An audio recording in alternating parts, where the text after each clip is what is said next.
Hey, welcome back folks, Roth here. I think tonight we're going to be booting back up into Scribble. Not the game, but we're going to be continuing our arts.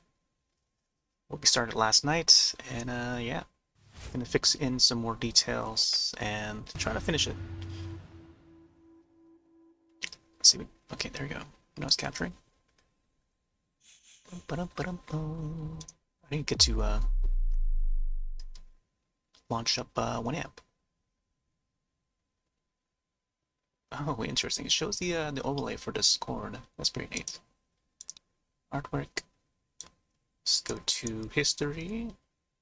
This is what we've been working on. So we got this last night, and yeah, let's dive back into it. There may be some things that we want to fix, and lots more details to fill in. All right. B35. Get your vitamins here. Get your B vitamins, B35.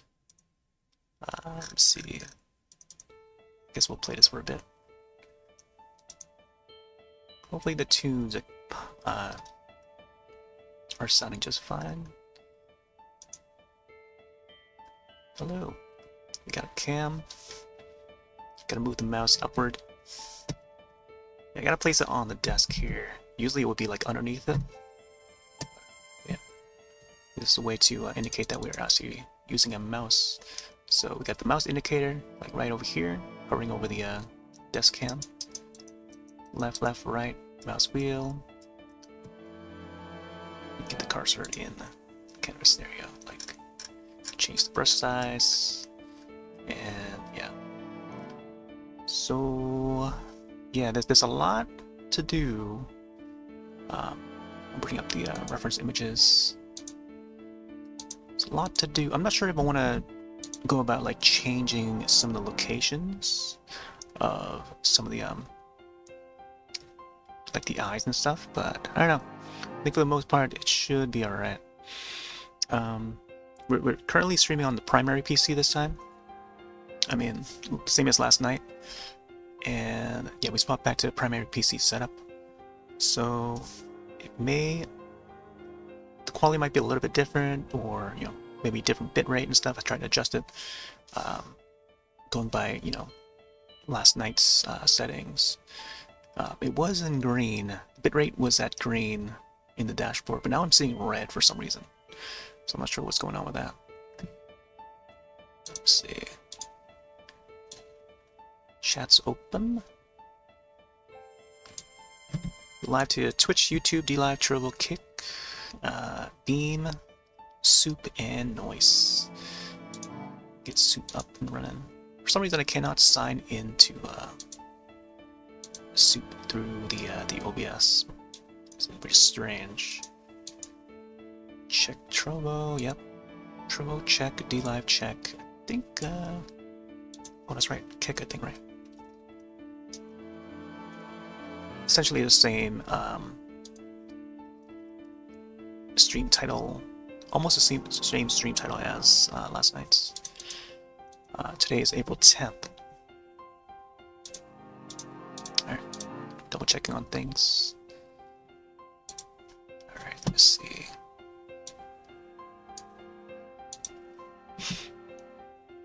Here's what we got.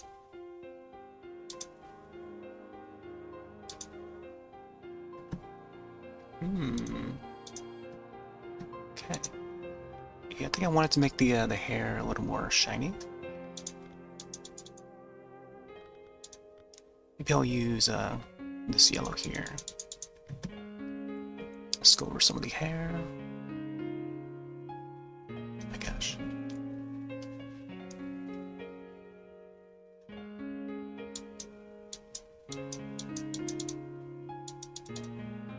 This is like a very bright yellow. Bright yellow is what we want to get.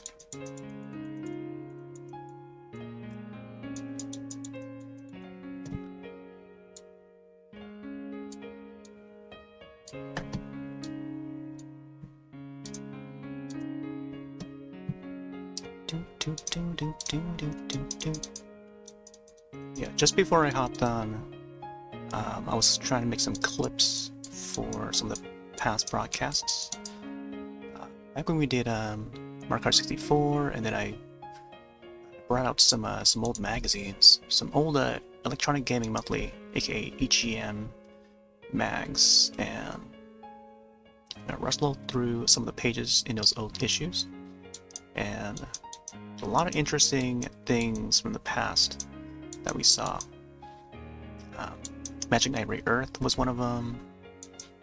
There was like an old ad for Resident Evil, the first Resident Evil. So back during like 1995 and 1996 issues of EGM, which I still own, and yeah, I want to make some clips of those for prosperity.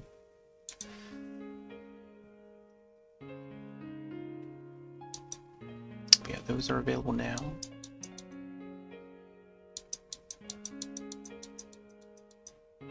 See some streaks in here.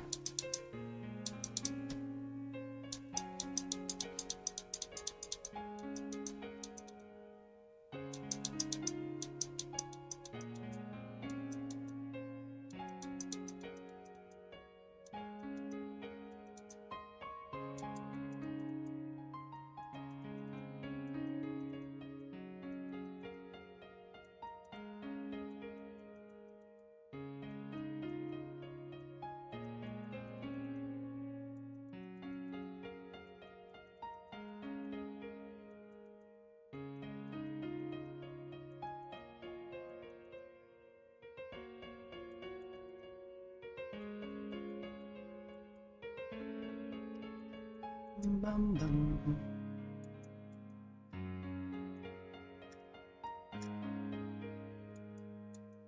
Let's get some of that golden hair.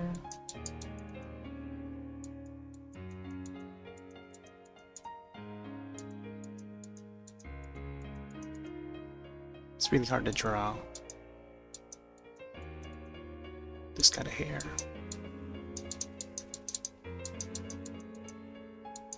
Sometimes you just gotta like make fun and just like, you know, just swing it and wing it.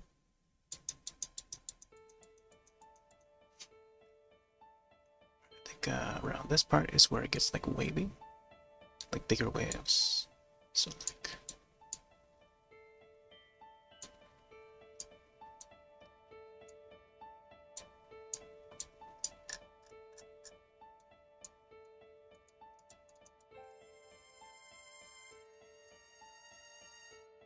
just kind of have to have it flow down his shoulder. Man, I haven't even got started on the cloth yet.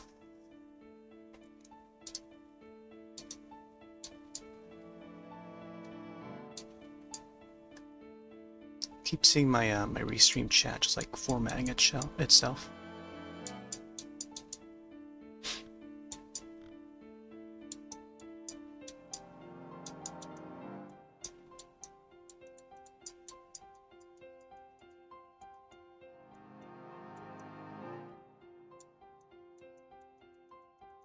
Oh, there was also an issue of Wizard magazine from 1995 that I have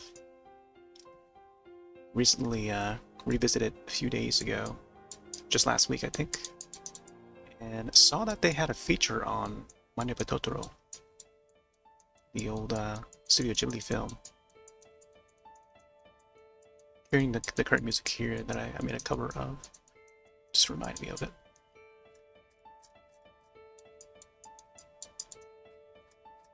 But yeah, they had a feature on Totoro, and then yeah, so it was surprising because that was like actually one of the first times I actually seen the existence of that film. Come to find that it was, you know, it's part of a Japanese origin. That's when I started to get into like a lot of Japanese media through renting a lot of films from like Blockbuster and stuff. But I guess like it must have been Fox, 20th Century Fox, that must have brought it over. 1985. And then after that, I guess Disney must have gotten the license to re-release them on with the new dub onto Blu-ray and DVD and stuff later on, post 2000, I think. I guess it must have been DVD first, and then they remastered it again for Blu-ray. Now I see that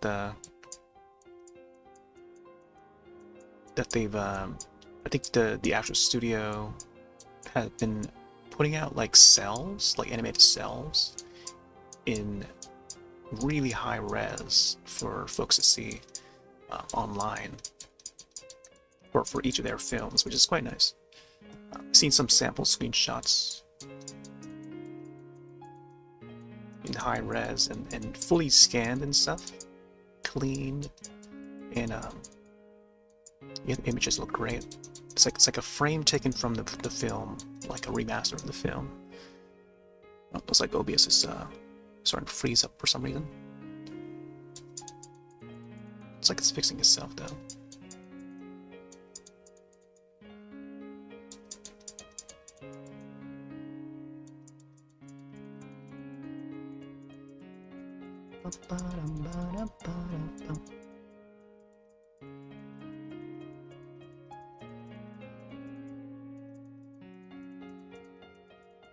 Gotta fill all the empty spots here with all the gold. I think I'm supposed to expand the hair out a little more. So definitely gotta make some adjustments, I think. Yeah, I think we were supposed to have like a lot more hair on this side, in the back here. I was trying to expand it last night too, but didn't really get too far. So at least you can get some in here. If I can calculate it correctly.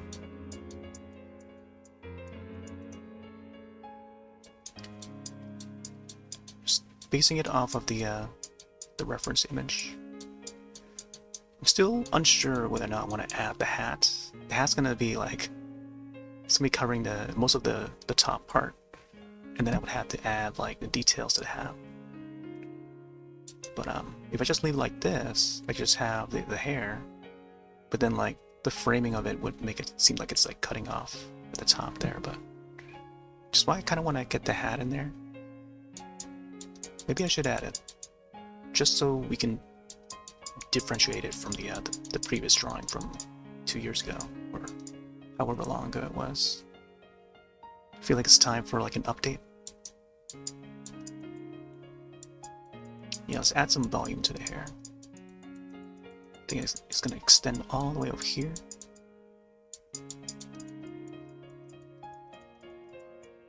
Some waves.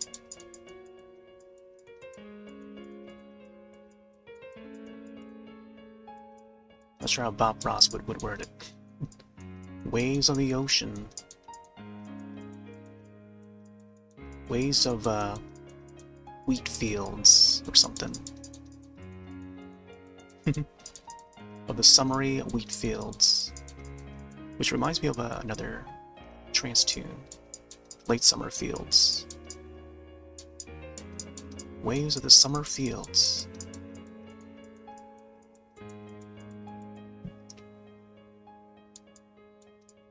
I like how a lot of the old episodes of Bob Ross, which is like 24/7. There's a 24/7 show that would air episode after episode, dedicated Twitch channel over on Twitch. And, yeah, I think that was a thing when they brought in the creative category for Twitch side. It was back in like 2014 or so. Which explains why, you know, we have the Bob Ross emotes, global emotes, I think.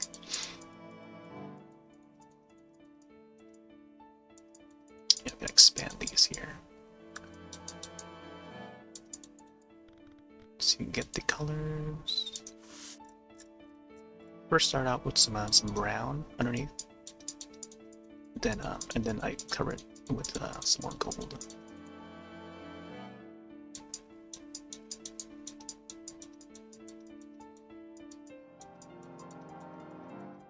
more goldish color. Gotta be careful not to overdo it, so closely paying attention to how far we take it out.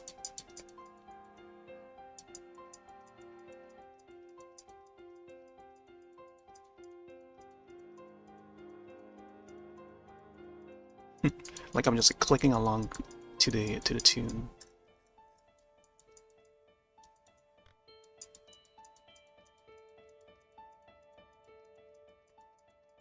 I think the pink background is it sort of helps blend in with the like the pastel-y colors, or the lighter colors at least.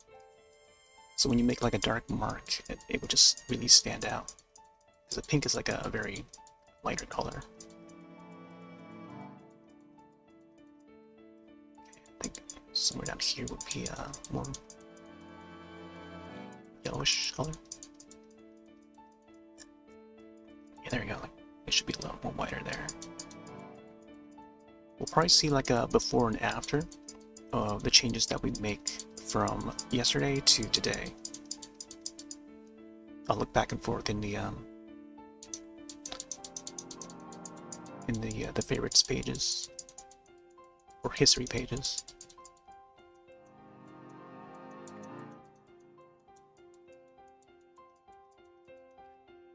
Dare I extend it even further? See how it looks in the preview.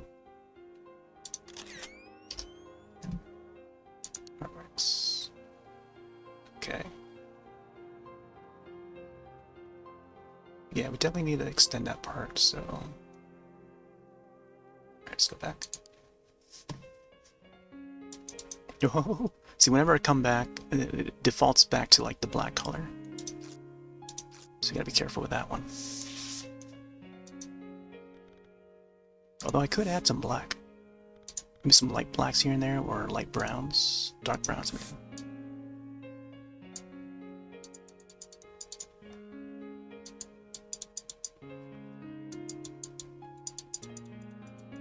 was supposed to hop on a little sooner, but again, I had to do those clips, and actually took a nap beforehand because I was feeling a little bit tired.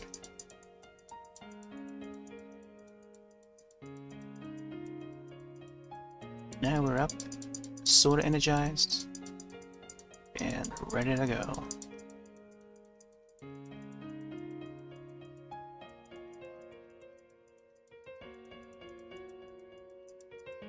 Although I feel like most people are tired by this hour.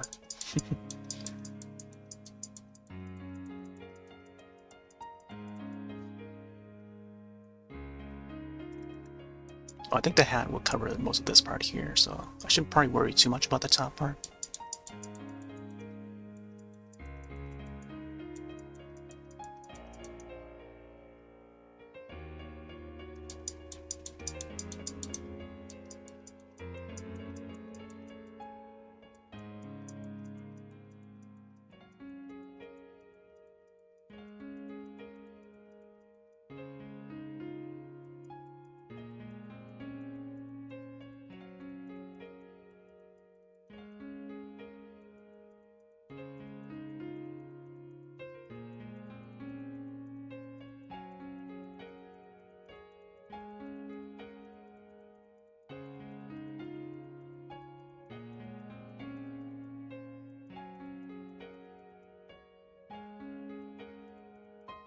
Weave in all the strands this way. And this part here needs to be a little bit more dark too. Although if I can make it look like it's like blurred in, would be neat.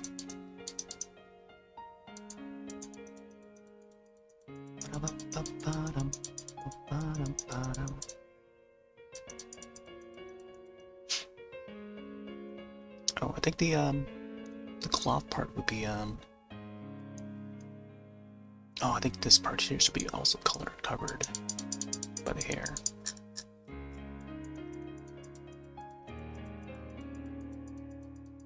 But underneath it would be the cloak party color.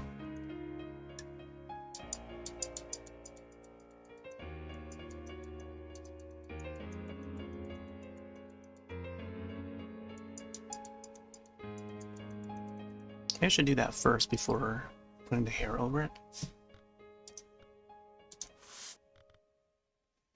Apparently, the color for this part is black.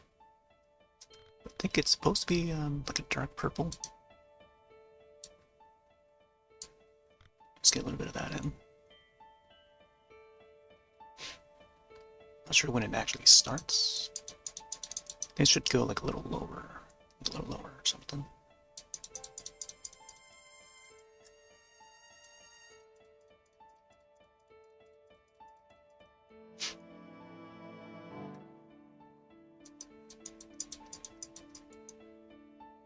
Yeah, I think this should probably curve in a little more.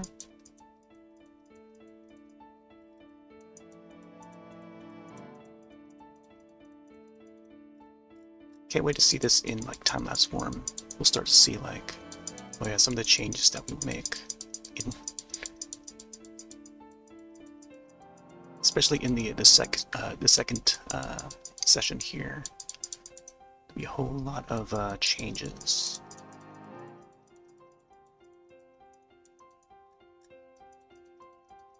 Let's get some of that purple in. Yesterday was actually Day of Pink. International Day of Pink, and also Unicorn Day. Today, I believe, Farm Animals, I don't know, Farm Animals Day. I noticed it's quite a trend of cows floating in the Twitter feed, Twitterverse, and also Discordverse in that.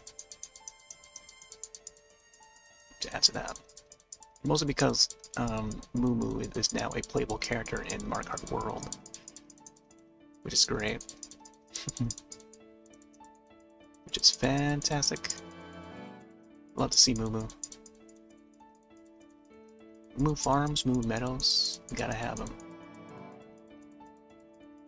Imagine if they have a cart, like a vehicle that is shape of the Moo. And then you play as Moo while riding on another Moo. A Moo vehicle. So you can get move, and that's how the entire treehouse would word it. Gotta get moving. Other than Farm Animals Day, it's also Poem in Your Pocket Day. So you can have some poetic stuff going on.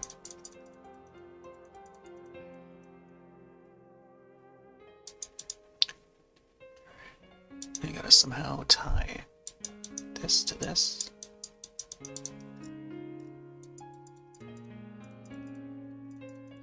Bum, bum, bum. It actually is supposed to be like a little bit lower. And I think this part here should go inward a little bit.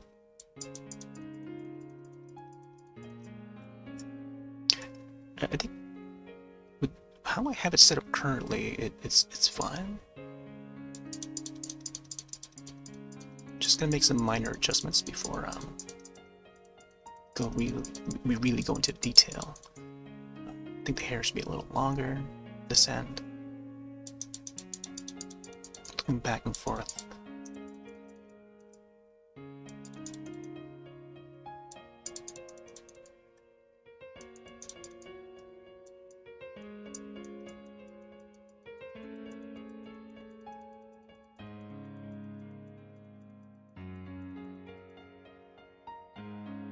And then I'll probably save the eyes for last.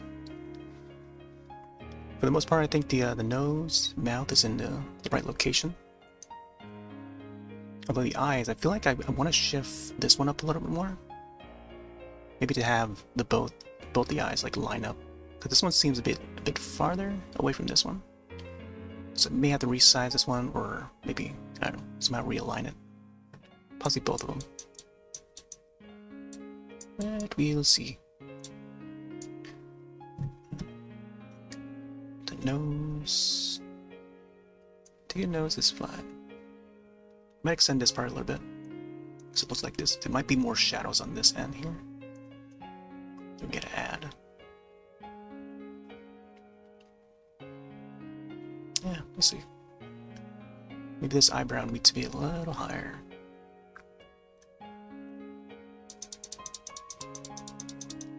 Doo-doo-doo.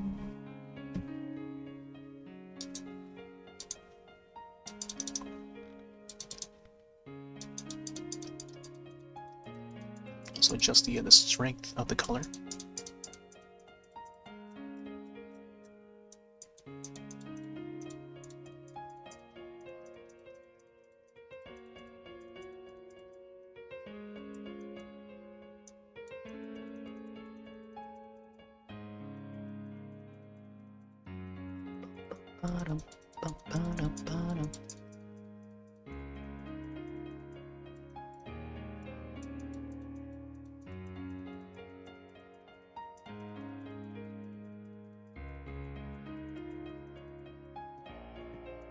Ooh, actually adding the purples to the blacks here. It's pretty cool. It's almost magical. I think once I start adding the highlights for the cloak part, it's gonna be looking more clothy.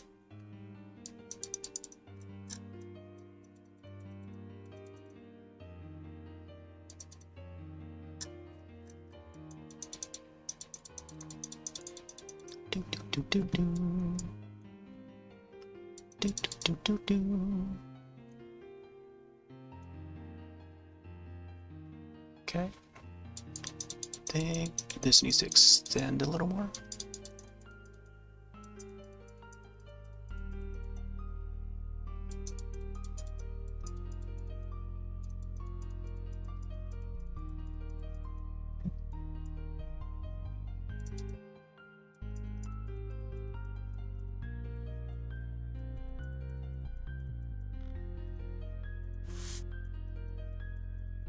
As well. It's a very dark color though.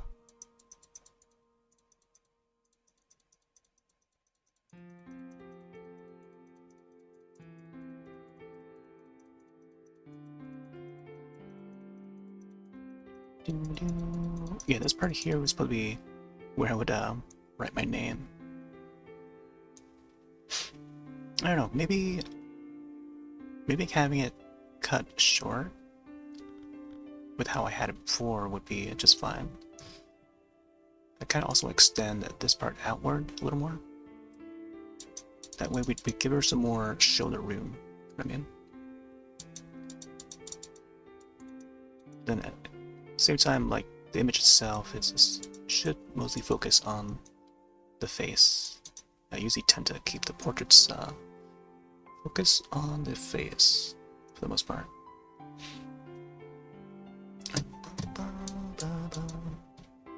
Oh, there should be more hair down here. Let me see. Yeah, let's add some more hair. If there's anything that this image needs more of, it would be more hair. So I think this would flow more downwards this way.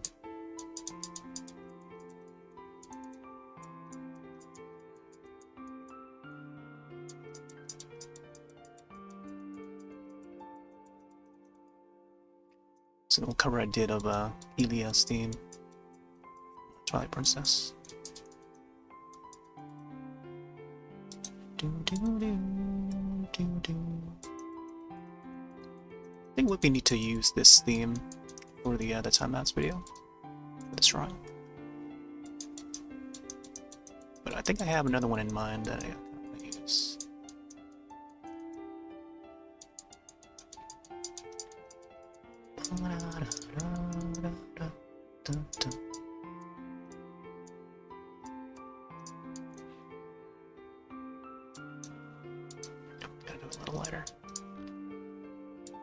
Got to go a little lighter. Got to go a little lighter. Got to go a little lighter. Song of Storms, I think.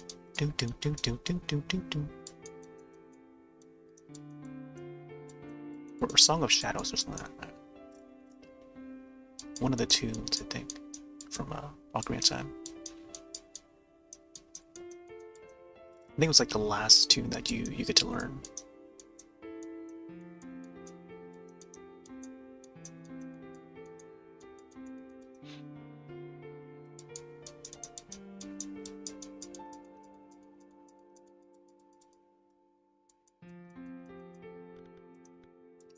Boom, boom, boom, boom, boom.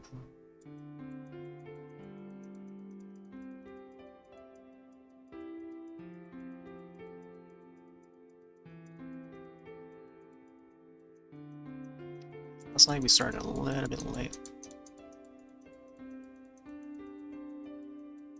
Surprisingly, there were still people on. But tonight, I don't know. See what happens tonight. Did hop on like around the time that I would usually hop on. Not sure if there's gonna be folks up.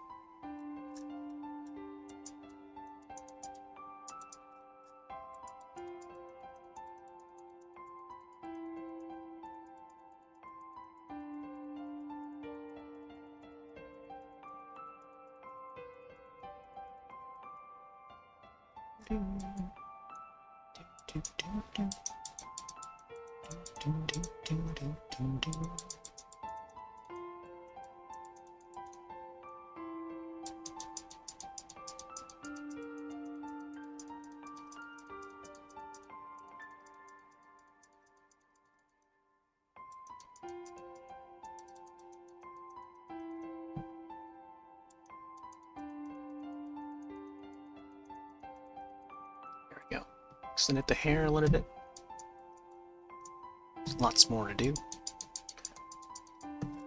Gonna add some more shadows up here, especially with the hat that's gonna be covering it.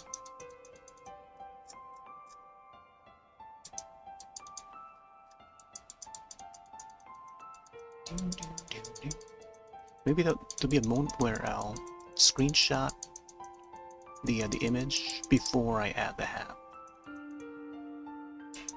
Will be like the last minute check before we put on the hat. I think once we do, it's you know, this hair is going to be covered. Well, I guess the top part will be covered.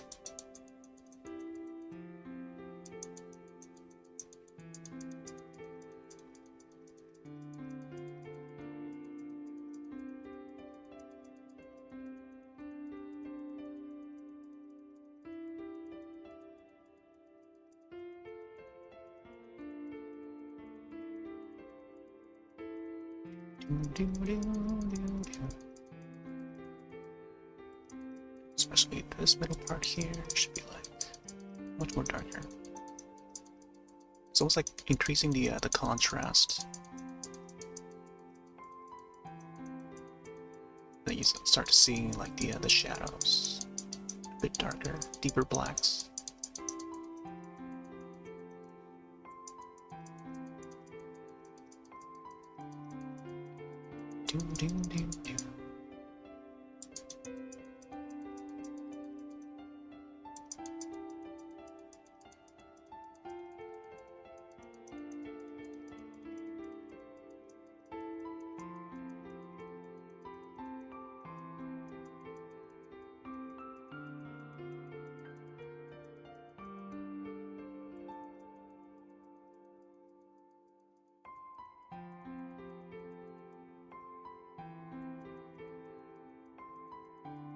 Sure, we want to extend out here.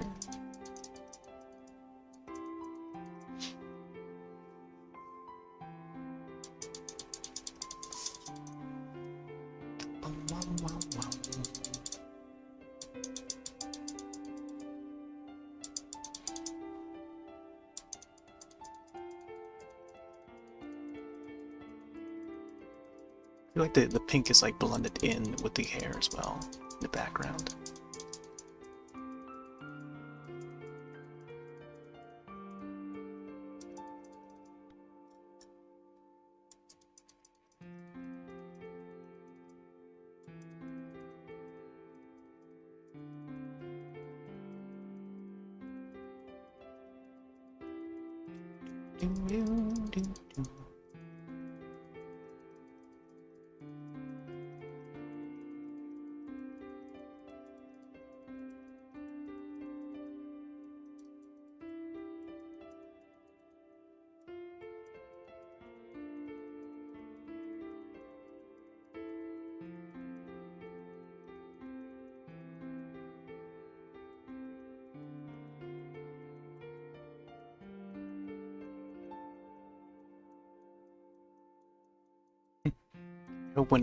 When folks are scrolling through their Twitter feed, not Twitter feed, but Twitch feed, you'll see like this face. It's like, who is Roth drawing?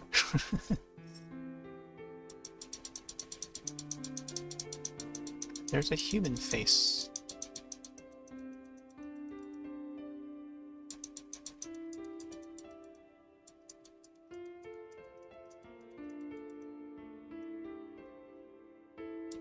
This part here is where the hair comes down.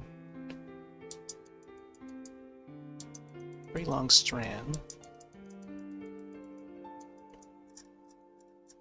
the most part, you want to get the black around this part here. Initially, I kind of wanted to add more waves, and then just have the shadows like go up this way in like a diagonal. Hey there, Boots. How you doing? Getting some art in tonight. Just as last night, we're just continuing a drawing that we started last night.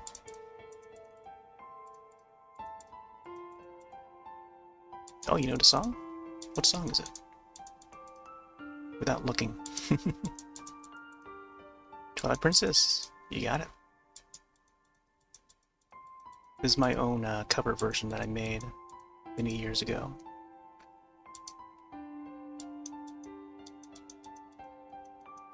It's based on Elia's theme.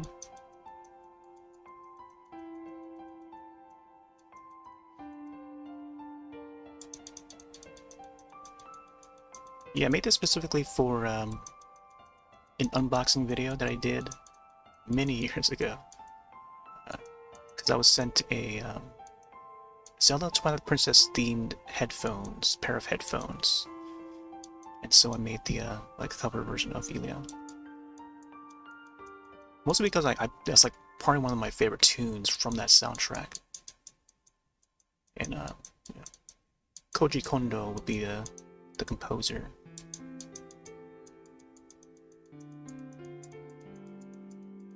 But yeah, I just made my own version. Four Swords is out on where?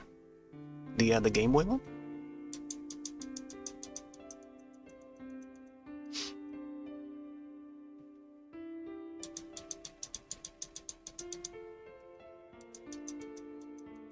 Yeah, it's on Switch. The are you talking about the Game Boy version? Game Boy app? Game Boy Color, I think. Or Game Boy Advance, I think it was Game Boy Advance, yeah. I think I started, oh no, I think it was A Link to the Past that was packed in with Four Swords. And then I started Four Swords Adventures on the GameCube. So there's an archive of that. I still need to pick it back up because when I got to that mountain, I didn't realize that it's supposed to go like upwards all the way. I remember getting past that part, then I didn't realize, you know, it was so simple. That's just walking upward. For some reason, I vaguely recall that I got past that part so easily. And then when I picked it up again a few months ago, like I couldn't get past it. So now I sort of remember how to do it now. Wind Waker coming soon. Yeah, I'm all caught up with the direct stuff. We've already discussed our thoughts about the direct, both directs even. But yeah, Wind Waker original is coming. GameCube app. It's not just Wind Waker. We got the whole entire GameCube app. Not the entire library, but you know, there's games, GameCube games that's going to be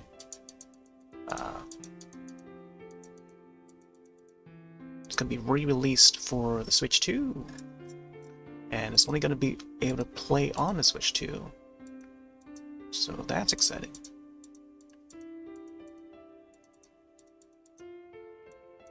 Supposedly, I think they're supposed to announce a couple more for the retro apps on Switch. Usually Thursday nights, like almost every Thursday. Not every Thursday, but like maybe every other Thursday. Get to see what I do have Discord open. I can probably check the news again. Usually around this time, right as I go live, that's when they would announce like a new release of some retro games.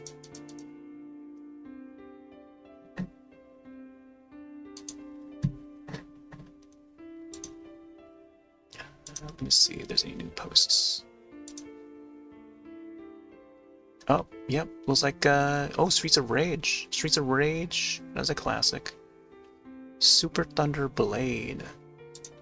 Sega Genesis releases. ᵇᵒⁿ'ᵗ, okay. Well, that's out. I think it's out right now. Oh no, it's out tomorrow. It's all the rage. Man, Streets of Rage, the original? Used to play that back in the day. On the original system. New gameplay for Kirby and the Forgotten Land Star-Crossed World. That's the new area that you can play for the expansion, I think. Interesting. I think I might have to boot up Streets of Rage. Streets of Rage, Final Fight, Double Dragon Battletoads, River City, TMNT, some classic beat 'em ups there. All about them.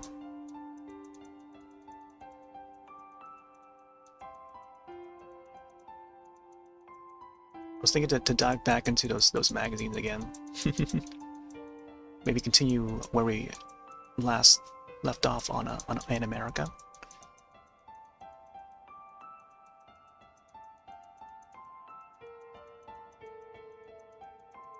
Maybe on the weekend or something, we'll see. Possibly for Saturday anime. That'd be cool. Saturday anime. That's an ode to the old sci-fi channel.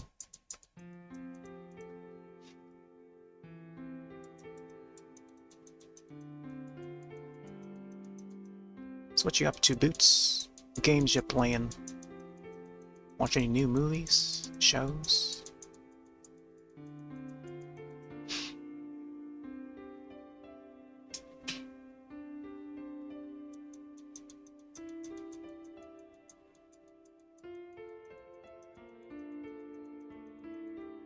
Yeah, no worries.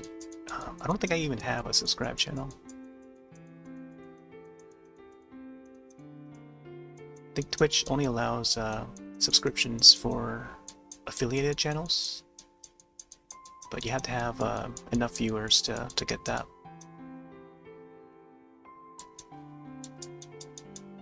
Frankly, I think I stream too much for even to even be compatible. I stream way too much, more so than anyone should. Basically live on Twitch. Well, I guess on the internet. Twitch, YouTube, all the places. But I don't know, the way Twitch does their thing is that you gotta have like enough concurrent viewers to get affiliate status. But when you love streaming so much, it's like, why does it all matter?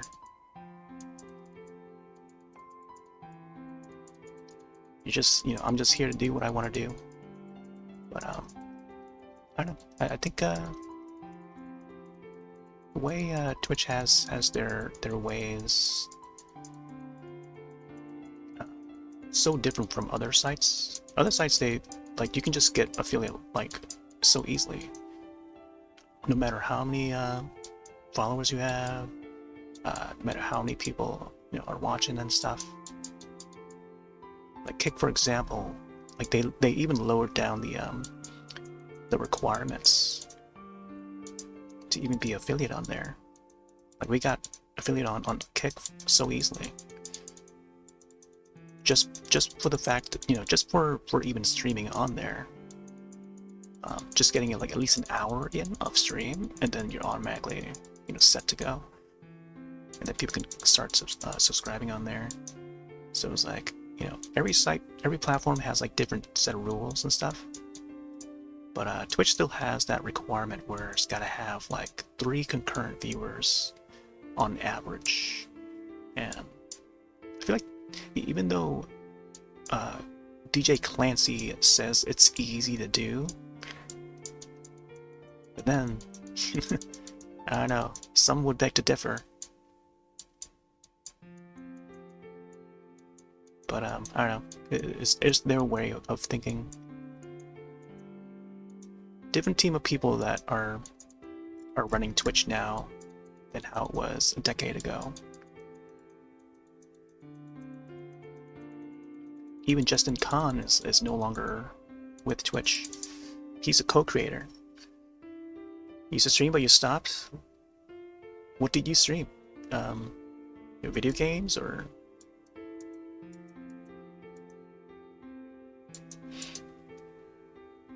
You won't stream again because?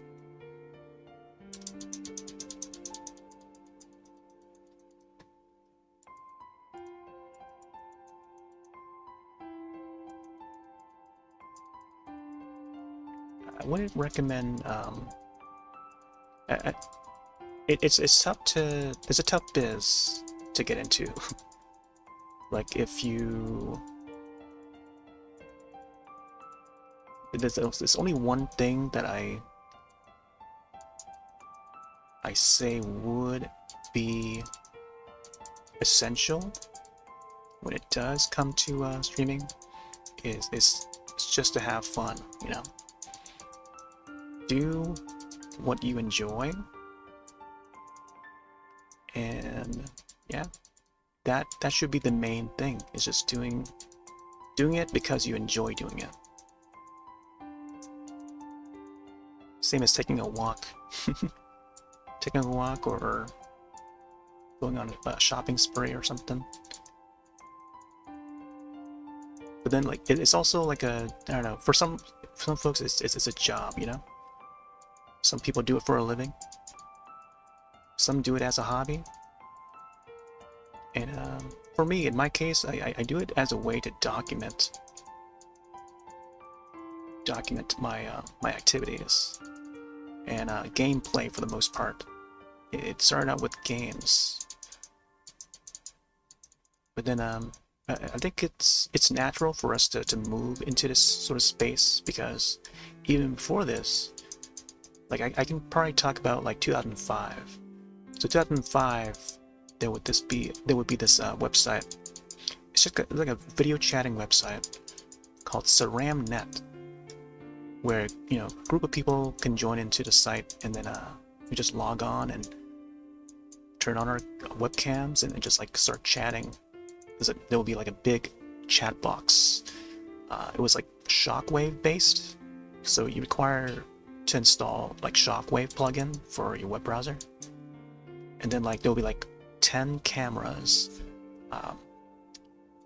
You can choose not to use a webcam if you don't have one, or you can just like hang out in the text chat and just chat away. And then people would just play their music or chat on camera stuff. So that was the old way. Not necessarily how we see it nowadays with like Twitch and YouTube and stuff, where it's like a single channel that goes live, like single channel specific. So it's not like a chat room sort of thing, whereas before it was a chat room for some of those older sites. Stickcam was another example where like multiple people can hop on in a single room and then just, you know, chat amongst themselves, you know, and you know, whoever has webcam, they can just hop on and, you know, either show their face or, you know, talk about their day, show off their collection, you know, their movie collection and stuff. We talk about all sorts of stuff. But that's like a totally different site altogether, where it's more like chatting based and not so much single person, single channel based. But yeah, we sort of missed that format.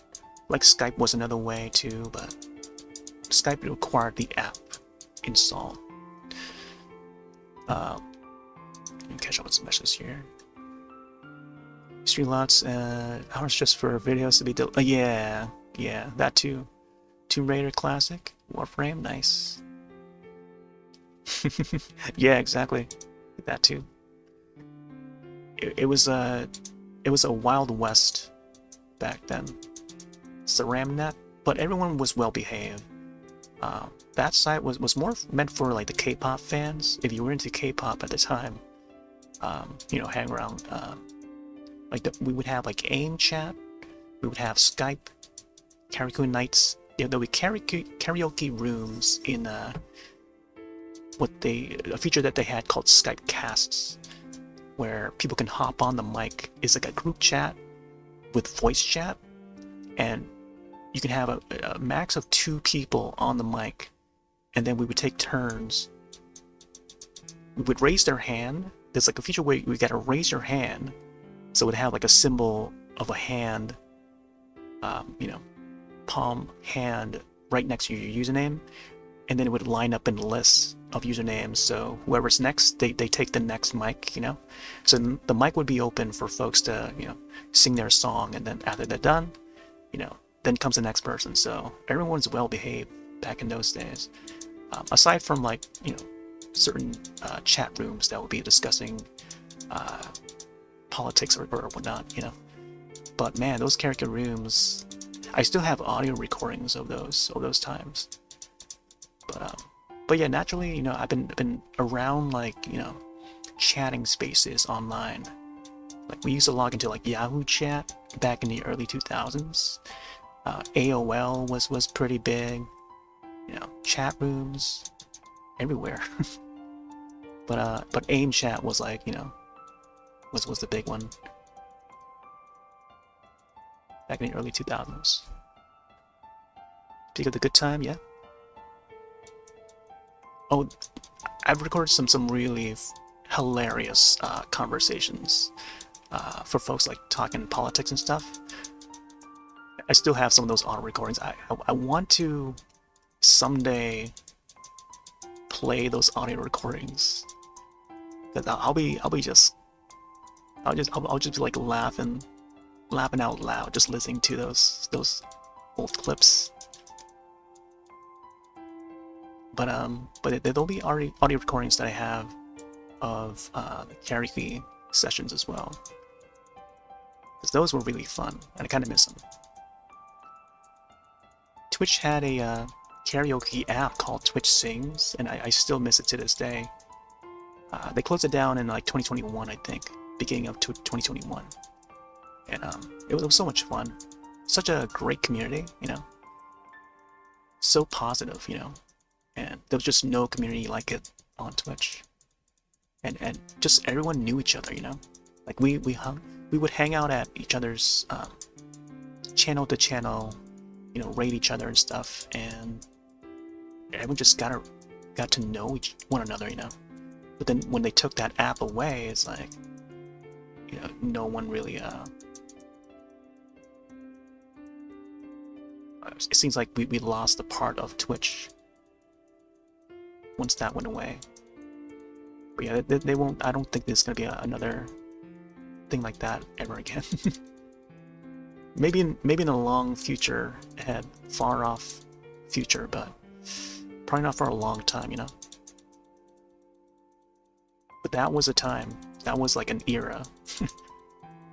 End of an era. Twitch Sings, yeah. They even have what remains of Twitch Sings. Let me see if I can actually bring up the chat here real quick. What remains of Twitch Sings are the emotes. So these are the emotes here. Yeah, only 3 emotes. Those are the global emotes. Twitch Sings. I still have a whole bunch of recordings left over from Twitch Sings.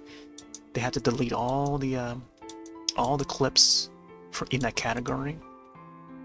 So you search up that category for Twitch Sings, you won't see any videos anymore. Frankly, I don't think anyone can stream on that category anymore, unless people do, and then they just like do other stuff besides Twitch Sings. But yeah, that was the place to hang out. So joyful, you know.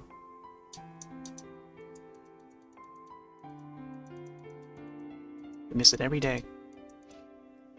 Yeah, the darkness came. Yeah, darkness came, and then comes the nostalgia of how things used to be.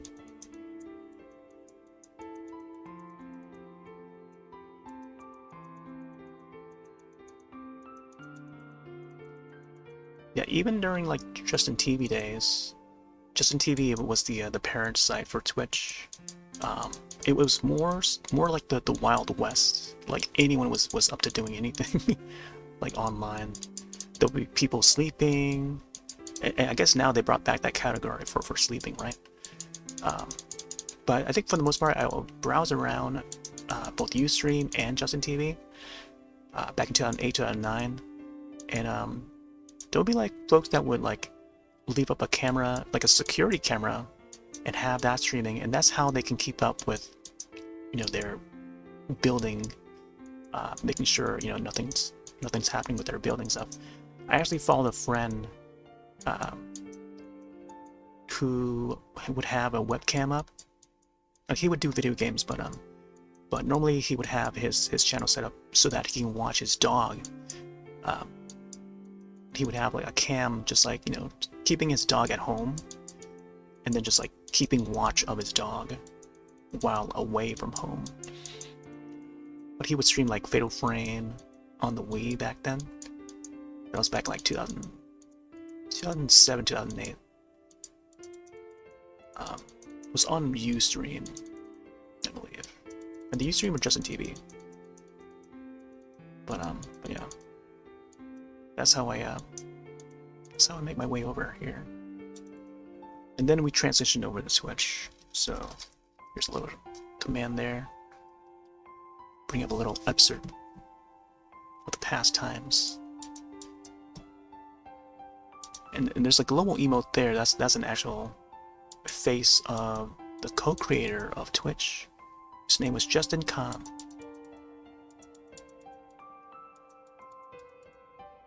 First name Justin, that's why the site was called justin.tv.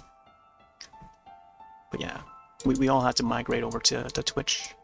So, and there's a link that would allow you to see some of the old clips that I used to broadcast.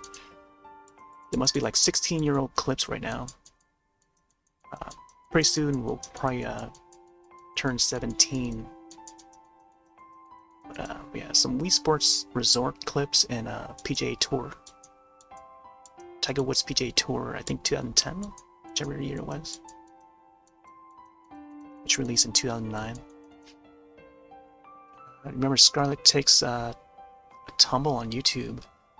Sounds familiar? It sounds like one of the clips, the popular clips. I mean, there's a bunch back then, but Chocolate Rain would be a big YouTube clip. Or a YouTube video. Chocolate Rain, the Suspense Gopher, I already call it. But yeah, if we were talking like classic YouTube age, that is definitely one of them. The Star Wars Kid, you know. Blast from the Past, yep. Yeah. ᵇᵒ up. I'll probably recall it if I see it. I might not remember the names of some of those clips, but if I see it, I might possibly remember it. Like eBombs was another site too that would have like a lot of those kind of viral videos, viral internet videos of that era.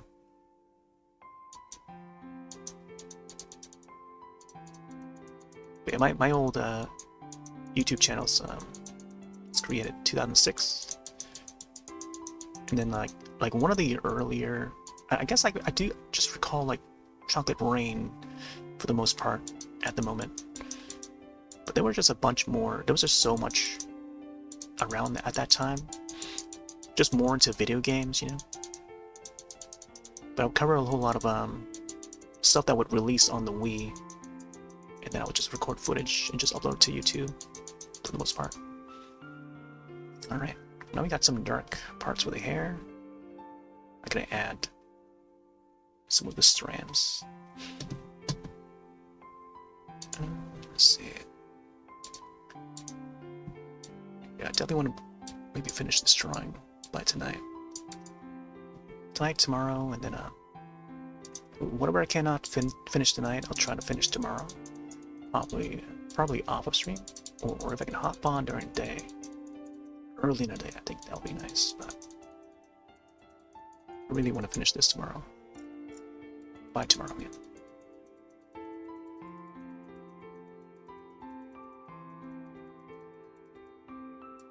The person I'm drawing is it's actually gonna be her birthday tomorrow. I like how my friend came in last night. He's like, "Oh, are you drawing Mona Lisa?" Yeah, it's a modern Mona Lisa. I take it as a modern Mona Lisa. That's hilarious. Alright, I think this part here should be a little longer. Let's get some more colors here.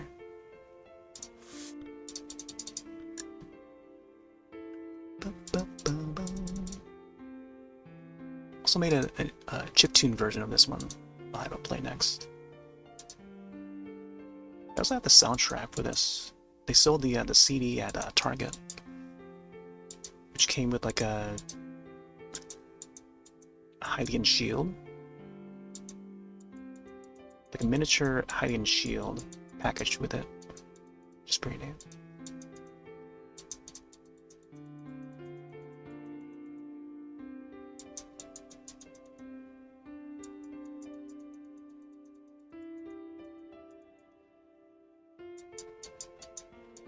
There we go. Get those strands in there.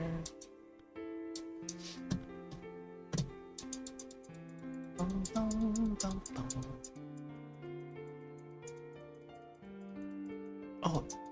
trying to remember. There was like another game that was coming out that was kind of like Warframe. Now I can't remember what it was. I'm sure it'll come to me. It seemed very similar to Warframe.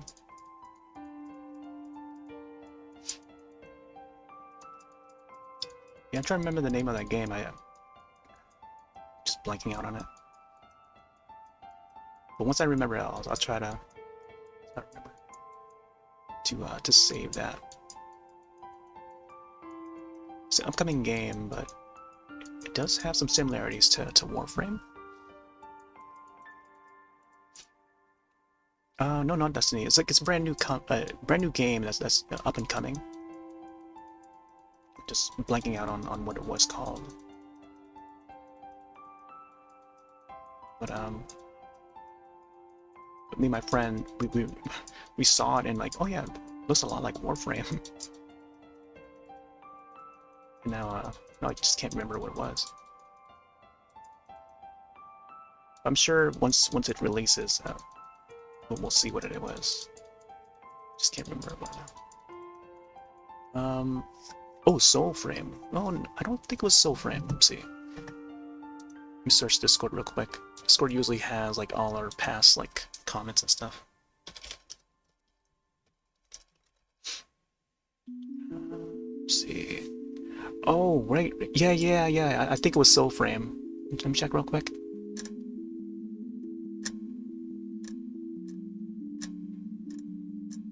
Man, what the heck was it? Yeah, it is ᵒᵒⁿᵃ. Yeah, it is ᵒᵒⁿᵃ. Is that thing still in beta? I haven't heard any news of it yet.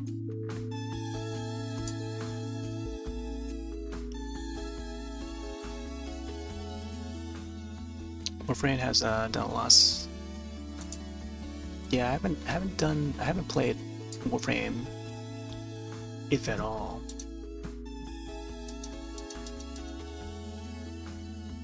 But I've seen some bits here and there. Updates? Do they do like seasonal updates? Like holidays and stuff?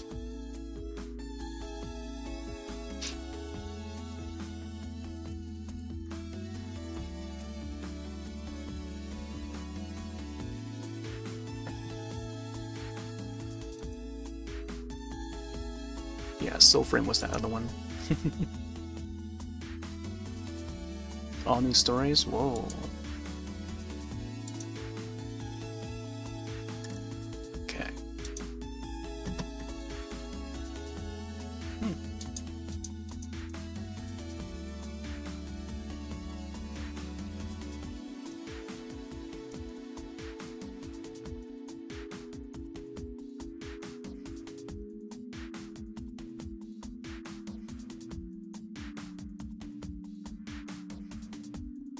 Yeah, there's just like so many games.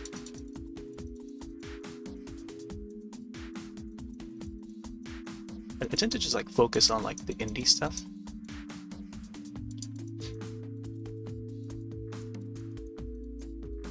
Yeah, speaking of which, I don't know when I'll be able to get to that one game that I wanted to play. I keep having to stall it. But mouth-watching was one that I wanted to get to. Still hadn't gotten around to it. Man, saving. There we go. Yeah, there's some neat ones that are out.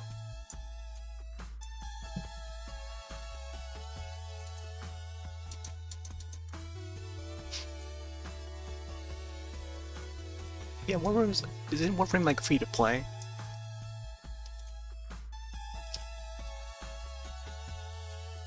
Warframe. I see it on Steam. I think I managed to like log in because I think I received some drops, Twitch drops, and I think I got to claim them, but since I don't have the game installed, I can't really enjoy the whatever drops I had. I remember seeing Warframe at PAX East. I stopped by their booth and posed with one of the statues that they had. So I don't know what they call the characters in that, but one of the characters, or the warriors, they had a statue of them, and they had like a giveaway. You can actually win that statue if you post to social media of yourself posing with that statue. I didn't win, of course, but that would have been cool to actually take that home with us. Yeah. Third-person action. Alright.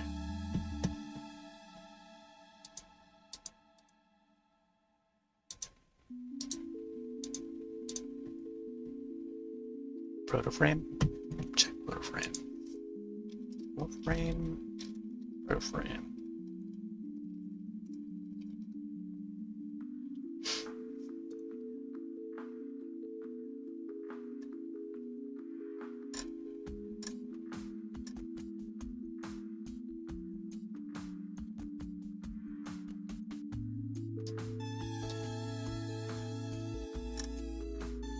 Transformation into Warframes, thus retaining their humanity. Oh. Sort of reminds me of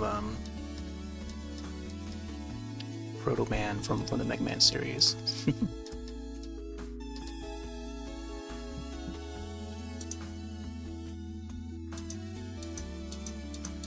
Seems like it has like a whole lot of lore to keep up with.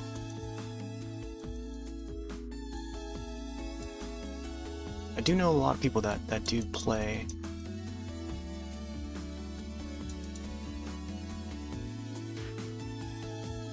Or have played it.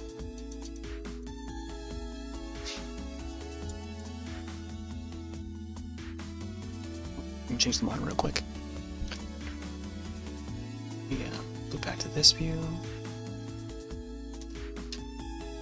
Oh, I guess it doesn't. Oh, there you go. In the favorites it would show up. Wow, we actually expanded the hair there. Neat.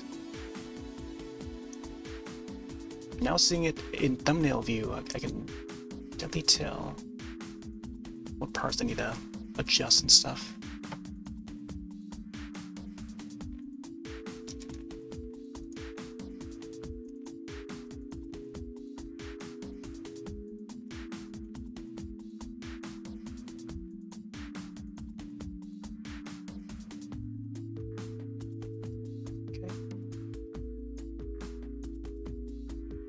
Really have any other windows open.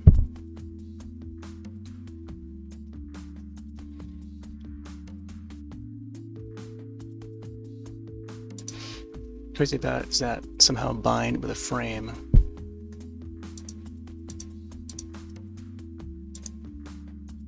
So it would auto select a frame for you. I'm trying to understand how that works.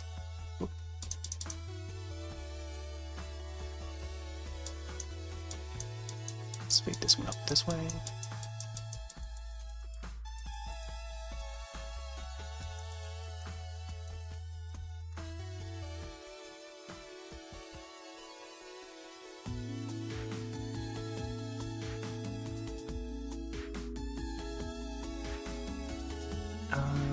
You choose a frame you like most. Okay, so it's up on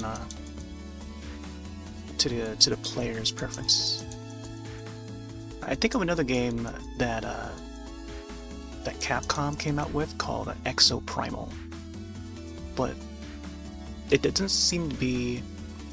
I guess you can just choose the class that you want to play as, but not in the way like Warframe though.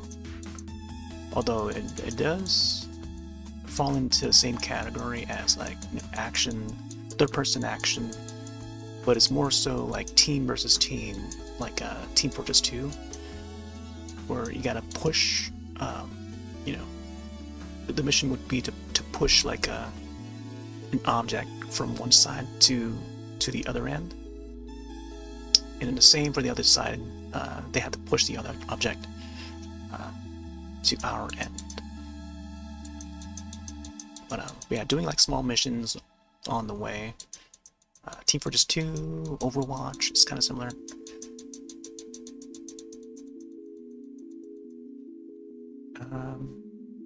Oh, they also have a team versus mission. Nice. Like PvP, right? So team versus team.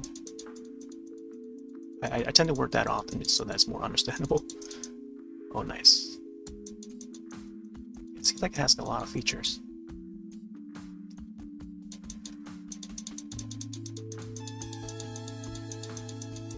Yeah, I haven't played a game like that for a long time. I think for the most part, this was usually with Team Fortress 2. If not that, then Left 4 Dead. With Left 4 Dead, the rules are different. I'm a big Left 4 Dead player. Used to play a lot back in 2008 and upwards. I try to bring it back the past year or so for the anniversary, but barely many folks play it nowadays. There tends to be a lot of new people though, which I notice. Then the games do go on sale often, so that's probably why there's a bunch of newer folks that's enjoying Left 4 Dead for the first time and stuff.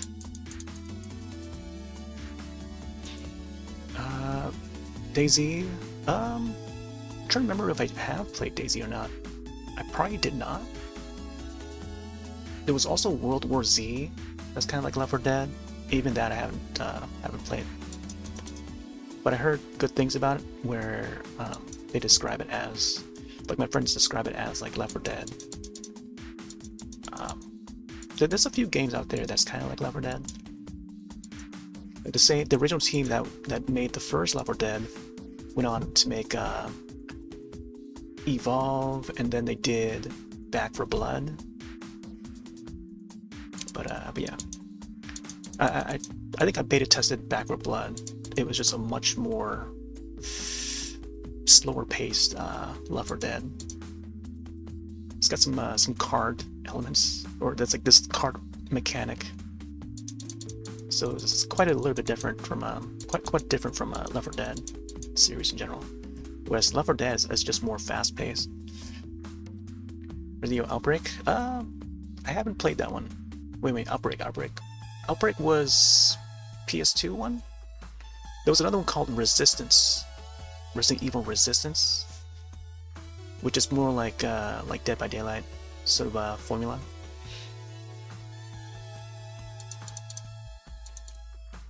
But when it comes to like a Resident Evil themed Left 4 Dead, I can't think of one. Mostly the kind of games, the kind of spin-off games that they do for Resident Evil would be like the co-op ones where they send like hordes and hordes of enemies. Operation Raccoon City, I think that was the one where they had you part of the I guess the operations, the soldiers, and then you're defending Raccoon City, you know, by taking out the zombies and stuff in like a squad. They put you on a squad. That's one I can think of. I'm sure they've done more similar ones like that, but yeah, it's been a while since they've done like any more entries like that though. Wait, I haven't heard much from Resistance. I think they were on the verge of like closing it down or something. But it was a neat attempt. I'm not sure if they would follow through with it. Seeing that like the whole asymmetrical multiplayer kind of survival horror kind of game are sort of like a dead end direction. And the only one that's surviving now is just Dead by Daylight. Like we tend to feature Killer Clowns from Outer Space, the video game based on the old film, 80s film. I gotta represent my 80s, you know. And even that game didn't do too well. Like it's dead. it's dead in the fish tank. Like I feel like they put out the content too late. There's like little amounts of content, and then like the content's just not arriving fast enough to keep it going, you know. And still like a majority of the players like fell off of playing it. And the biggest moment was like during the launch, and that's about it. Then from there it just starts to descend into the abyss. They destroyed Resident Evil 3. Yeah, I didn't get to play it, but I've seen what they did with it. Yeah, Evil Dead. Yep, Evil Dead. That was another one that's like came and went within a year. That was the surprising part. It came and went within a year. So there's no going back to that one. But there's a company that picked up the Evil Dead IP, or at least I hope they're gonna try and do. Friday the 13th is gone. I think they're gonna try and make a couple of new Friday the 13th games. Oh, wait, they made a beat 'em up game based on Evil Dead and Halloween, but more retro styles, like 16-bit graphics. It's pretty neat. That one's out, I think. They sort of sell it as like a package, part of the retro something series, and then they release like the DLC. So the Ash vs. Evil Dead portion is like a DLC. So you play as Ash and stuff, or as Michael Myers in the other portion, which is pretty neat. Retro Realms, that's what it's called. Retro Realms.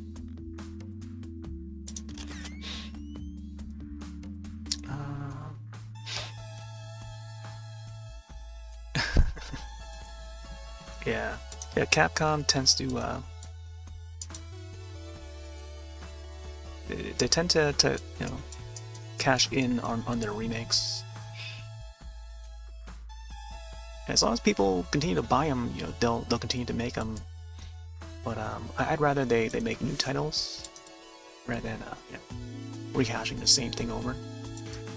But it is what it is. It's a new generation.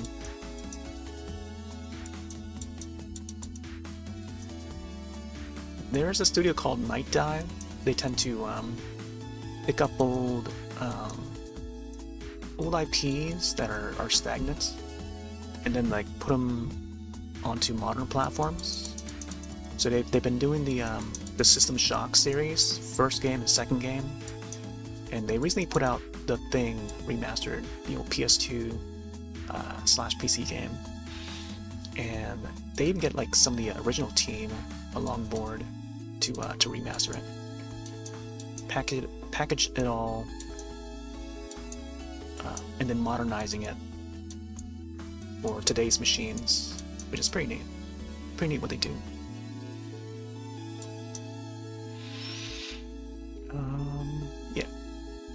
Yeah, ᵈᵒⁿᵃ Studios, they're doing a pretty good job.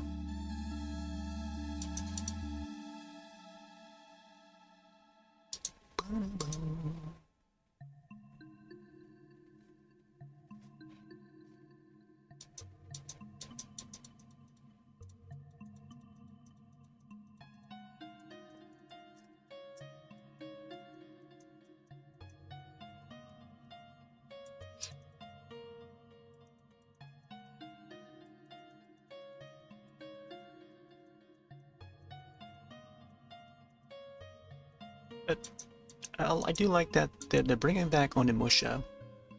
Just been dormant for a long while. And then there's a new Okami game. And then Kamiya-san is back. He's no longer with Platinum Games. So he's the original producer of the first Okami game. And now they're doing a part 2, like a true sequel, follow-up for Okami.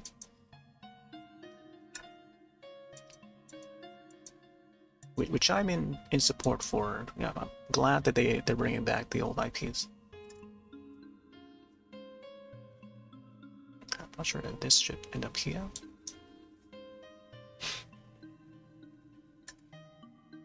Yeah, the ninja game, yeah.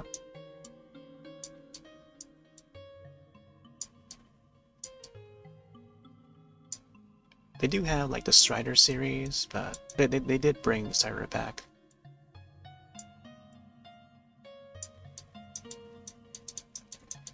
They also brought back Ghosts and Goblins. I know there's a good amount of people that want them to bring back Breath of Fire. Me being one of them. As we looked in the old magazines, we saw that there was like an advertisement for Breath of Fire. Surprisingly, it was also published by Square Enix for North America, even though it's like a Capcom developed game. That was pretty neat to see. Ghosts and Goblins, yeah. Yeah, they have like you can unlock the Arthur armor in the Monster Hunter games.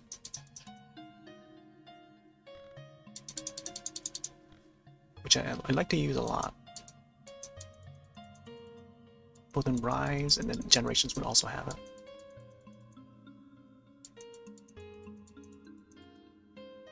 Yeah, it would be neat if they can do another one. I'm keen for them to bring back ᵒᵒⁿᵃ, the old puzzle adventure game. Enjoyed that one quite a lot, but it was an exclusive title for the Wii. But not everyone got to play it though.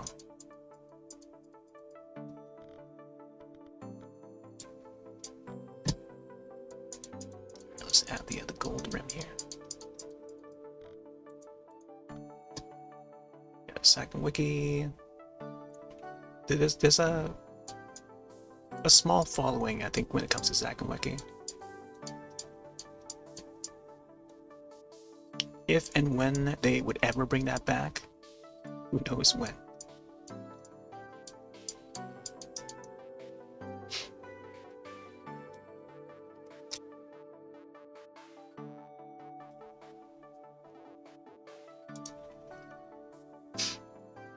Oh, Wii Sports Resort? Yeah. Yeah, Wii Sports, yeah. Good old Wii Sports. We actually brought that back for the anniversary. Both Wii Sports and then also Wii Sports Resort the following year. Quite a fun classic Wii games.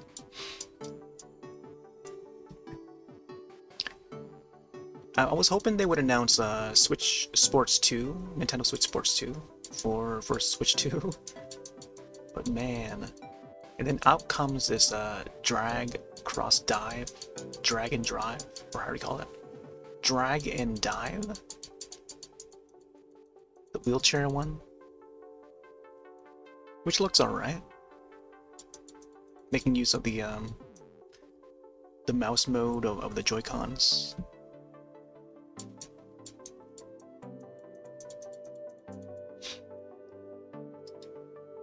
But I would have loved to see like Switch Sports 2 though. That would have been fun. Add some more new activities in it. That would have driven the Direct to be a little more exciting, you know? They could even just like do a remaster, repackage of Switch Sports, you know? And then just add more on top of that. And it will still be better than Drag and Drive, you know? But then again, you know, I probably would rather have, like, new games. So be it Switch Sports 2, I think, would have been a great announcement. But it is what it is. Wheelchair skiing, yeah. Wheelchair skiing.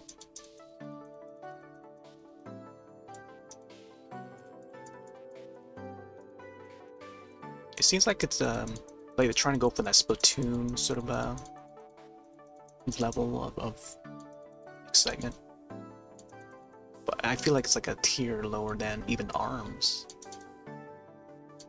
If they had announced like ARMS 2, I think even that would have been a little more exciting. But not everyone's into fighting games, especially 3D fighting games. Alright, I think this part here is supposed to be a little bit more curved.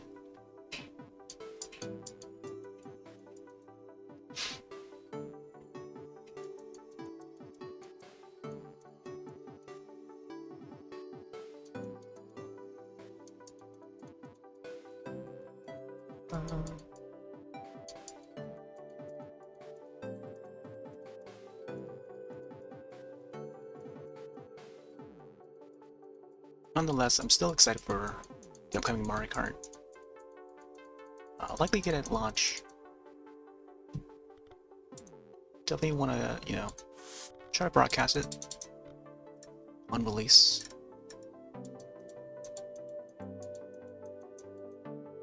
Other games you miss, yeah.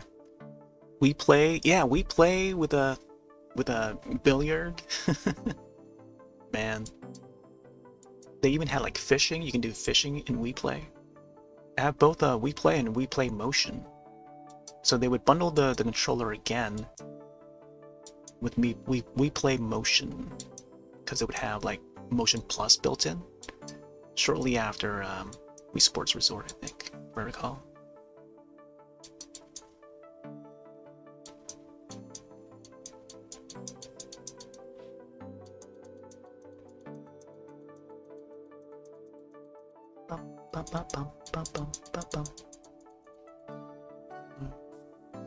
I wish they did those again with, yeah, they could.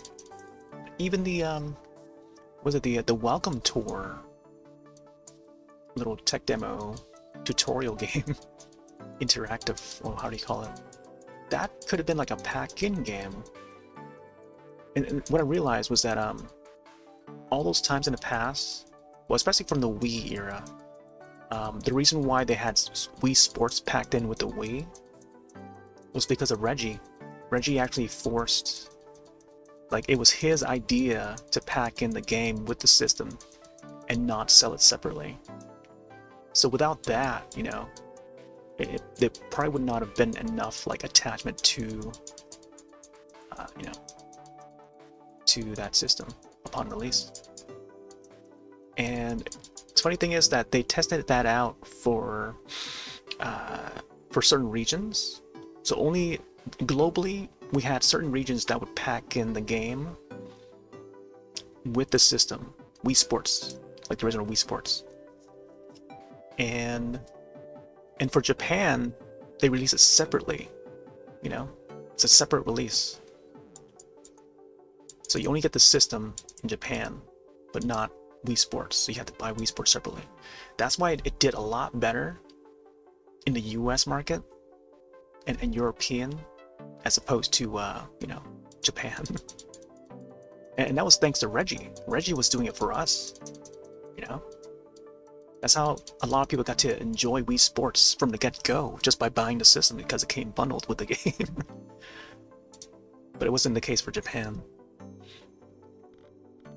And then what else was it? Oh, he also, it was also thanks to Reggie that we had the remote packed in with Wii Play.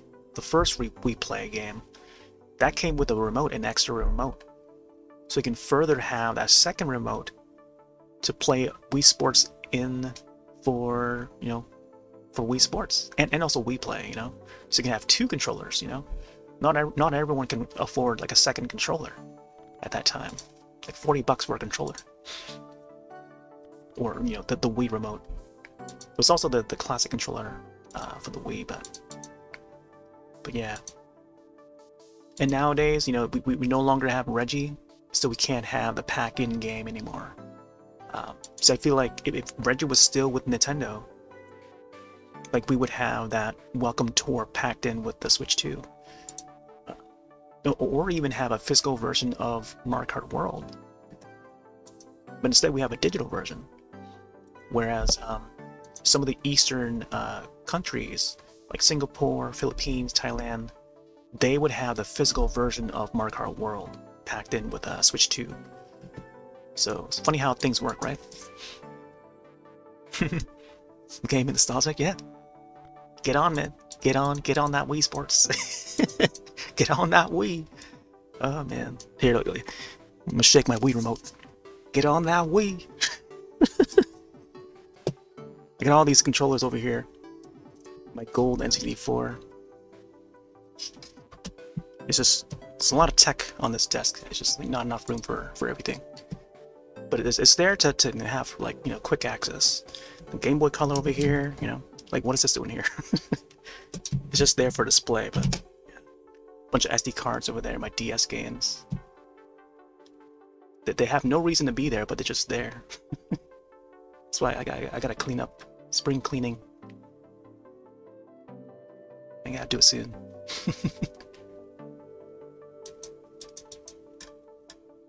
Yeah, GameCube games.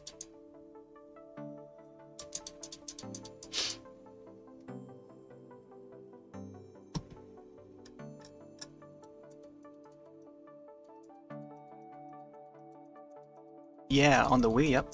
Backwards compatible. I mean, it's basically like a GameCube 2, as my friend would put it out. My friend would word it. Oh, it's just a repackaged GameCube. Yeah, but play with Wii games. That's the cool thing about it. You can still play your old GameCube games on it.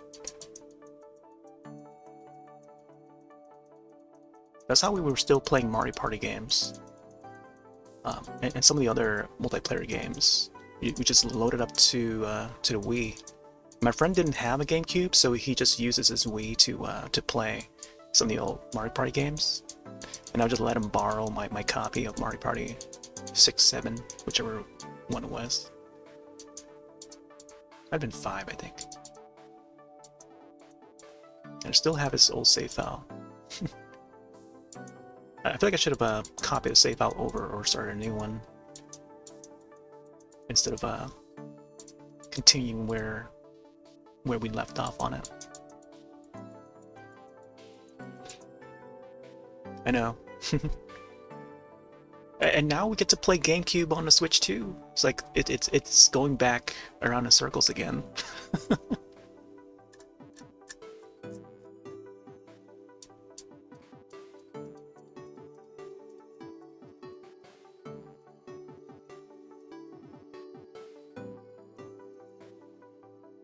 Oh, I can't wait to see what GameCube titles they're gonna add for the Switch 2.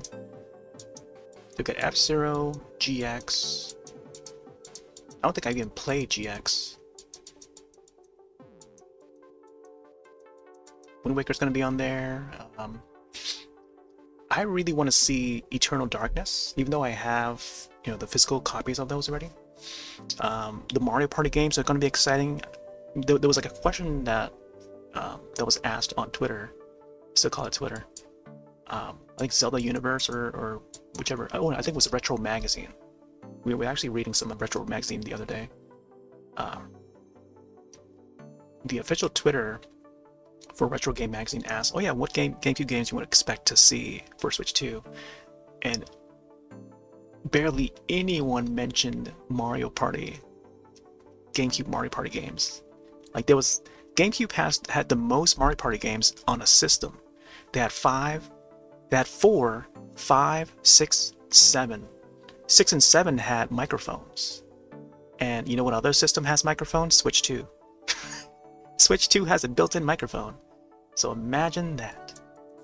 And out of all the comments that replied to that post, no one mentioned a Mario Party game. So I had to be the one to do it. But I'm also in support of Eternal Darkness, which is a survival horror game. Gotta support my survival horrors, especially one that's been obscure ones that's been like obsolete or stagnant for a while, and that's definitely one of them. It's about to go down. Yeah, we wait for the day when they announce Mario Party 4 or 5. Then eventually 6 and 7 with microphone support. I think that'll be awesome. Play online, game chat. I probably won't use game chat as much. I think mostly for the microphone option. You know, I think that's the one major feature for Switch 2 is the microphone portion. So you can chat online, voice chat. You know, when was the last time we had voice chat on Nintendo? But I guess without using like third-party apps and stuff, but I guess the mobile app that they put out would be one for the Switch and stuff. But like We Speak, you know, the old We Speak way. Animal Crossing City Folk, which we streamed back in like 2008. Some archives of that. Would be one of the first titles to support We Speak because it came bundled with it. But yeah, there weren't many titles back then on the Wii that had voice chat. Monster Try be another one. 3 Ultimate on the Wii U would have voice chat, but I tend to just like type out with a keyboard instead of using voice chat. But it was on there. Fusion Frenzy. The Wii was basically a Nintendo Switch with motion control. Yeah, it was the precursor to the Switch. The Wii and then the Wii U sort of set the groundwork to what would become the Switch, the NX, and then officially named the Switch.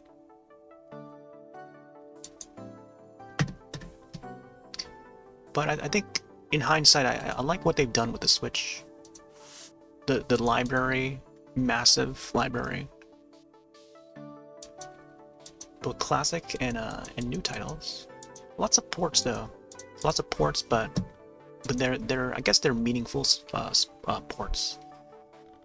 Porting almost all of the games from the Wii U over to the new system. Now we gotta get the threads here.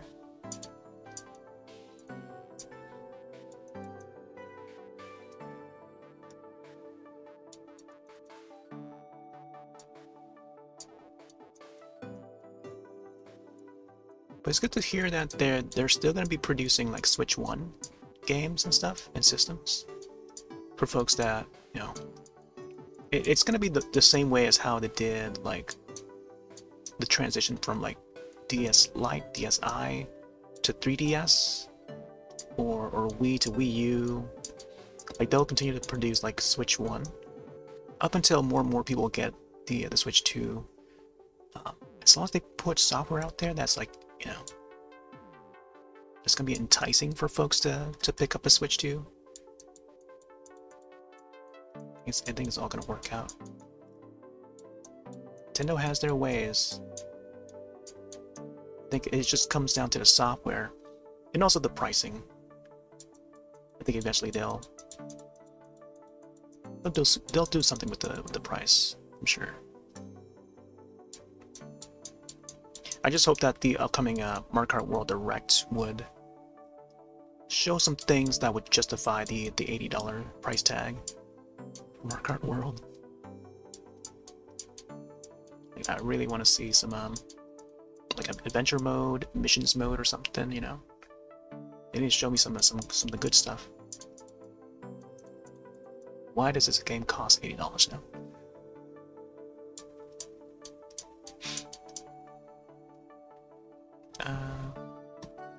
Yeah. Yeah, it feels a lot like the Wii U over again, where they price it a little higher than expected.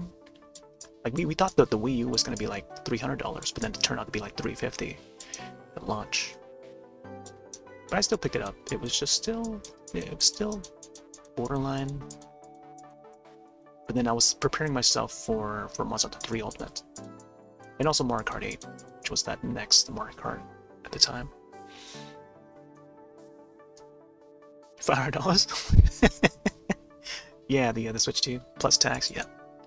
I mean, for the bundle, the Mario Kart World bundle, and that's the one I intend to get. Is the one with the bundle, even though the game itself is just digital. I really wish that it was a physical instead that they bundle it with. That way, it just feels more worth. Just feels more worth. Too expensive, yeah. Yeah.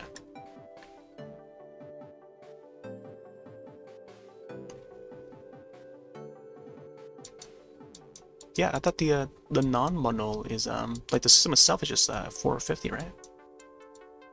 Whereas the bundle is $499.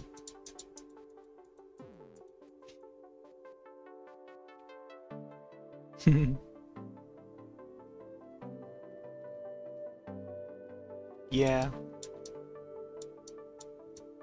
There's a few things going against it, but I think for me, I'm good enough to just get the bundle, and then I think after that I'll wait it out and see what happens. I may not pick up the new Donkey Kong, even though I've been wanting a new Donkey Kong game, 3D platformer, for a while. I may just like ride the Mario Kart world for you know, in the meantime, while still playing like Switch 1 games and PC games. But yeah, and also the GameCube stuff. I'm really keen to test out some of the GameCube emulation that they have for Switch 2. Yeah, but I think for other folks, it's probably best to just wait. Especially when like a system like that costs like $500, you know. $500, like that's a lot of money, man. That's like getting a PS3 at launch. I picked up the PS3 bundle with a Metal Gear Solid, and that came with a physical game back in 2008. No, 2009, I would say, because Metal Gear Solid 4 would come out like early 2009, if I recall.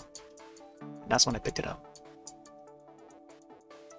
$500 console packed with a physical game, you know, 2009, $500. And then fast forward to 2025, $500 system, packing with a digital game. Make it physical, and then we got something.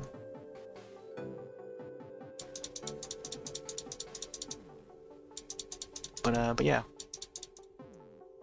it's a bit borderline. I feel like there's a crowd of people that could pick it up, and then there's a crowd that might not. It's probably best to wait. I think the majority would want to wait, and that's probably the best choice to go about it. For me, I think the two franchises, I would mention this from time to time, the two franchises that would get me to pick up like a system at launch or close to launch or whatever, or launch window, would be the Zelda franchise and then the Mario Kart franchise. Those are the big two. Monster Hunter, I love Monster Hunter, but I don't know, it has to be like within the window, I think. Launch window of the system.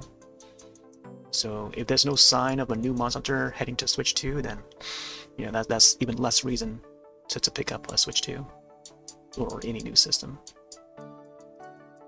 But yeah, it all comes down to the software and then the price point.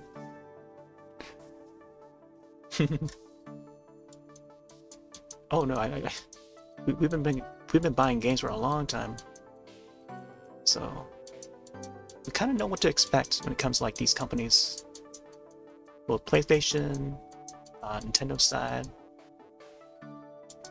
We're always keeping watch. Keeping up with the news is also important.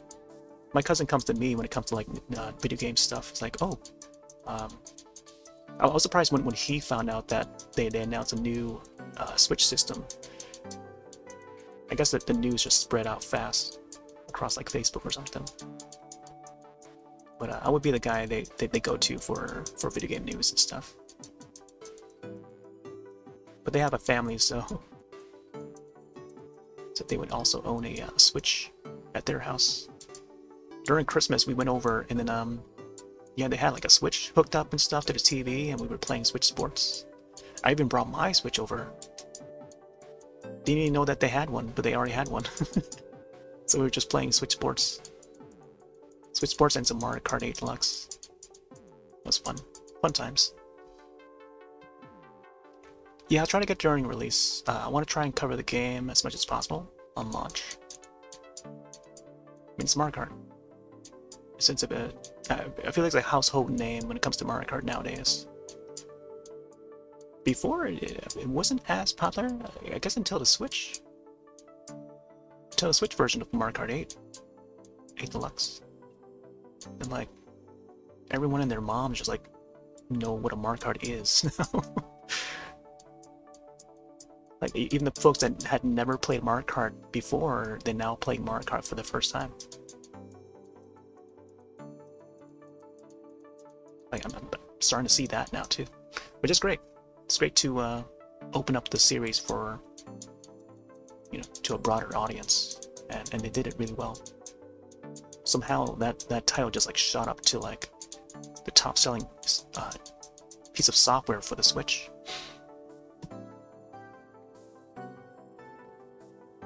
Yeah, I hope they change it up here and there. It's gonna be open world, so I'm curious to see what else they add to it. If they bring back missions mode, adventure mode, like that'd be awesome. Sightseeing mode was something that I predicted like a month before they revealed the title. During Mario Day, we were playing some Mario Kart 8 Deluxe on Mario Day. And then me and another person were discussing some ideas that would be cool to see for the next Mario Kart. And sightseeing mode slash, I guess sightseeing mode was a mode that we thought would be a neat casual way to experience the game. And then we just like go off to different kingdoms, Mushroom Kingdom, lava area, wintry area, and then snap photos. Take group photos. Selfies and stuff, Weefies. Wee. And what do you know? When they announced Mario Kart World, they have this like this sort of photo mode option. Like what, you know? That's something that we predicted on stream, and it's been clipped like a month prior to the announcement. I was like, wow, you know.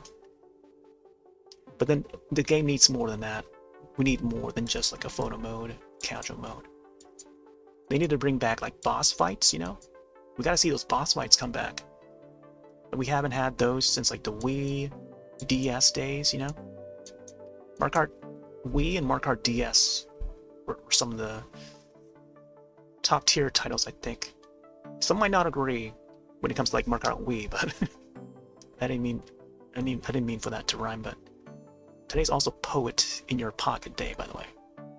It just came out by accident.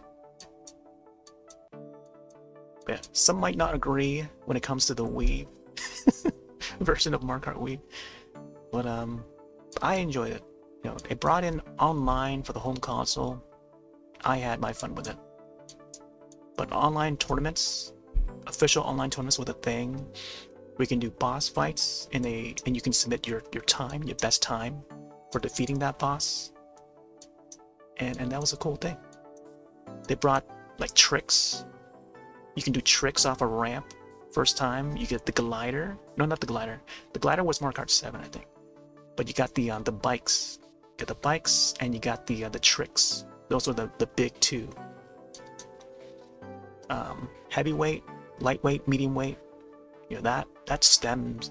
Mario Kart 8 stemmed from Mario Kart Wii, and then carried on to Mario Kart 7.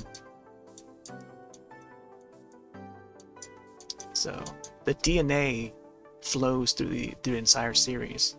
I guess it all stems from 64, you know, 64 being my I worded it as 64 being my my personal favorite. I think still play it just last week. Some folks, some of the younger generation nowadays would be like, what was the last time you picked up an N64 controller? I had to raise my hand and reply, just last night. I was playing some Mario Kart, you know? Prove that guy wrong. But seriously, I think, you know, everyone knows what a Mario Kart is. I think it's important. It's an important title to put out as a launch for the Switch, because they saw how record-breaking the Mario Kart 8 Deluxe was for the Switch. They wouldn't know, I know, right?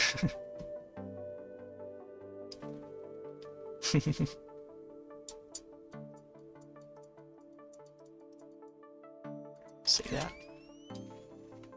It has to be a different color gold.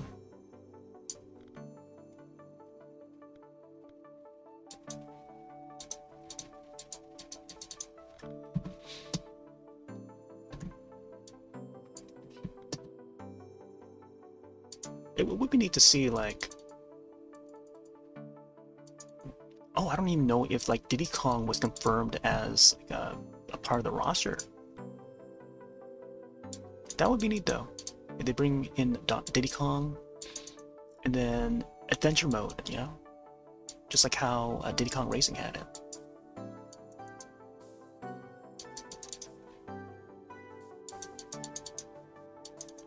This part here comes out this way. Yeah, it's a good time to start saving up for it now. I've got a feeling that they might not drop the price. When it comes to like Nintendo nowadays, they're pretty firm on their pricing. It's so much like the current era now. Nintendo now is so much different from how they used to be 10 years ago, compared to like the Wii and the DS, or even 3DS. Remember how the 3DS they dropped the price within like months, and then we had that 3DS ambassador program. Like I was one of the ambassadors for the 3DS, so we get a few selection of like free games to download, digital downloads too. And then the same thing for the Wii U. Like they they did a whole like ambassador program thing, so you can download like free NES games, because the Wii U was not selling.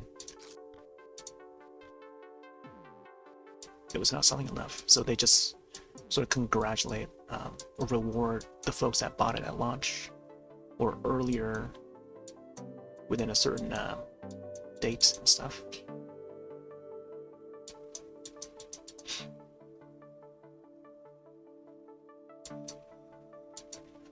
Yeah, put the neck in right.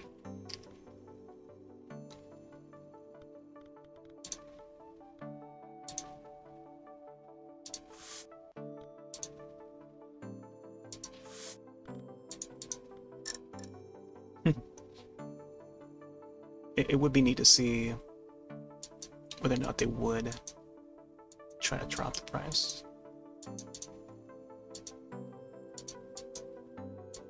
I think over time they might possibly. That is if they come up with like a second system, like a second SKU and stuff. Maybe not like a slim, because I guess the current system is already slim enough. But I guess we'll see. Who knows if they'll come up with another one.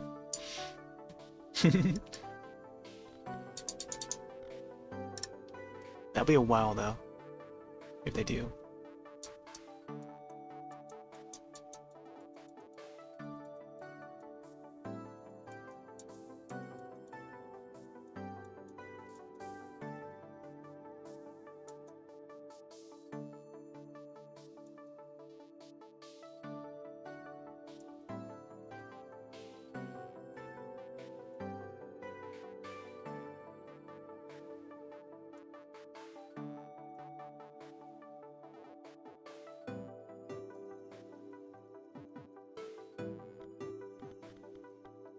Shadows down here.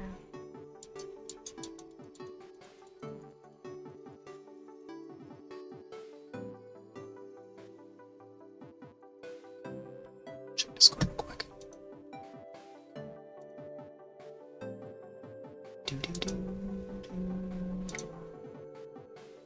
Oh man, the new season of Last of Us, I think is coming up this weekend.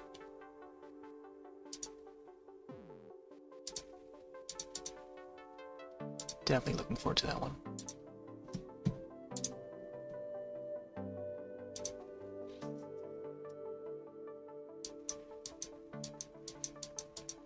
It seems like they're gonna go like a week, new episode per week basis. So that way it would give more time for folks to catch up on the episode and talk about it.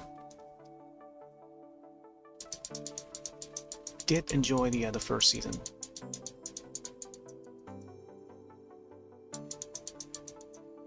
Would broadcast over to Discord.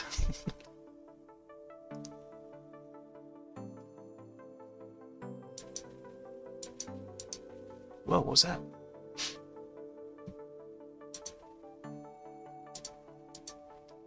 Just heard a sound just now. I don't know what it was.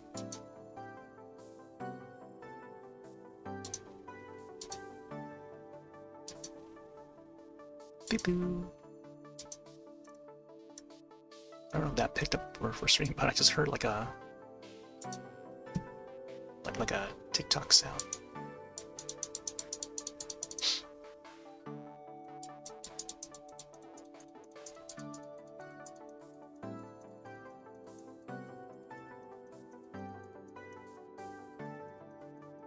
Oh, unless it was something within the Scribble. Check real quick. Then we had one person added me that we played with the other night. That's my friend Code if folks want to add me on Scribble. Save this.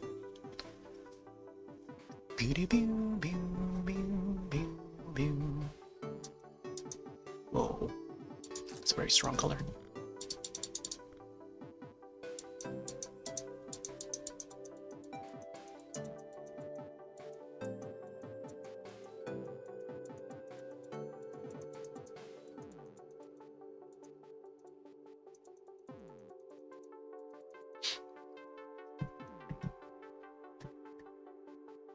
And I haven't even altered the eyes yet. I feel like I gotta move this one up a little more. But I think it's fine where it is currently.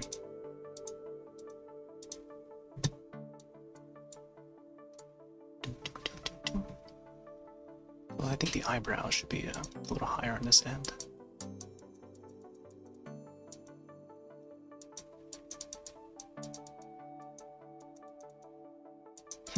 Yeah, we're going for like a Mona Lisa.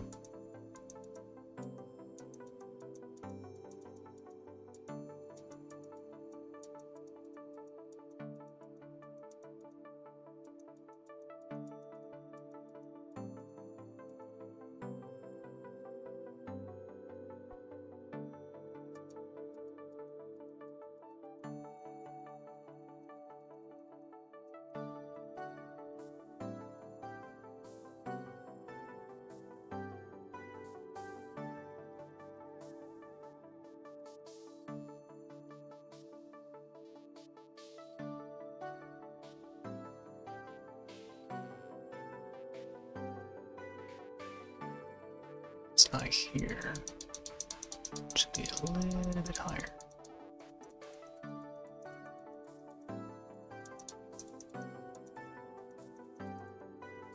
I want like level it with this one here, the other eye.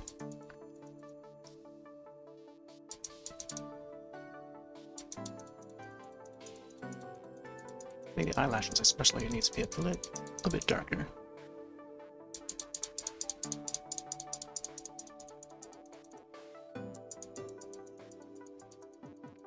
I'll save the eyes for like the last part, I think.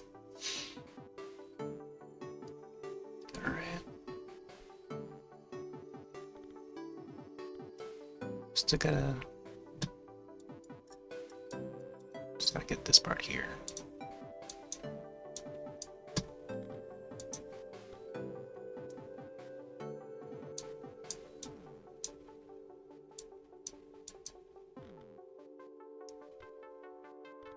Maybe I should go for like the more brown color.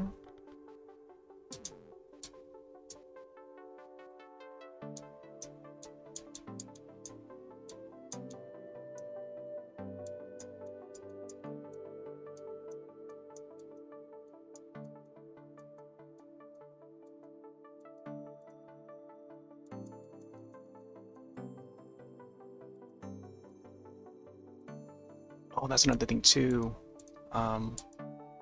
Switch 2 was the reason why I hadn't gone back to playing Tears of the Kingdom. I'm like halfway through it, but then like I hadn't gone back to playing it because of the you know, how poorly it runs on Switch. And I was hoping it would run a lot better with Switch 2's announcements, and yeah, it looks like it's now running Switch 1 games a lot better.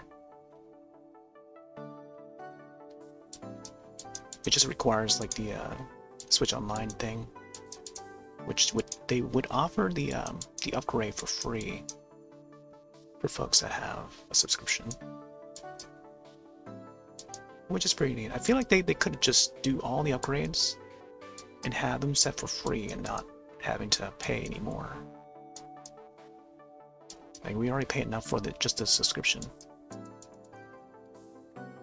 but they seem to be begging on that.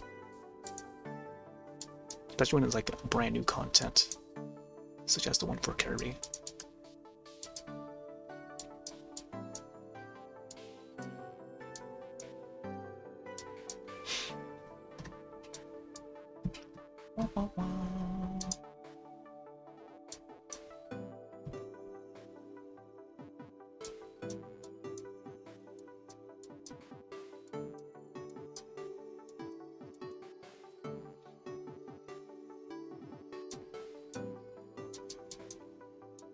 This has to have like a more reddish.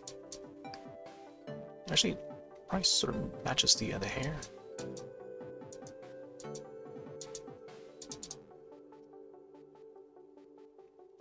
So it looks a little more sparkly. Whoop.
2 hours in.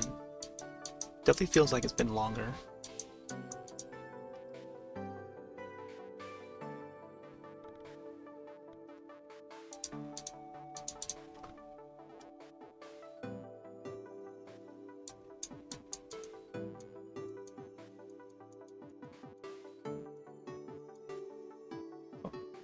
Some more orangey color.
Let's add some shade.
Oh, there's supposed to be another. Oh, I see. That's just like a necklace that goes over here. Oh, that was like another one of these the gold rims thing, or the robe. What do you call it?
It's in there.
Made out some pink marks down there earlier. I got racing. What color them over?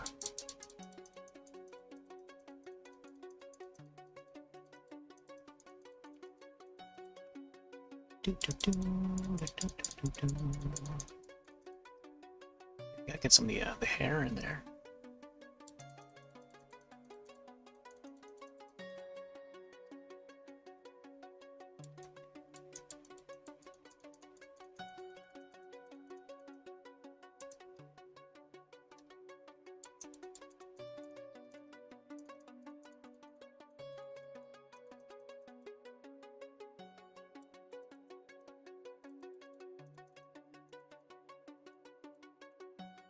Well, I think having the pink color will make it so that's like shaded underneath the hair.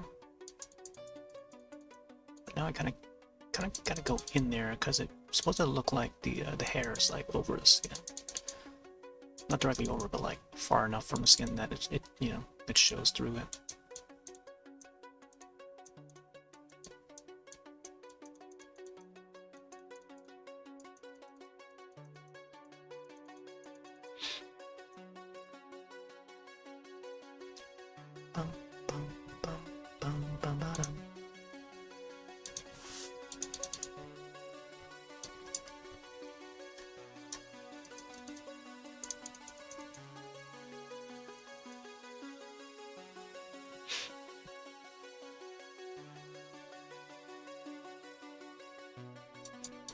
Oh, interesting. Okay. I feel like this part here.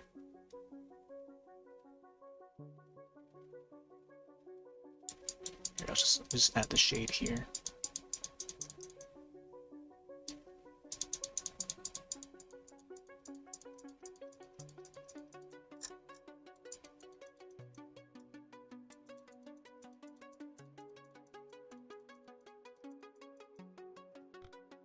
Let's go from like a more reddish.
Is there?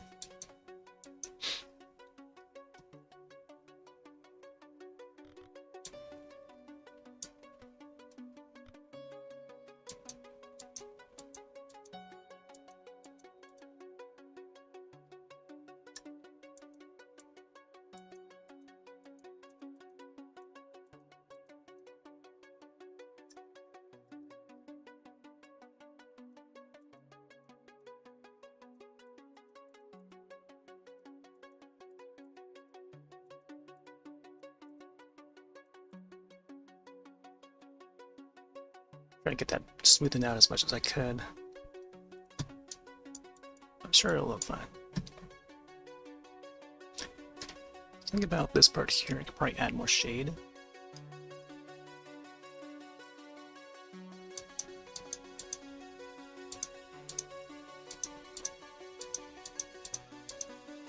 Gotta be careful though.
Definitely some shade on this side too.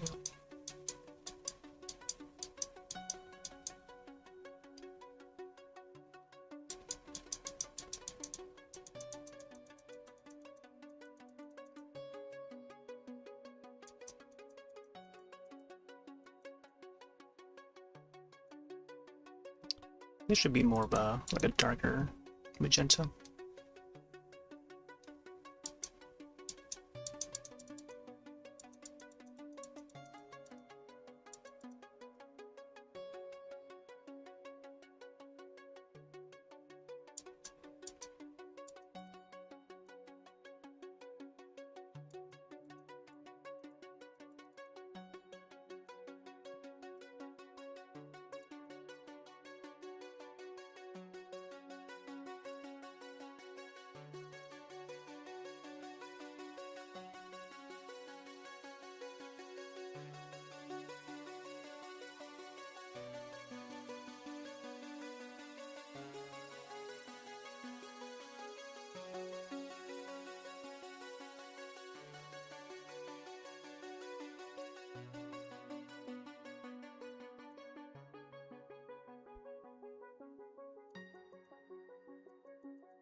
Very tedious.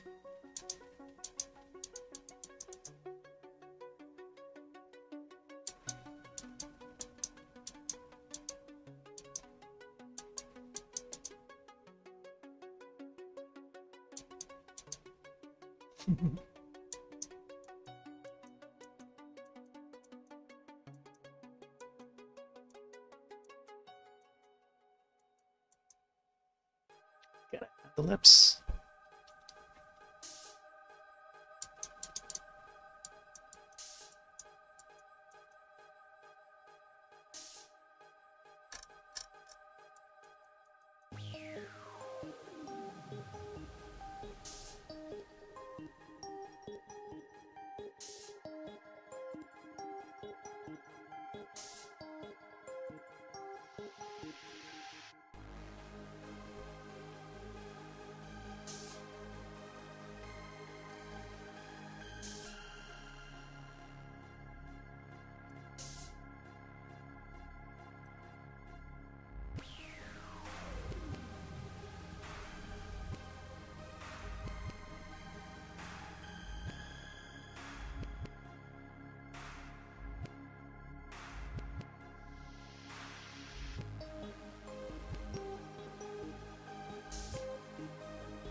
This is pretty strong of color. I'll try a lighter one. Okay, this is probably a little bit better.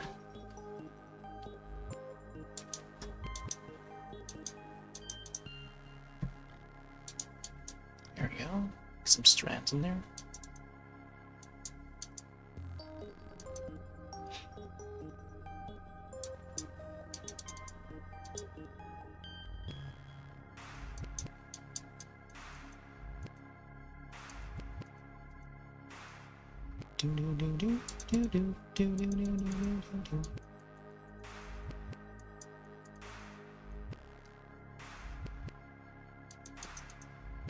It's tough to get.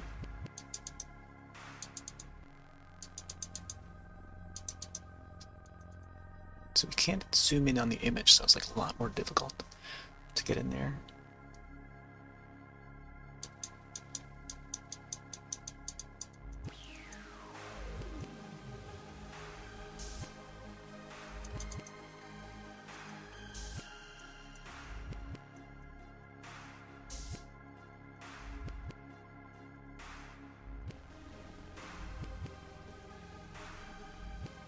Just got some nice lips there, I'll tell you that.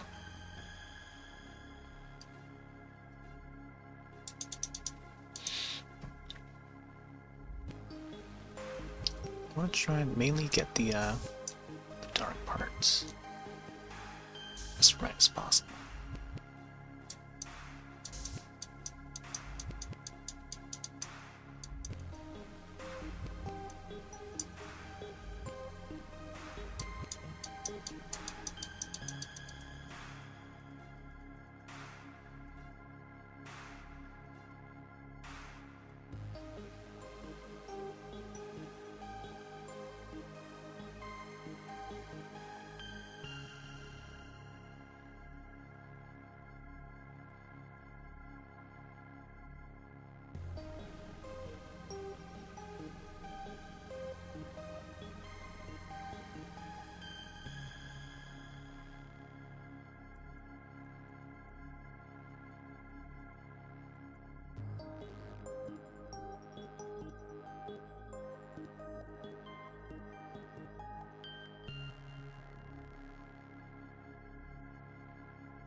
Yeah, that's tough to try and get in there.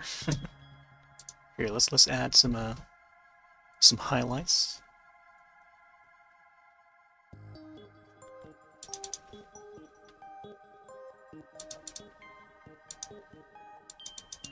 Very important.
There's gotta be some more darker parts. This area here.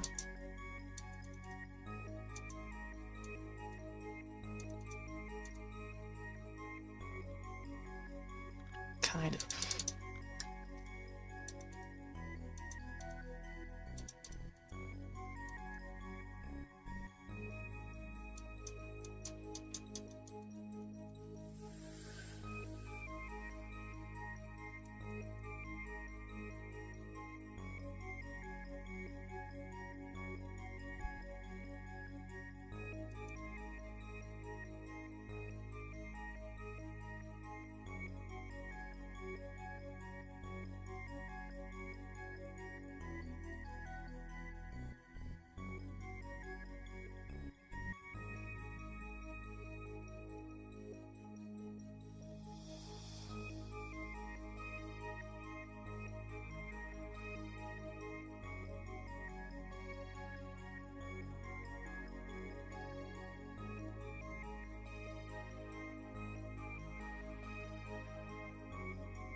Thin lips are there. I love him. Yeah, adding the shadows and the highlights is very crucial when it comes to drawing the lips. It's like I was so focused there, just getting the right spots. Yeah, yeah. There's a certain dimension to the lips, like it curves inward, you know. And you gotta be careful what color you choose too. Sometimes going directly black is it's a bit too powerful. Just gotta be really careful of that. It seems to curve in, so it goes at like a slant.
See what I can do about this dark area.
I'll keep the eye locations there. There's just gonna be a lot of detail to add.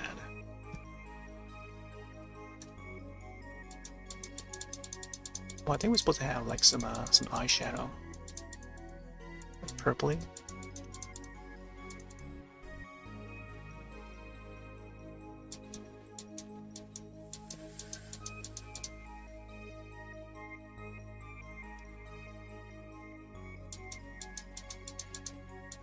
Gotta smoothen this out a little more too.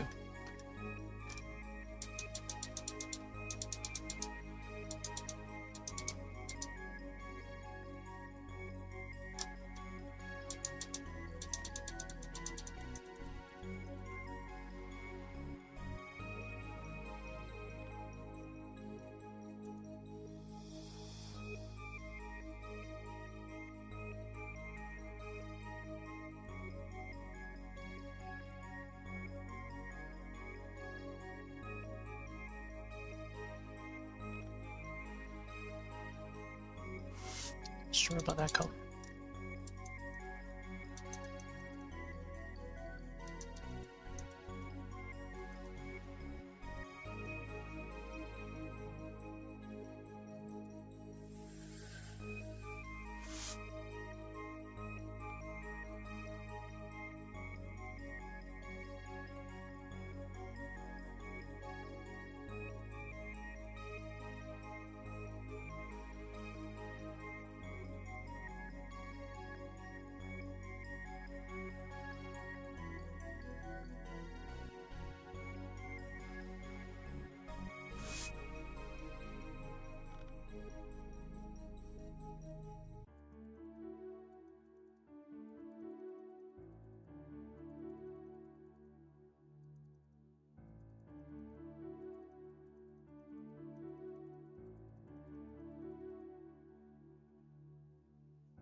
Get some more pink.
Like some of this part should be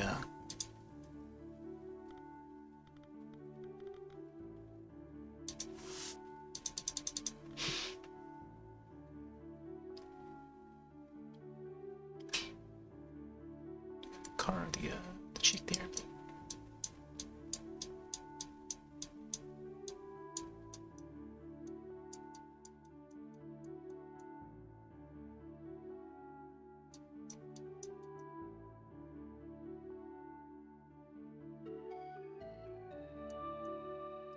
Bum bum bum bum bum.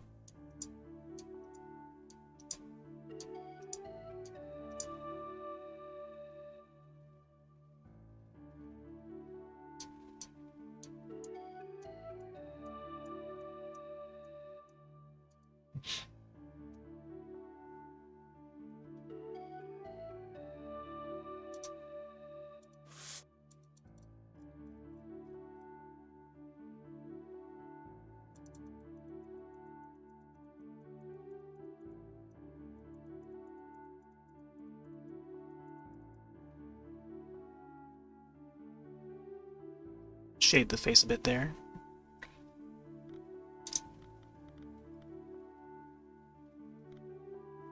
Looking back and forth, I'm not sure if the cheek there is right. I think cheekbone should be a little higher.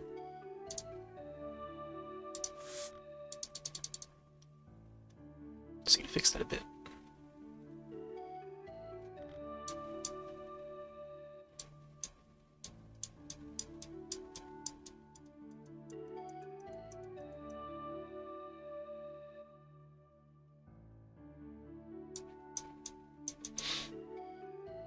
For some reason I feel like the eye should be a little higher, but maybe you can, I don't know, maybe view it from like a different angle.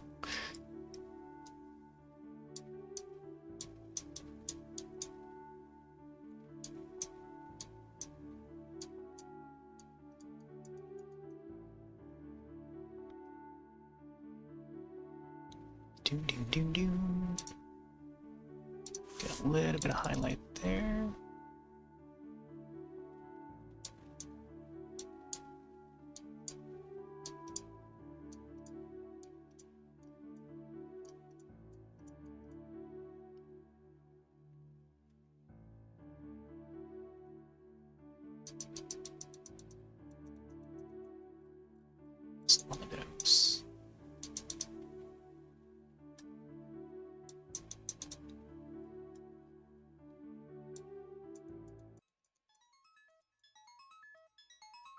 This part here should also shine.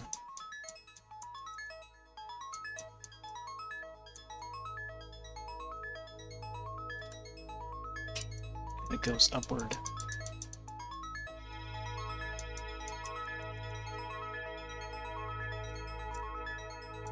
Just blends in.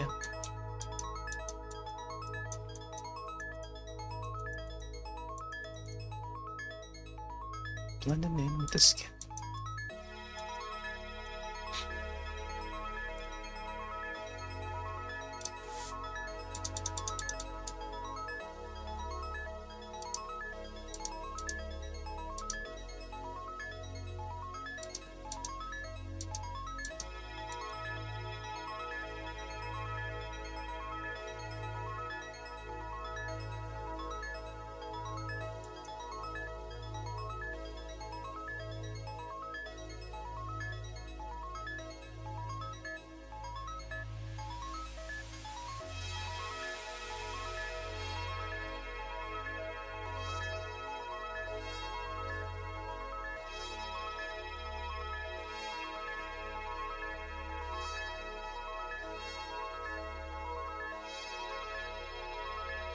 Yeah, the highlight is there, like it's just there, subtly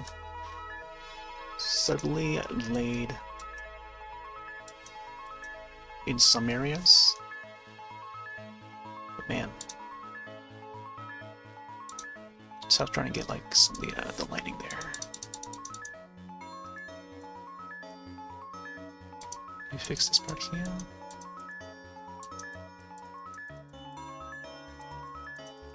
Slight lighted part. The nose bridges out. It's supposed to like go inward.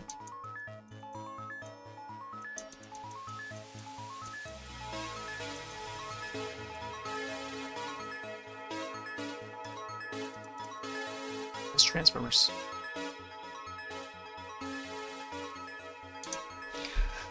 Do, do, do, do, do, do.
It's tough. Trying to get the eyes there. I feel like I should save the eyes for later.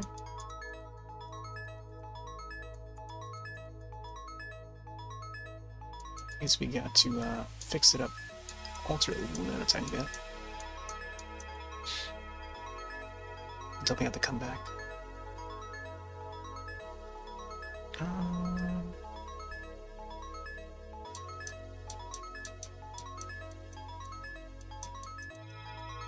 Just soften this part here.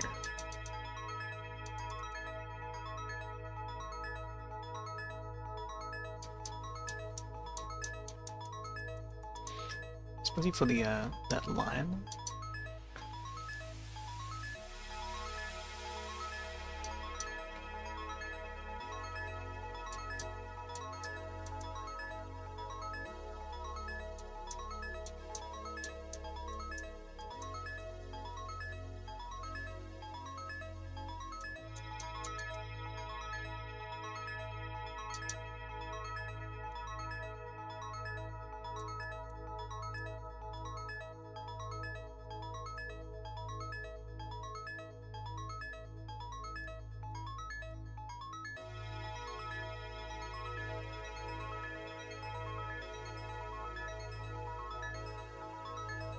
It's curved in this way.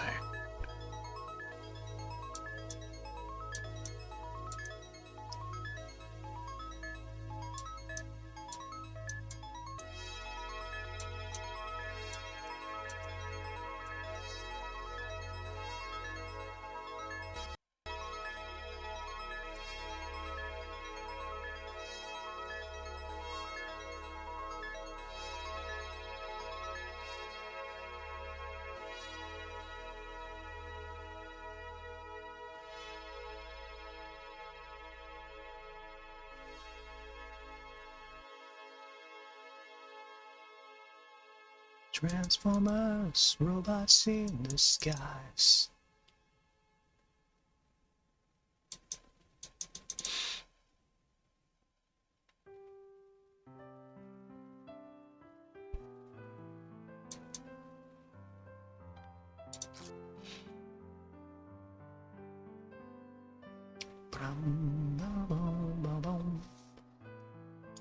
Let's use this dark color for nostril.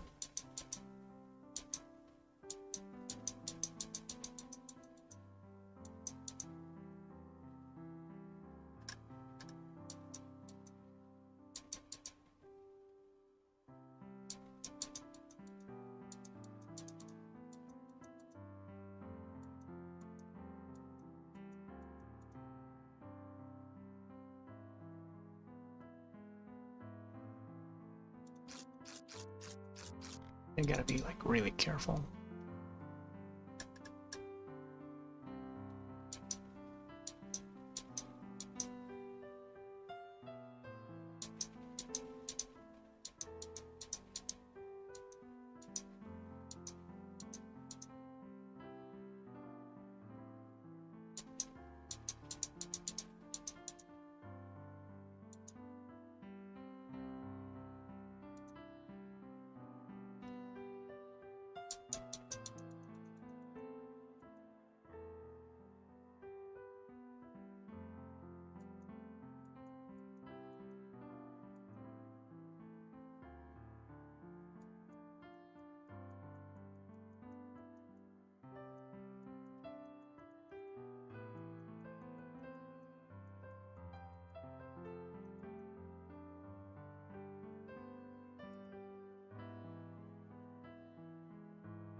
Do have to soften up this side here.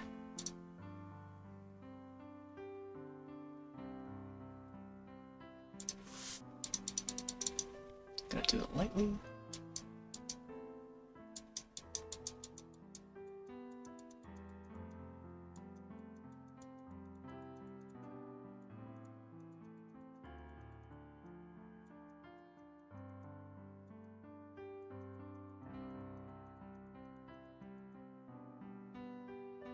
Boom, boom, boom.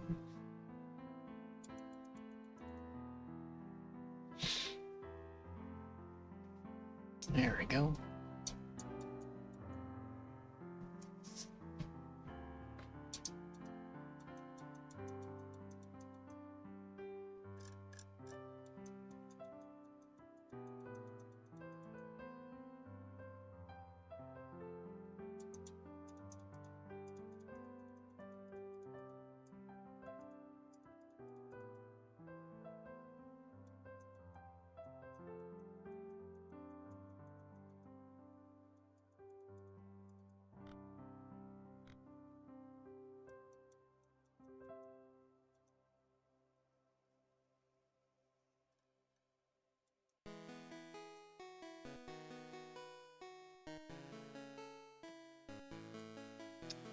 Do, do, do, do.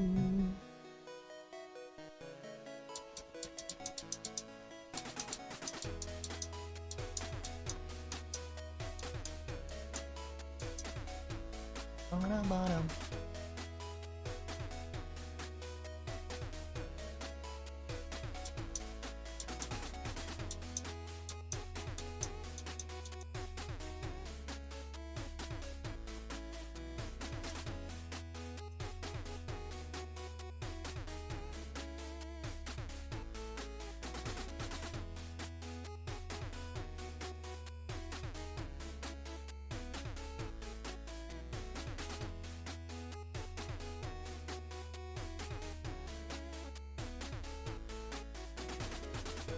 Get that peach, the peach chin. I say she would have like a peach-shaped chin. Keep moving my face away from the mic, but just realized the microphone is just on the desk.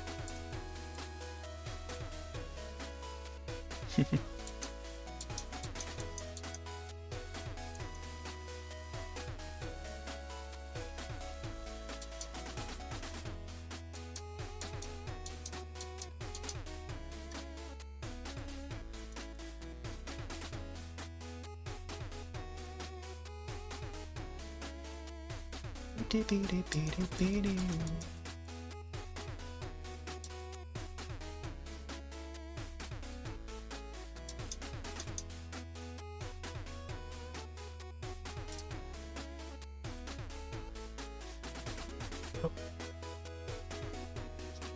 Yeah, I think that should. Don't want to overdo it, but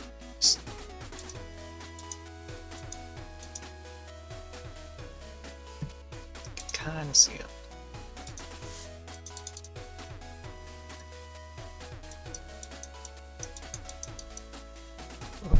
Don't want to enhance it too much, though.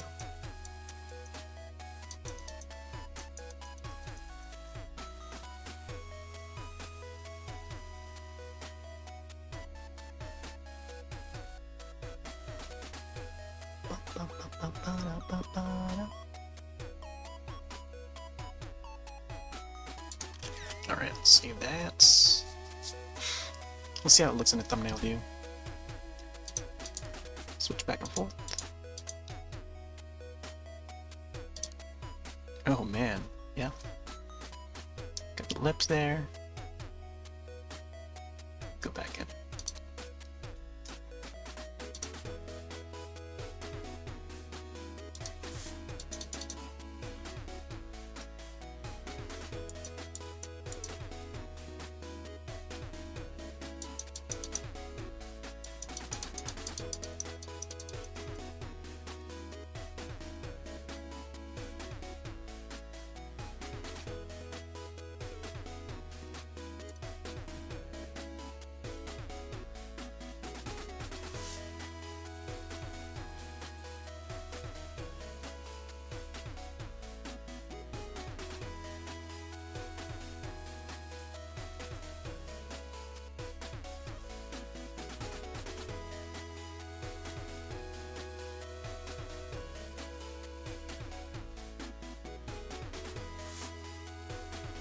Within and out, bro.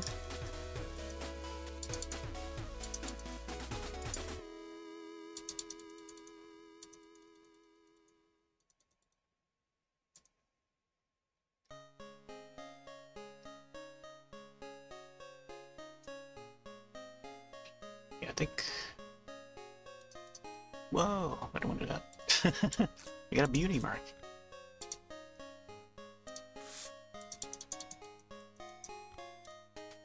Just a tiny bit. It's hard to see the difference here. Let's see when my monitor's not in night mode. Even in night mode, I think it's even tougher to see some other colors. I think for the most part, got it covered.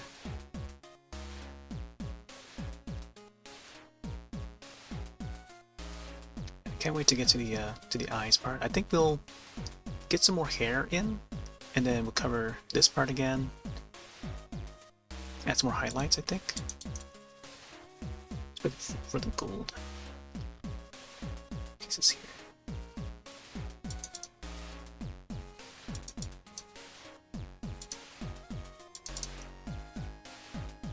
I suppose it'll look gold. Be careful with the brightness of it. Oh, I forgot about the necklace. I need to add the necklace too.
Adding the little sparks on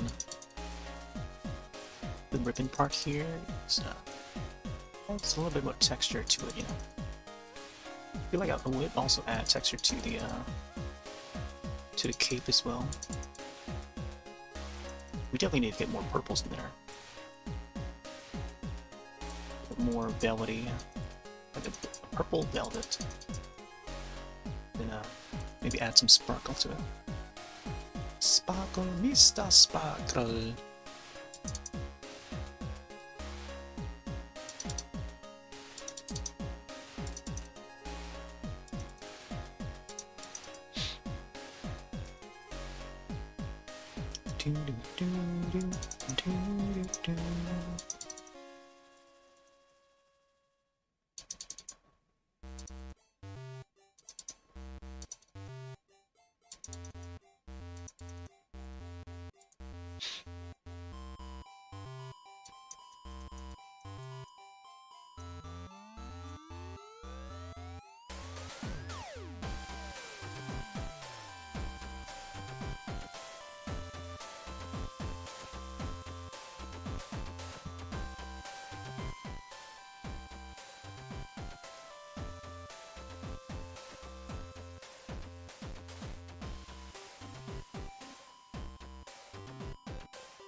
Wap, wap, wap, wap, wap.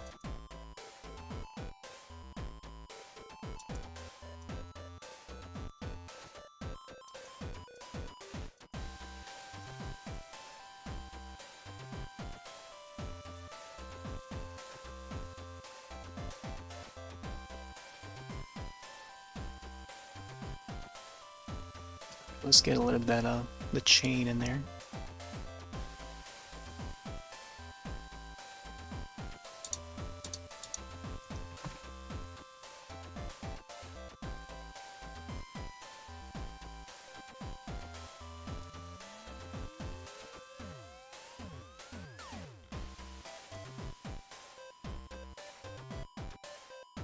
Bum, bum, bum, bum, bum, bum, bum, bum.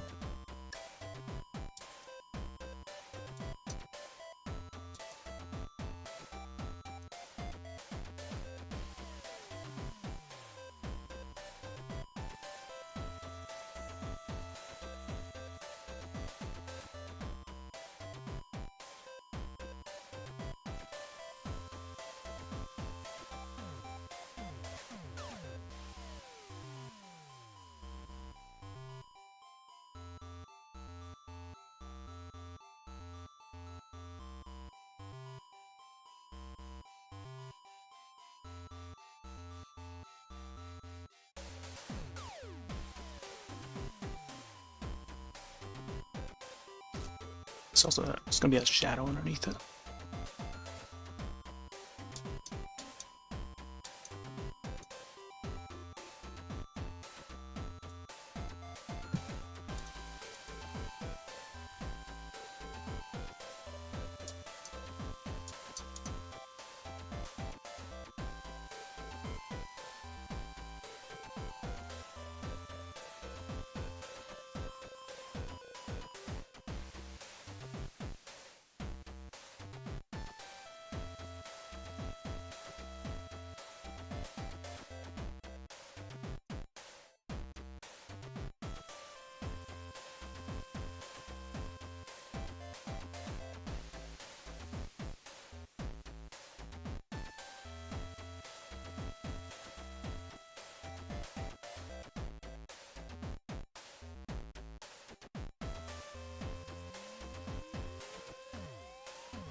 Now we add some, I'm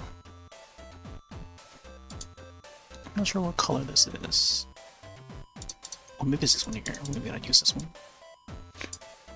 This should be more close to like a yellowish gray. Start to get the right location.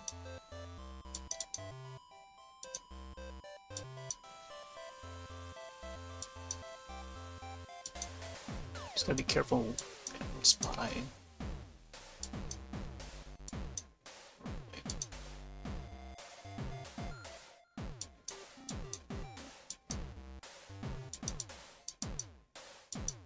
Oh man. Just have to get a chain in there. Add some more lighter grays.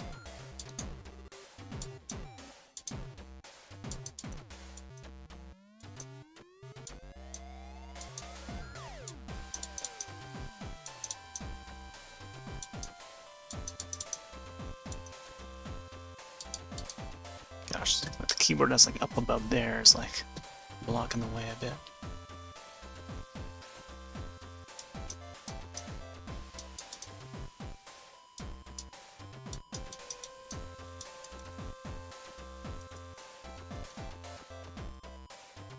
So I can make some parts of it look like it should.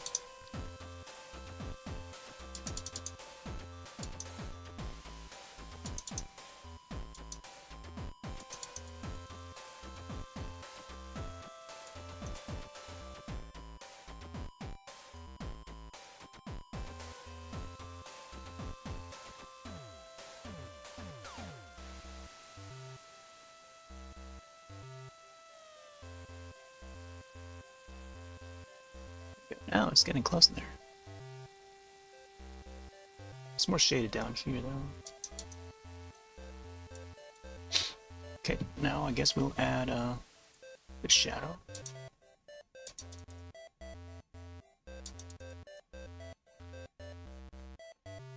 Dun, dun, dun, dun, dun, dun, dun, dun, dun. Do you remember? What do you remember? Do you remember?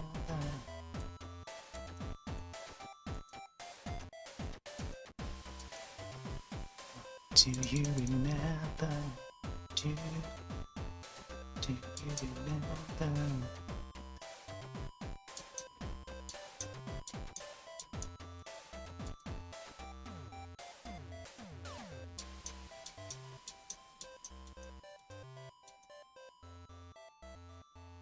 And this necklace right here, this little tiny necklace. Just that one strand there is just so hard to do. Gotta be really precise.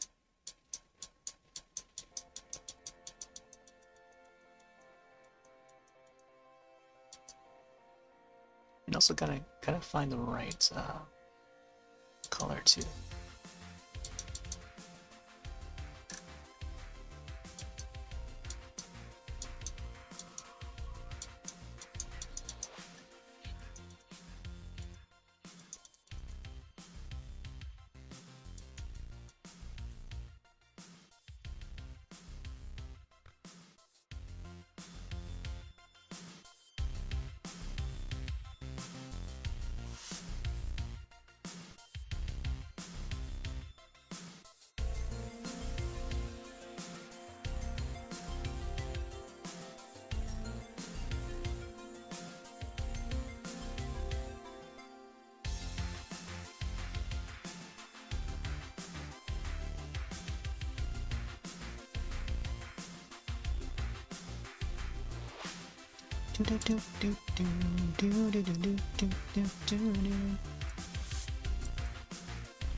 Yeah.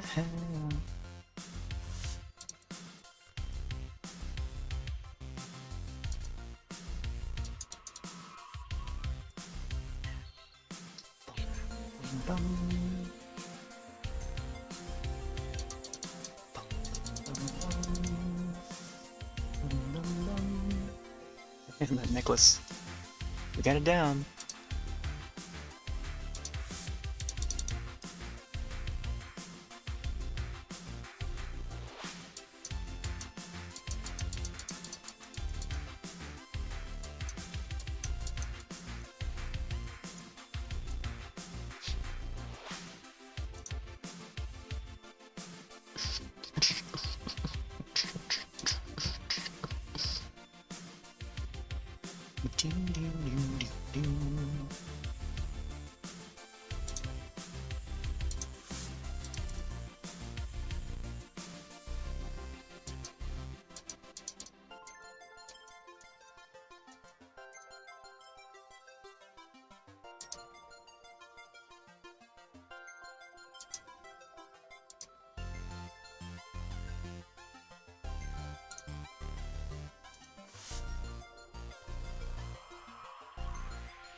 Must be lighting this part up.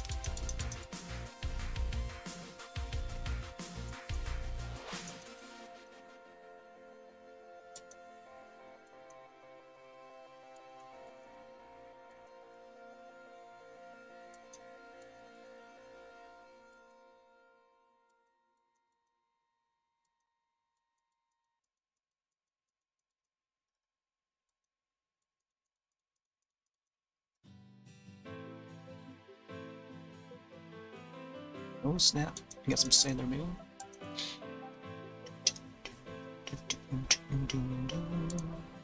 ᵖᵦᵦᵜ. This one's currently up on YouTube already. This was uploaded for Twitch Sings. It premiered on Twitch Sings. and then once Twitch Sings shut down, I uploaded to YouTube. A lot of ᵖᵦᵦᵜ fans were pretty happy about it. Yeah, I need to do the other songs too. Some of the other ballads were great. Still have the old soundtrack. Bum bum bum bum bum. Bum bum ba da ba da bum. Ba da ba da bum. Ba da ba da bum.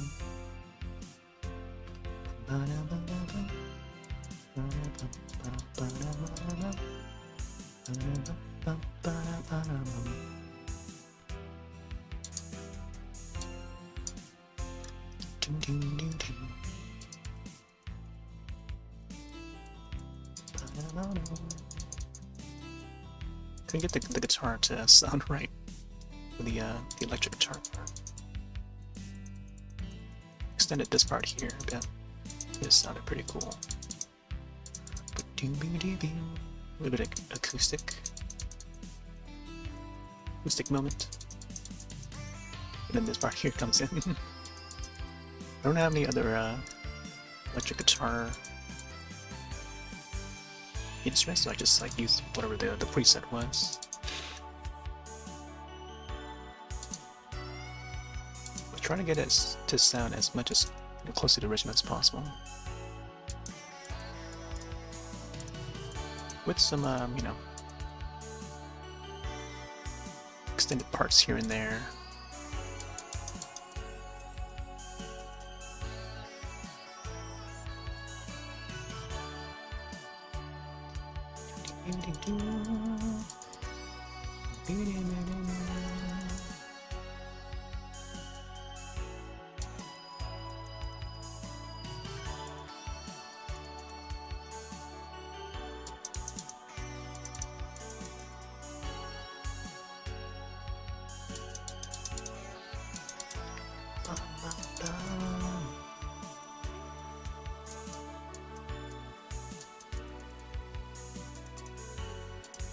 the end part here reminds me of a lot of Natalie Imbruglia, Torn. Like you could put like the same tune in this last part of the song in the last part of Torn, which is another song that came out around the same time, around the era of like, you know, the mid 90s, 96, 97, and then it would fit right in. Similar vibe too. I remember hearing the Torn song play on the radio while we go like clothes shopping, whatever, and then I would hum that part of My Only Love towards the last portion of Torn, and it fit right in. I told my friend about it too, who are fans of both. They're like, wow, it does fit in.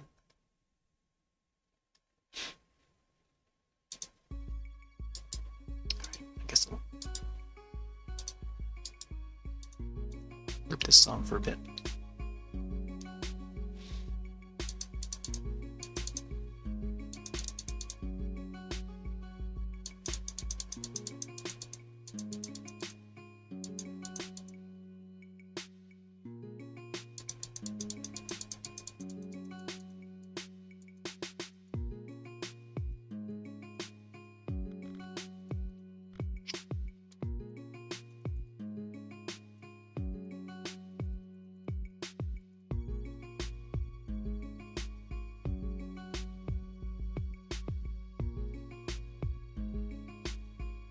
We'll just add some random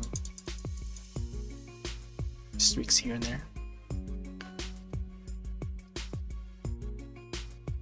So I think the hair part here has been extended. Check real quick. It's supposed to go a little smoother so that the arm would flow out, I think. But I think just leaving this shoulder part out like this is also fine. Supposedly there's like an arm that would come out this way.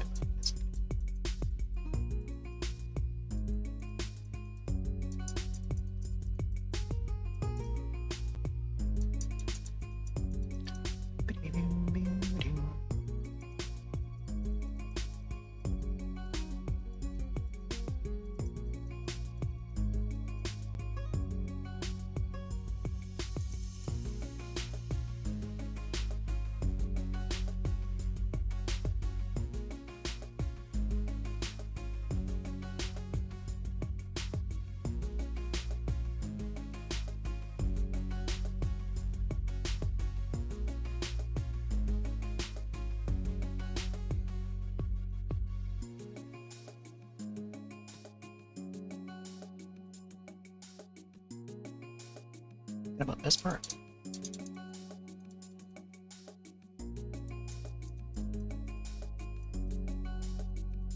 It's mostly like black.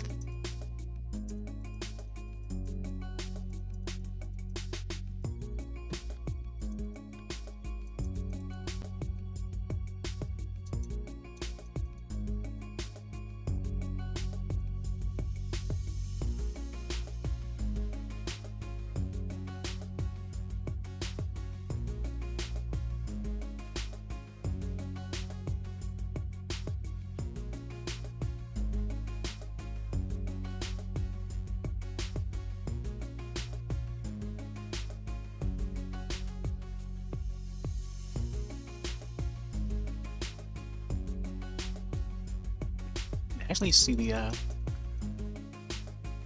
darker portions of this side here than before. I don't know my Windows is set to night mode or not, but assume not.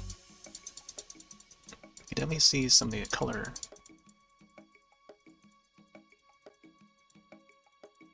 differences.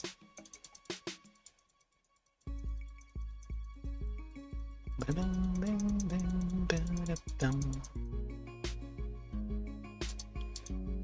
gonna have to figure out where I'm gonna have to write my name. I think possibly over on this corner here. Usually around this corner. Bottom right.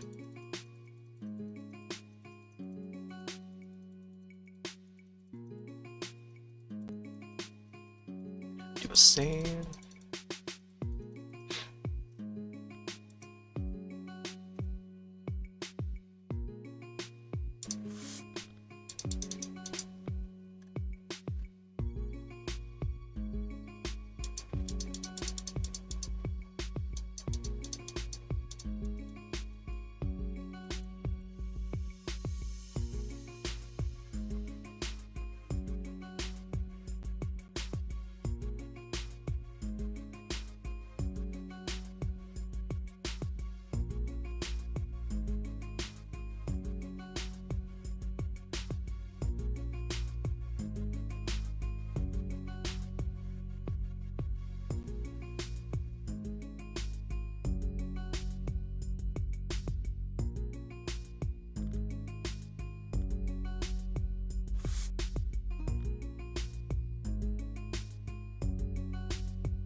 Alright, let's do save.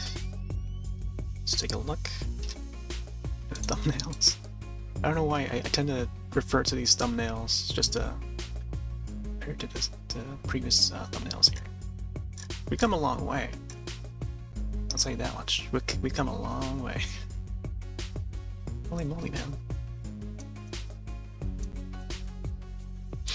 Can't wait to get the eyes in. That's what it's gonna really solidify. So we got the collar part for the cloak. How do you call it? And then getting the shade in around the neck is important. And then getting the necklace in as well. That's really important.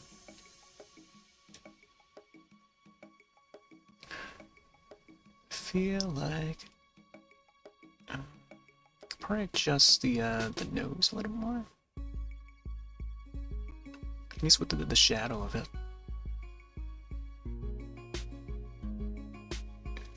Probably don't have to. Could go back in there and adjust it.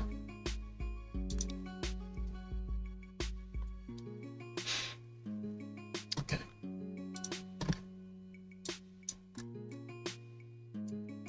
I do want to get the eyes in though, at least. The eyes are like probably my favorite part to do. We'll get there in a bit.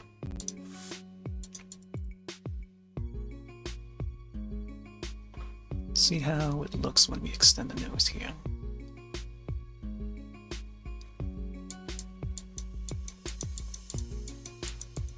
By nose I mean the nostril portion.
Sure what we do with the nose here, but we'll try it out.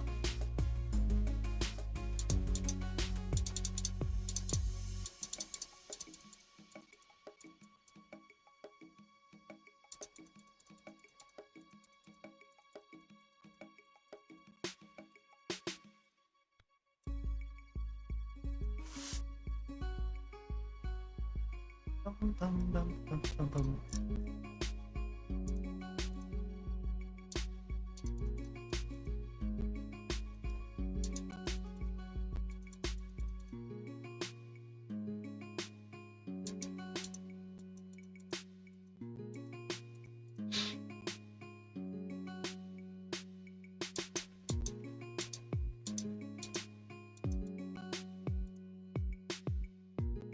try to extend it a little bit.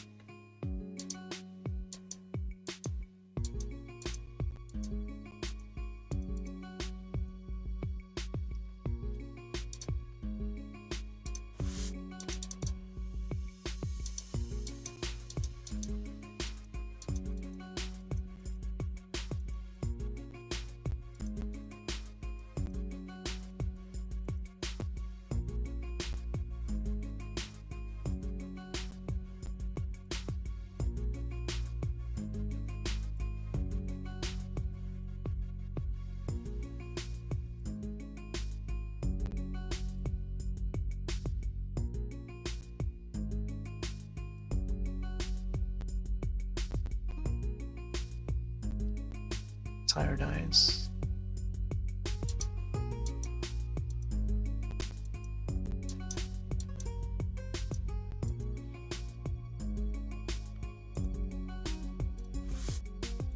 Soften it up a bit.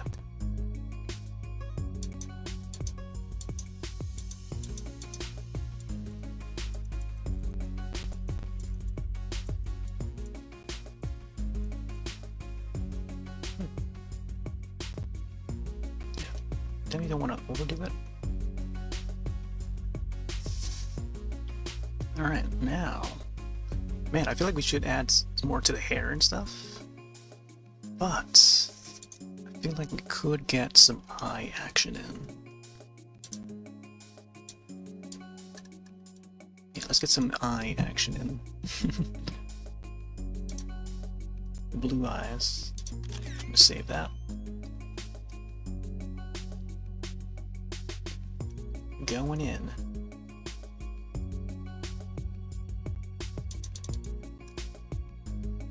Oh, it's very dark. Maybe dark is what you wanna achieve here for the iris pupil.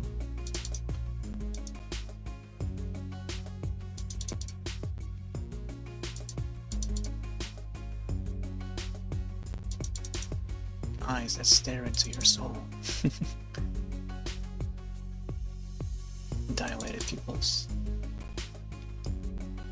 We do have to soften it up though.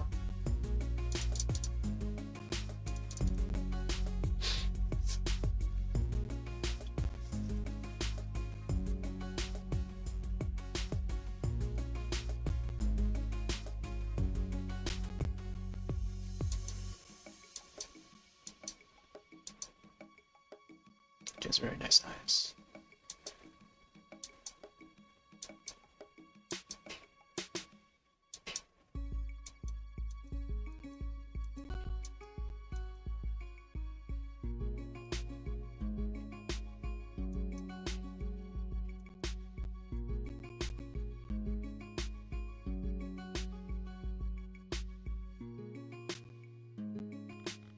Man, it's really dangerous to try and get in there. Let me see if we can bring this down this way. Gotta go for like a darker blue. There'll be some shots, some photos where our eyes are really sharp. Piercing blue, sharp eyes, you know? And then other times, I guess in this case, it's like more lighter, like grayer.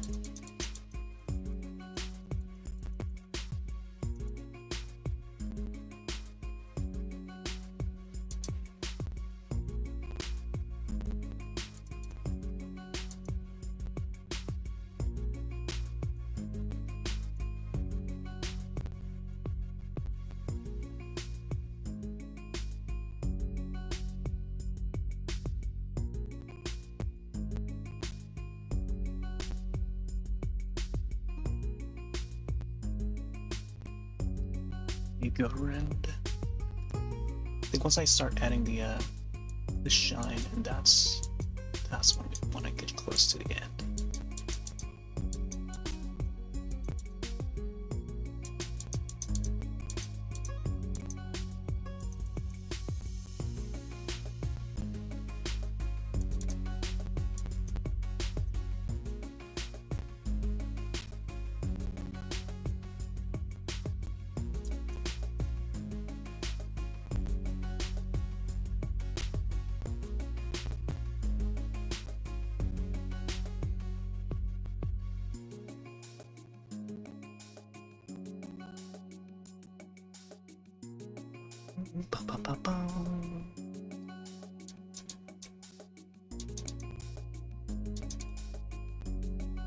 Oh boy.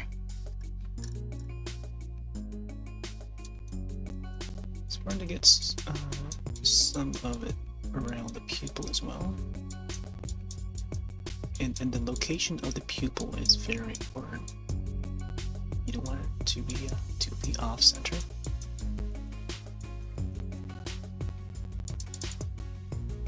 We can also find a way to fix it by using the color of the eye to soften the pupil a little bit. That way you can like sort of quote unquote reposition the pupil to its right location.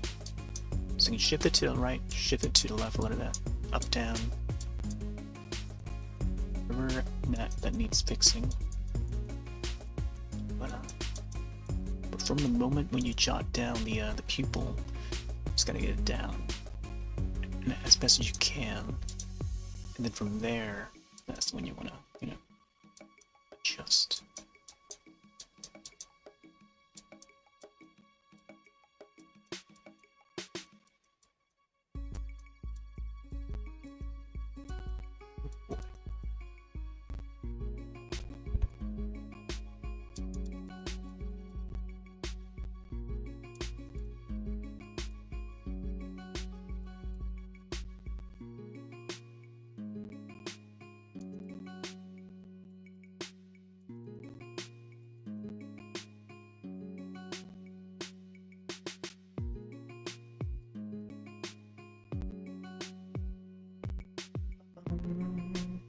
There we go. We got some eyes. Pretty blue eyes.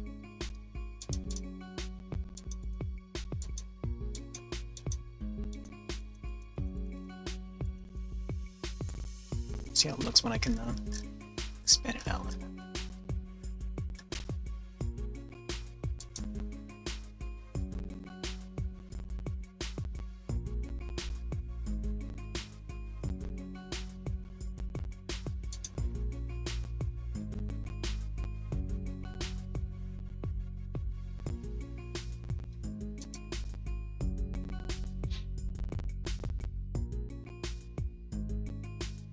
For some reason I feel like I gotta expand this part a little more.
I gotta bring back in the eyelids.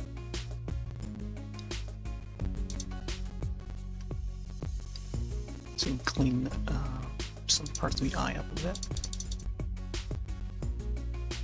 Or add more detail. Especially for this part here.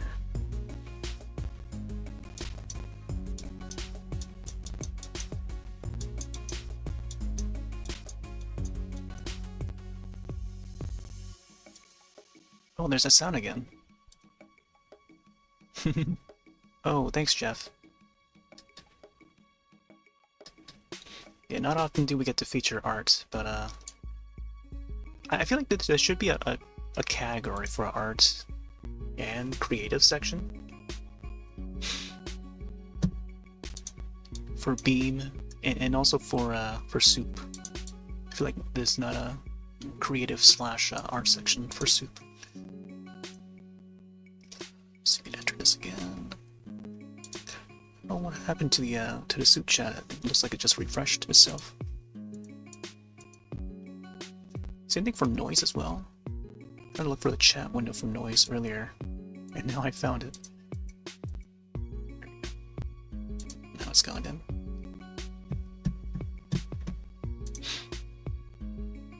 Yeah, the eyes are definitely coming out.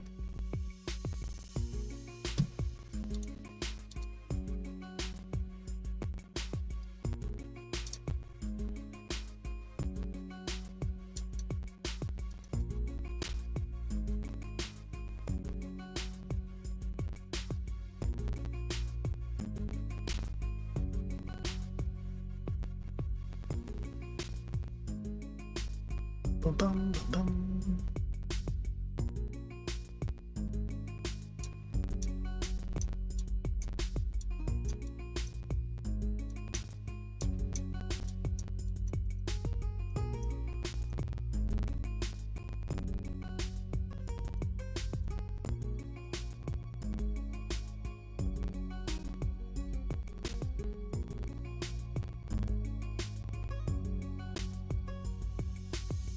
Fix this part too.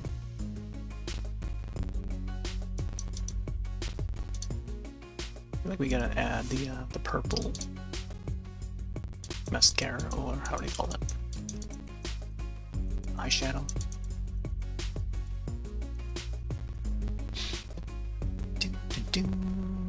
Alright, let's get some I gotta get some more of the blue in or something. I think it's like somewhere around like this color. Maybe even grayer. Let's just go for this more grayer one. Add some details to the eye of it.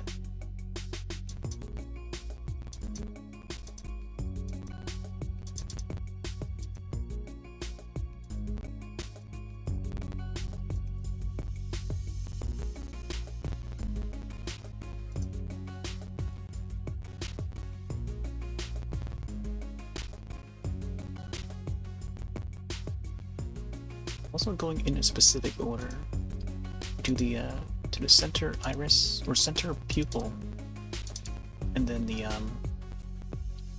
outer ring to further, you know, adjust and you know, make sure the pupil is at the center, and then you do the iris portion to make it, you know, more detailed and textured. Go back in there. Not having to worry about like how much of the edge part you've colorized, you know, or have darkened. Normally having it dark around the edge gives it that much detail. Makes the lighter part stand out a little more. The more you do so. So, what if I go back in, and then I'll try to do the blur in the pupil here for this eye.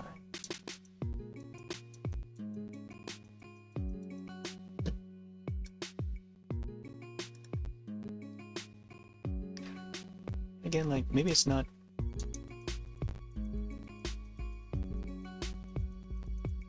Like having the right size pupils is also important.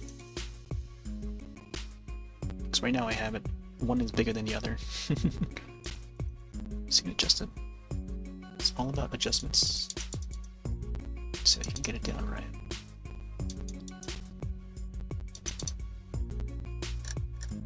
Just do this here.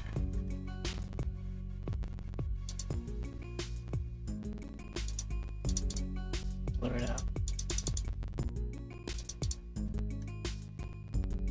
Can always go back to it.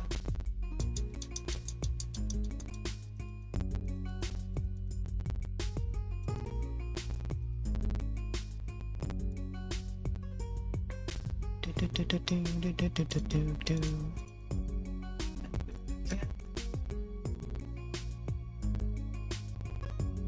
sure it's the right size.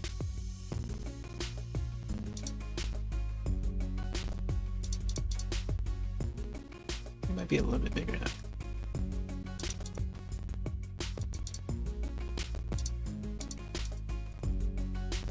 You don't want to move around too much.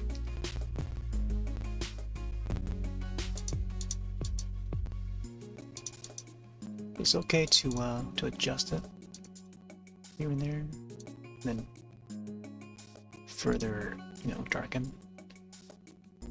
But you can always go back to smoothing it out. And again, you can always back and forth until you get it.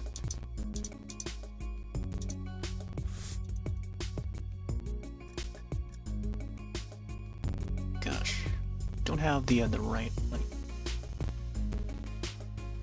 I'm sure we have the right DPI, whatever it's called.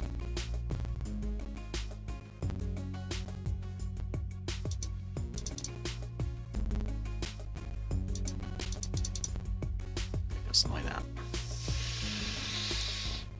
I'm gonna add some more lighter colors.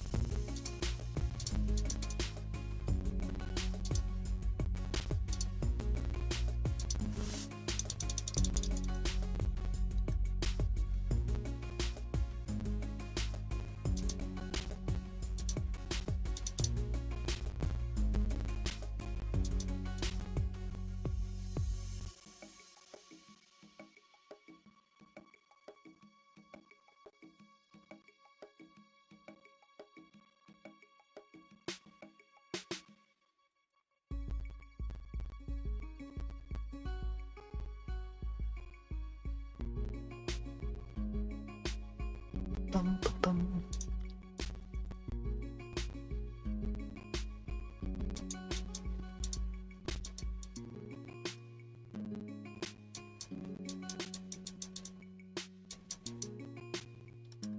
I think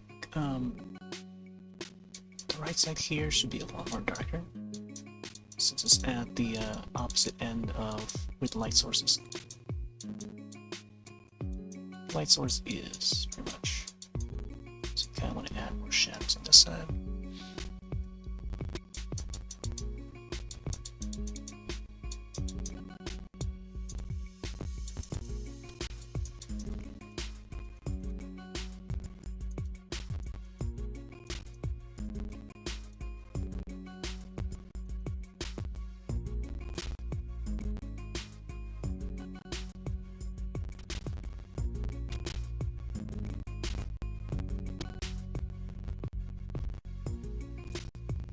Same thing on this side too.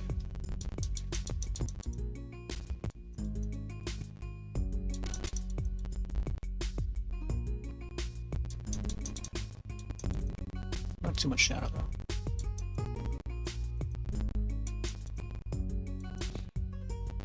It should be at least like a noticeable sort of slant or shine that shines like right here on the right side. So you can add a little bit of that.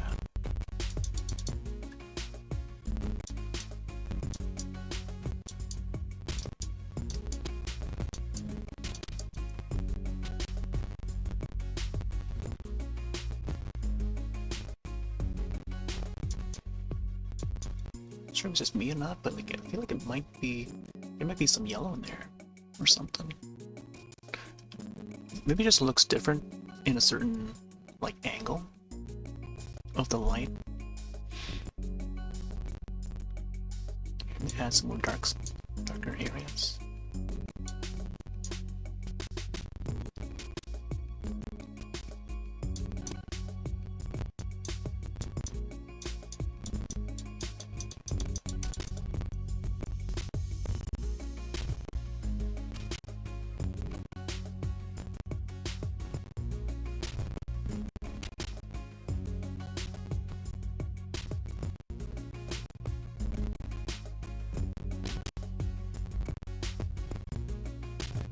Yeah, once we add the white shine, it would be game over. Like that's when it's, you know, it's gonna look really lively.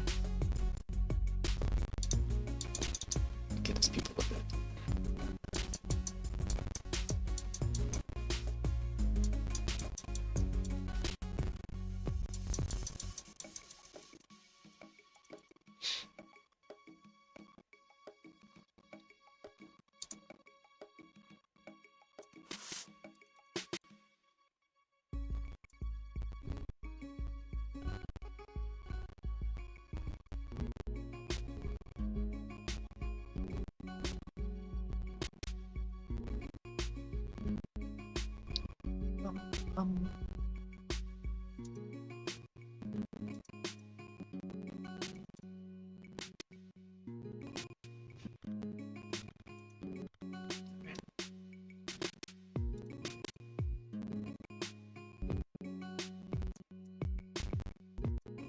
There's one spot there. Let's add another one over here. Be a little too strong.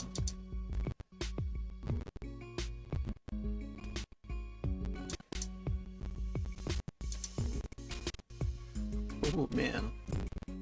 Yeah, the eye is looking lively.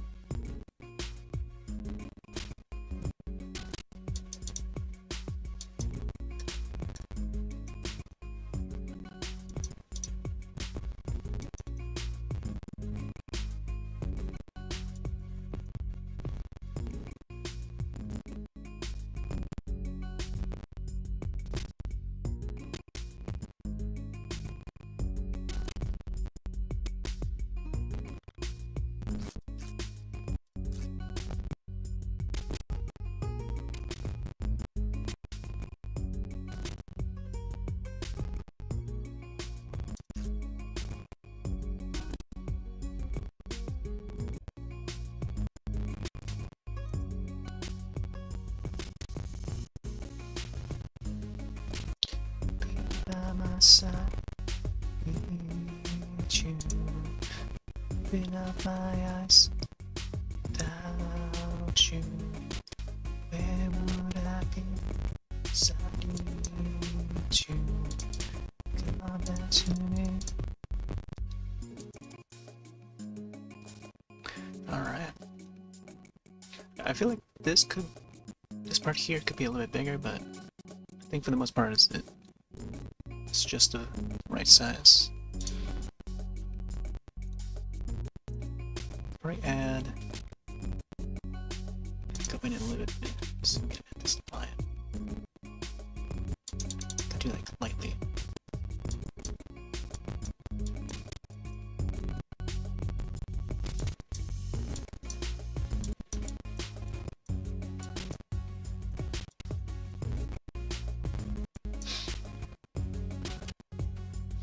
I also need to get in there to redo the eyelashes. Didn't get that.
Like leaning so close to the screen.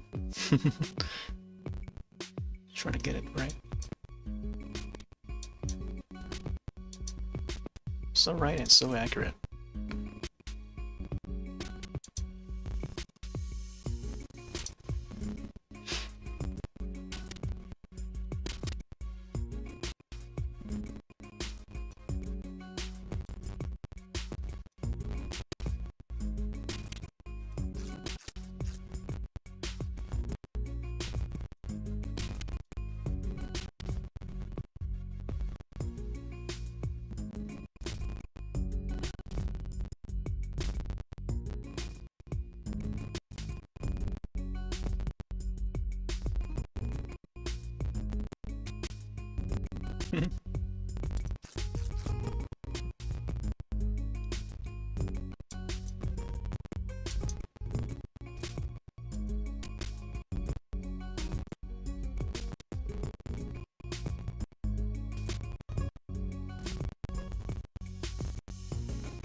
the eyeshadow stuff. Alright, before we do that, let's save.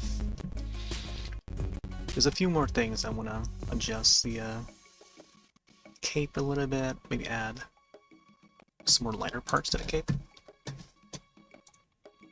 Let me check real quick. Yeah, we gotta add some more lighter parts. Let's see how it looks when I use this color. Just over here.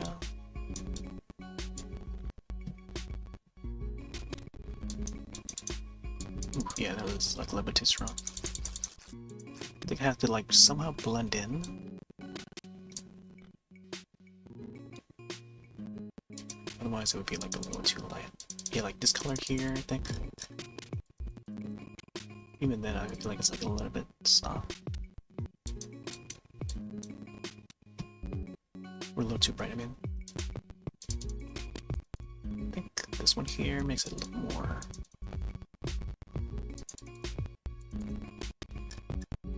Yeah, I think this one here. Just add some quick dots.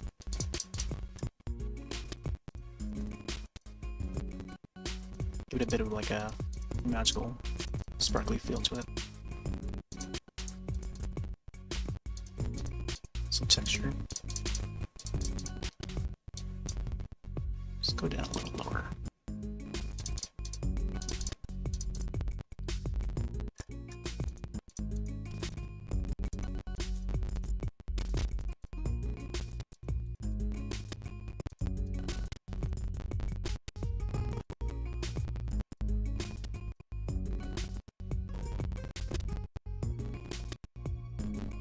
I think this is probably like the same technique that I use for...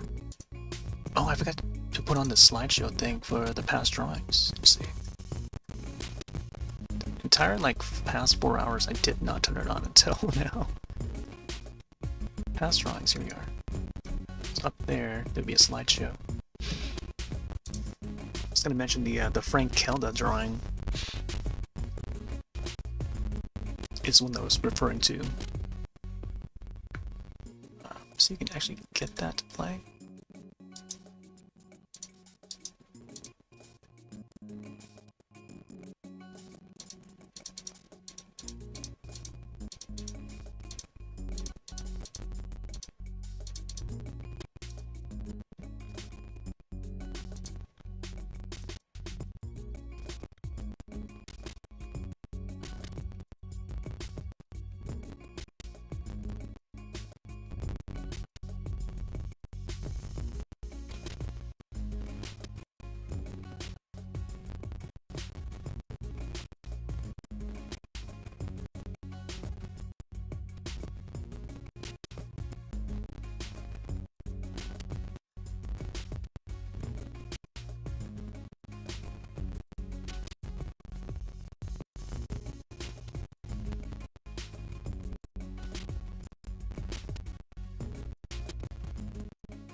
Some of that wave racing.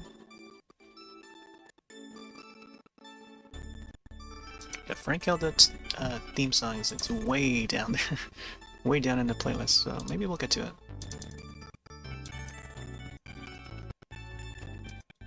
And we gotta do some more hair stuff. Let's see.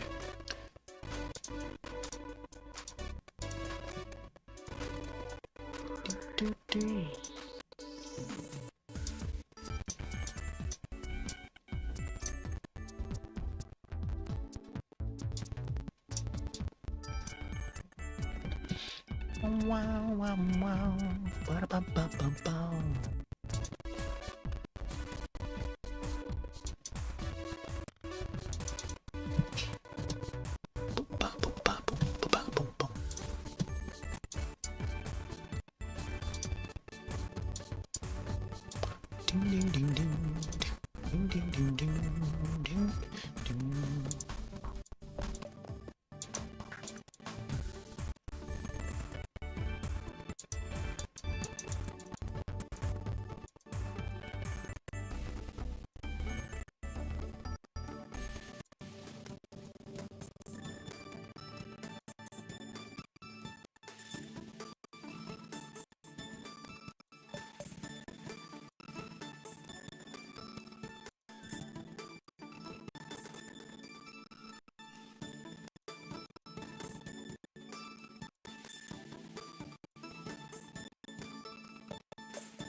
Wave race while we're in the waves of the hair.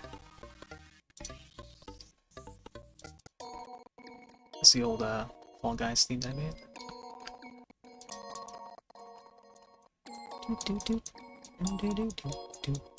And it has been a while since we last played Fall Guys. I don't know anyone who still plays it. I'm not sure they even do like seasonal passes in more or whatever it was. I don't see their posts anymore either. Guess folks is just on to other games. Like Marvel Rivals or something.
sure about this color though.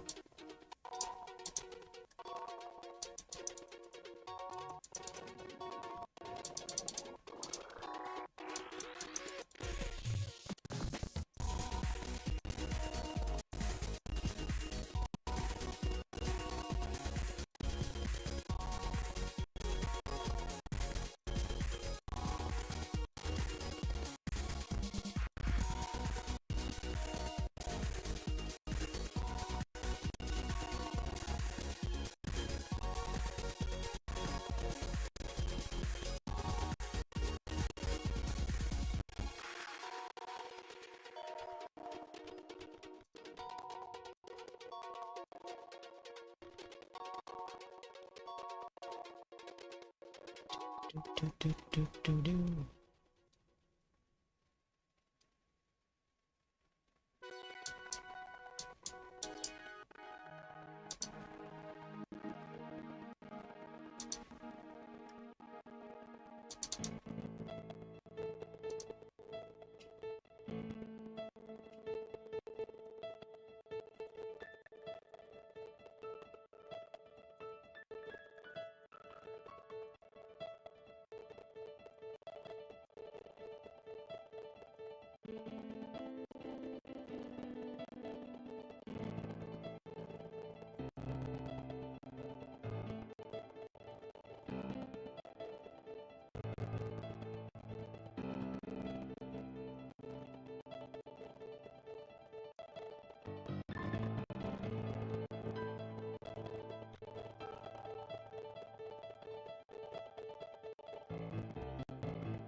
Hopefully YouTube doesn't pick this up as copyright, as it did for the ᵒᵒⁿᵗ video.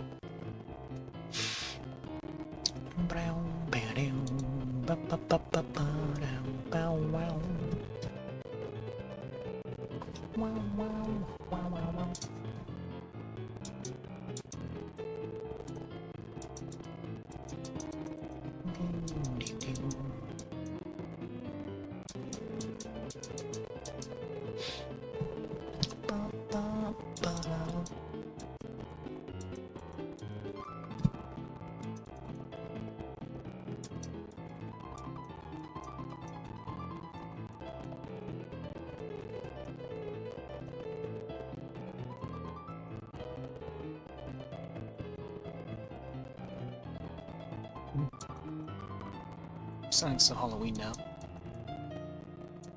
Halfway to Halloween.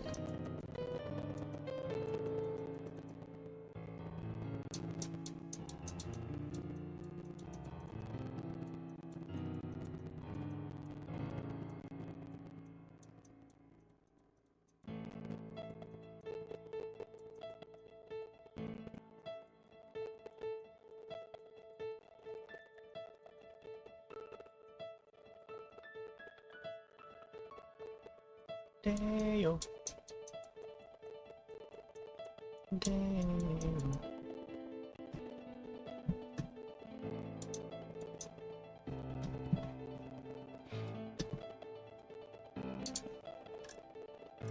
I think the outer part needs to be more brighter.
sort of like blur the hair strands in.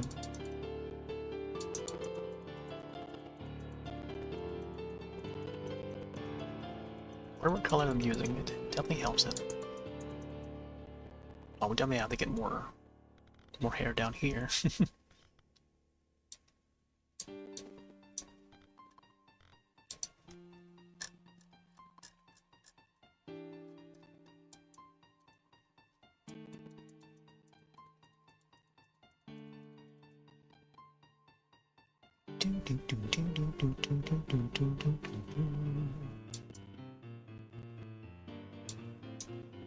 Starts a curve over here.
Some luscious locks over here.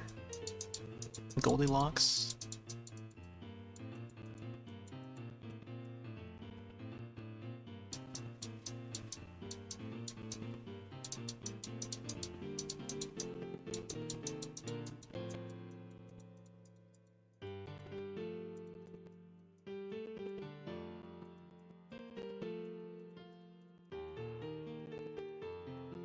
The hair continues to go down this way.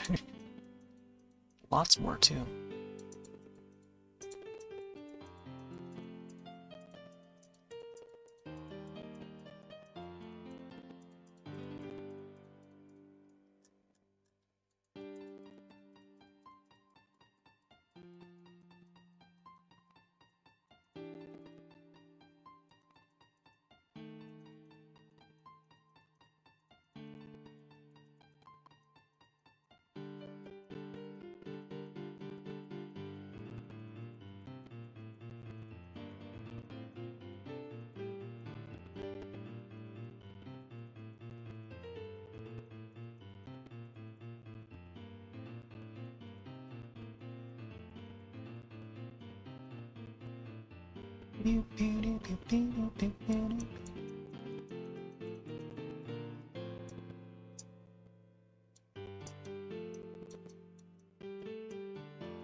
Would be on this hair like all day. I feel like an entire session could be just on the hair. But I think if I just leave the hair be, I think it's fine where it is. I think getting it to shine at certain parts is pretty important. So I kind of want to, have that part in, at least. Otherwise, I'll be like making these strands all day until it lands on a spot where I think it's good. But let's see. Time to maybe go for at least another half hour.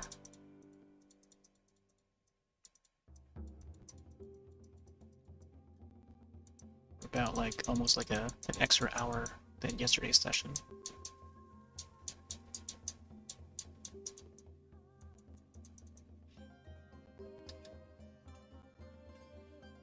Oh, there's that ᵈᵒⁿ'ᵗ fan song based on the main theme.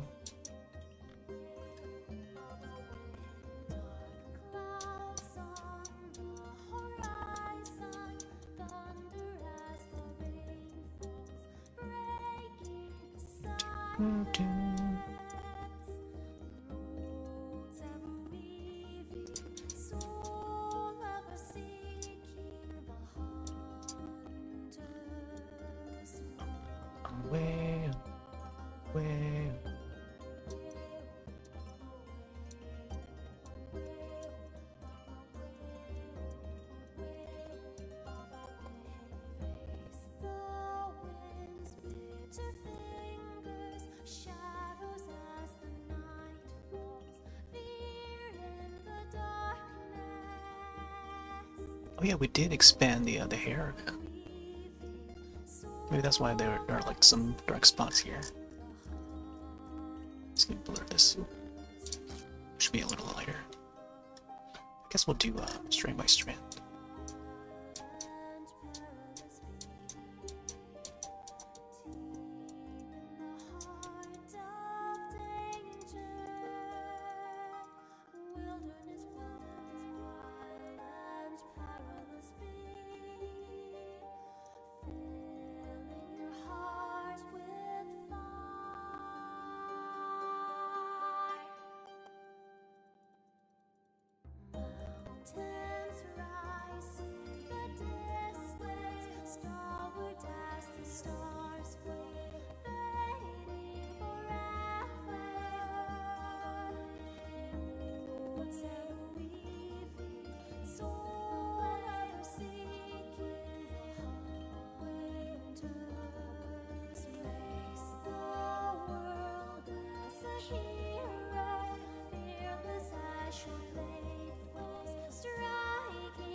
Let's see.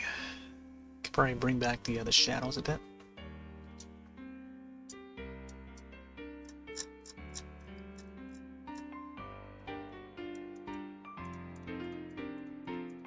This part here would have the shadows.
Let's get some more lights in there. Wow, wow, wow.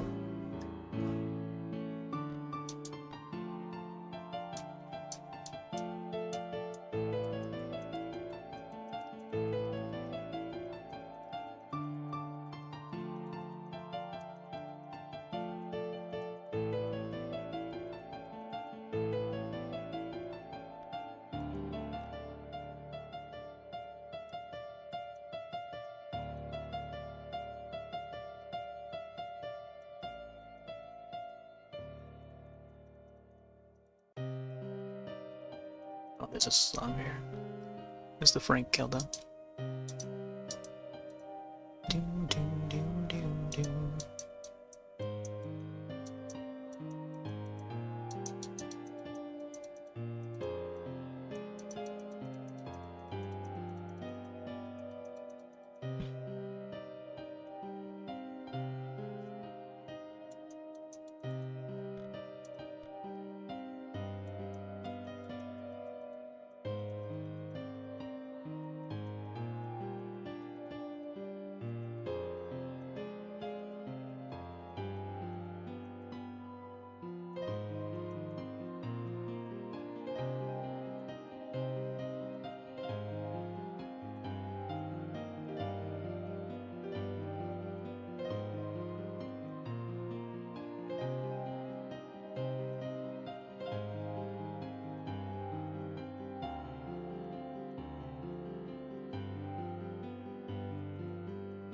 Encoding overload. Sort of made me off course there.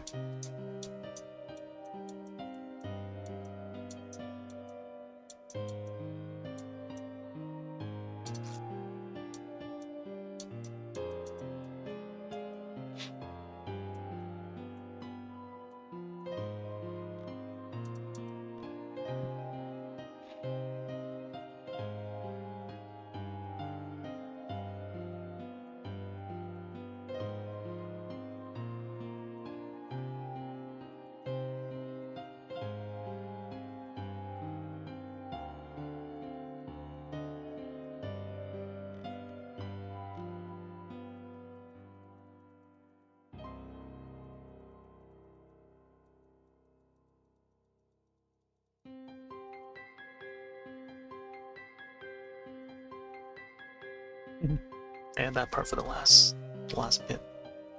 The song was supposed to start with that too.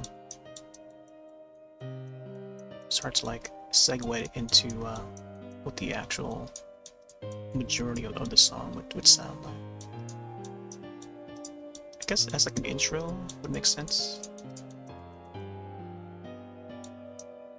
Depending on how composer would arrange it.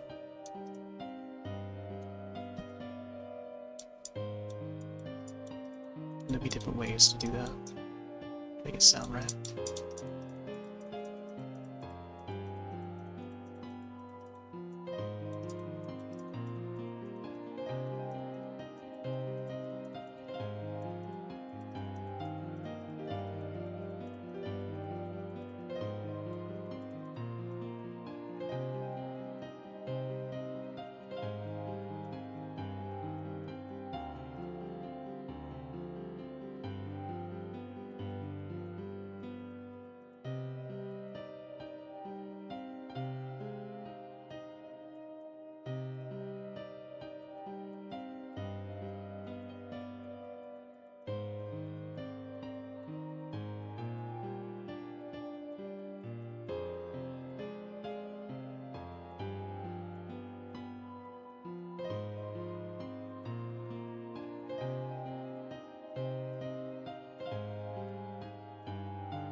This part here should be a bit darker.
Alright.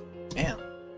I think we're getting close to 100% soon. Not sure what I'll do for the background. I think leaving the background as is fine. Very reminiscent of the drawing that we did a couple years ago.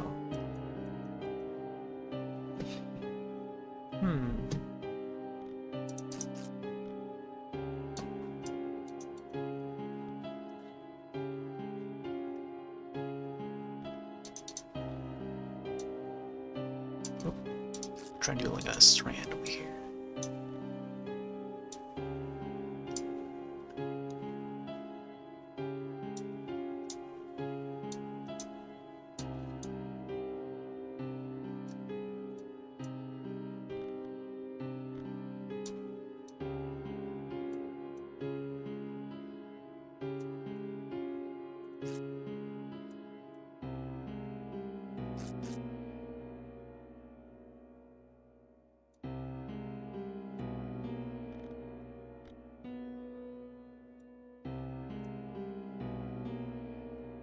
Do, do, do.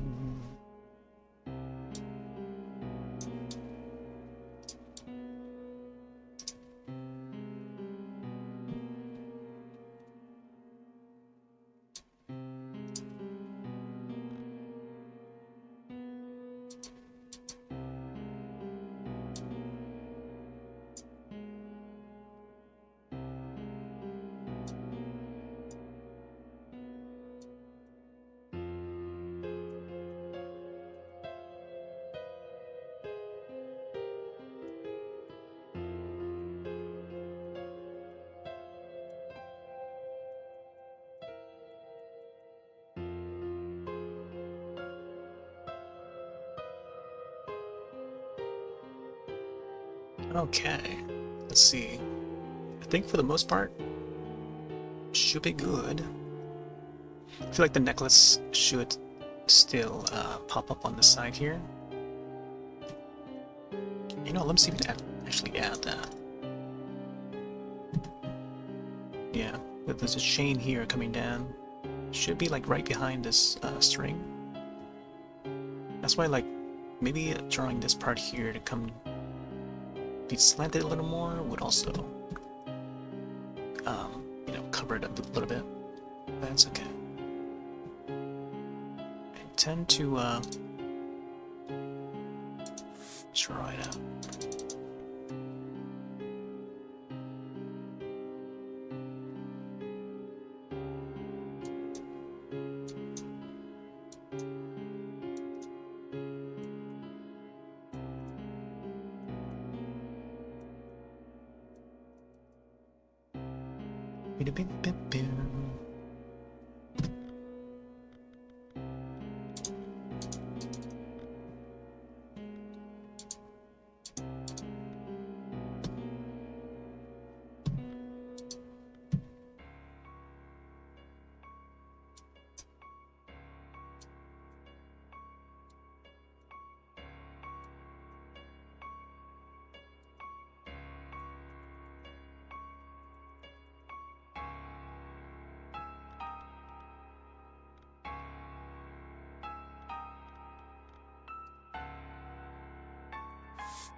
Kind of see it down there.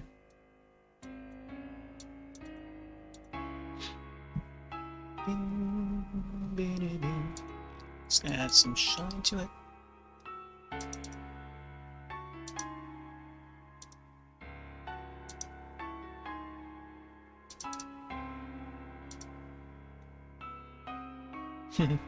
It's not as it should, but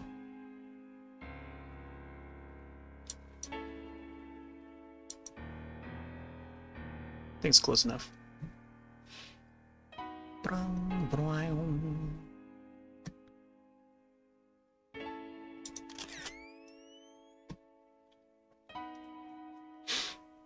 Okay.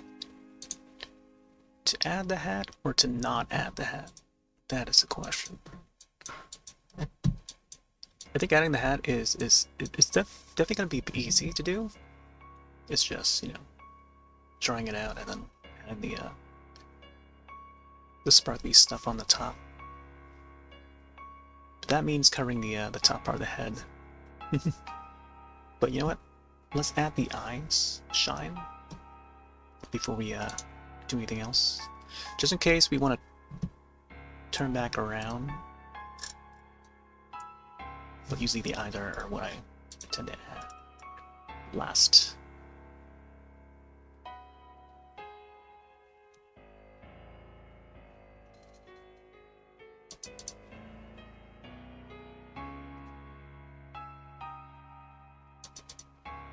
There we go.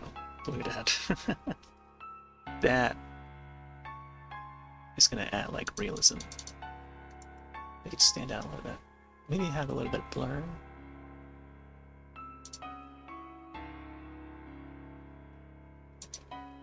There we go. I think having it go in a little bit. There we go.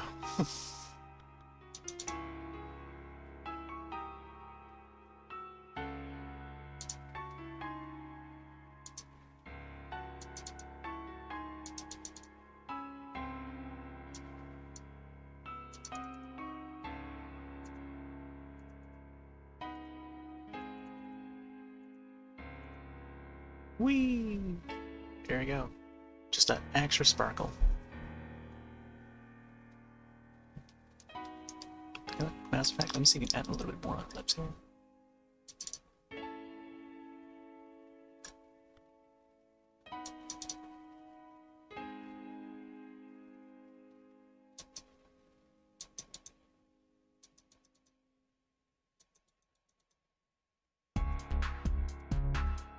Remix.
So a bit of sparks here.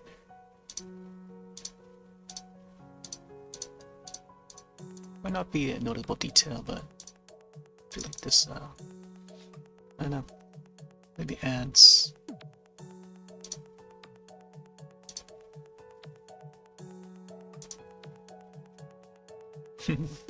Like that bit of sparkle here and there. Oh, we still gotta do the eyeshadow. What the heck? Take a look.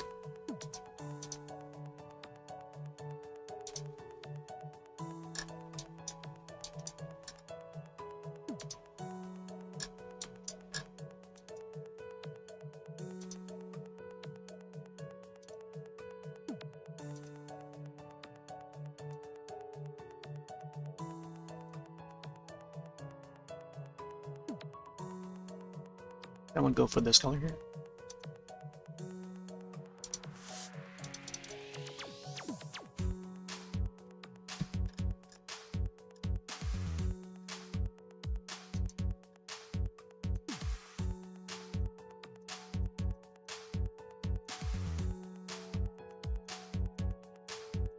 I should have saved before I go into this here. I think we'll be fine. I think adding the glitter at the eyelids would be a nice touch.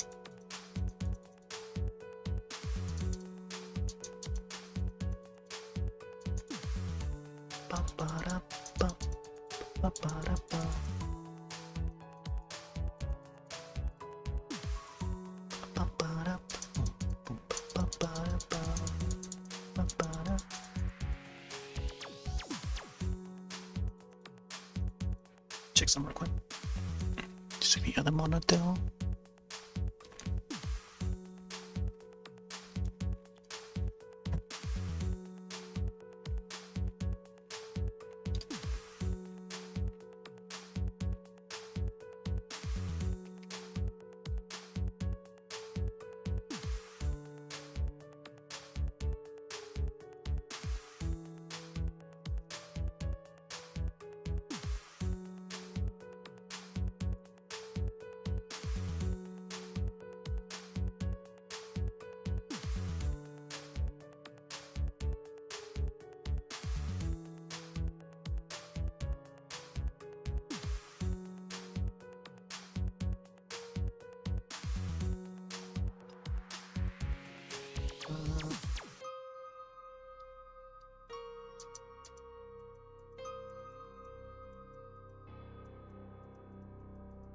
Like this blend in too much with the eyelids. We start to fold, but it does add a little bit of color.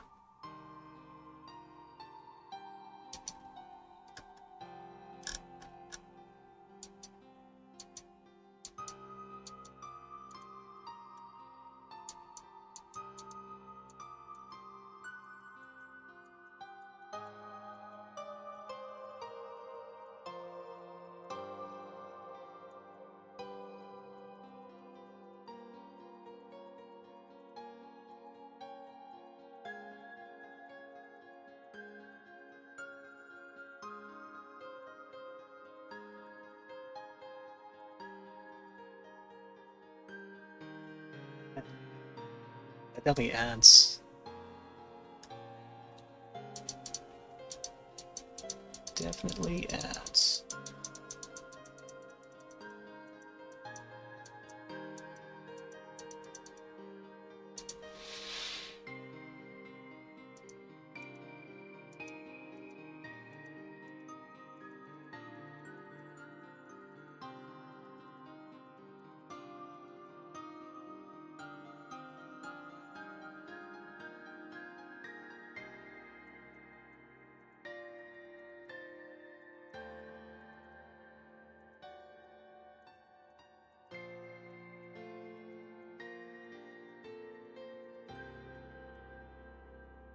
I have to redraw the folds again.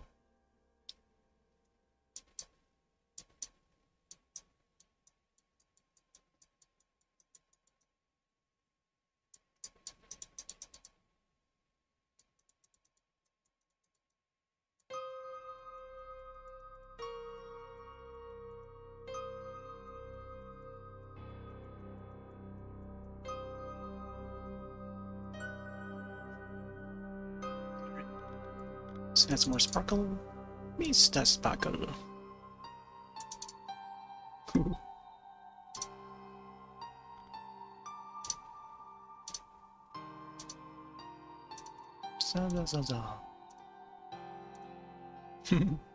Yeah, a little bit of sparkle here and there. I think the size of the brush needs to be a bit. There we go. Got some glitter.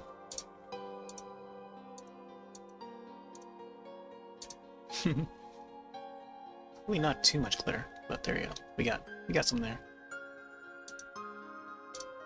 Might not be as visible, but hopefully enough.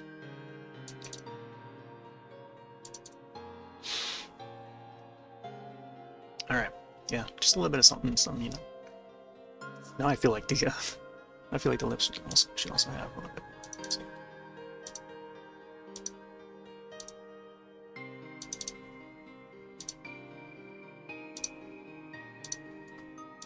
Just a few here and there, you know. Alright, save that. I feel like I could add my name soon-ish. But I also gotta figure out the hat. The hat is like now the last part. Let me see.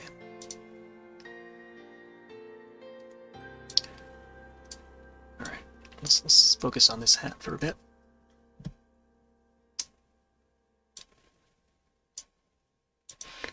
Yeah, let's go back to the top.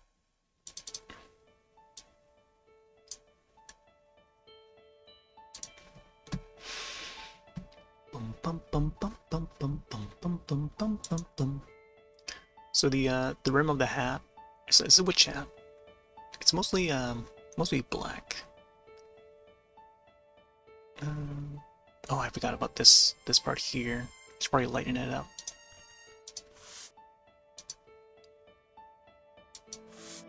Whoop.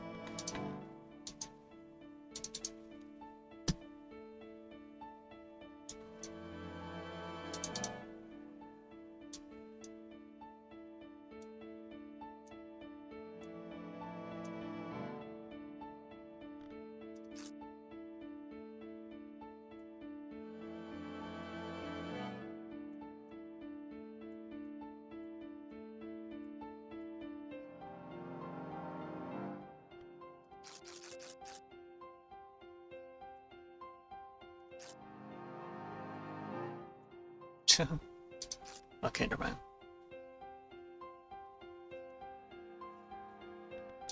I think we'll add here.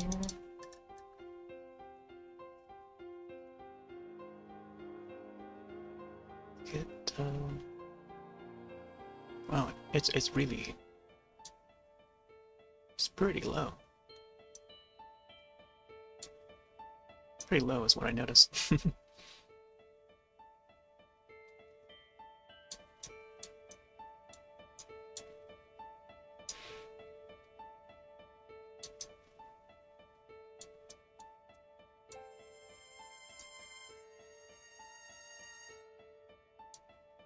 Sort of dips down a bit, or maybe it goes like this way.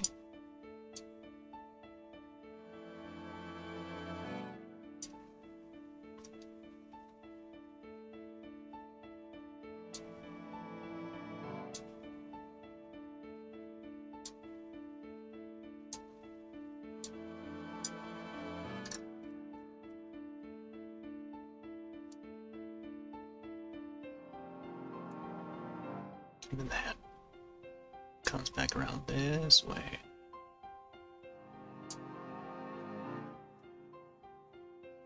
Maybe outward a little more. Just like that. I think that it fits within the frame, the width of the frame. Now I just gotta fill it in, I guess.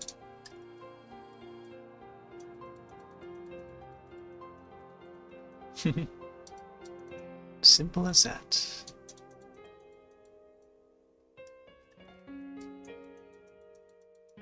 Right in the darkest part. No, let me see if I can actually use the color down here. Probably shouldn't even be the color down here, but it is the darkest part. It's a very dark purple. That's actually, yeah.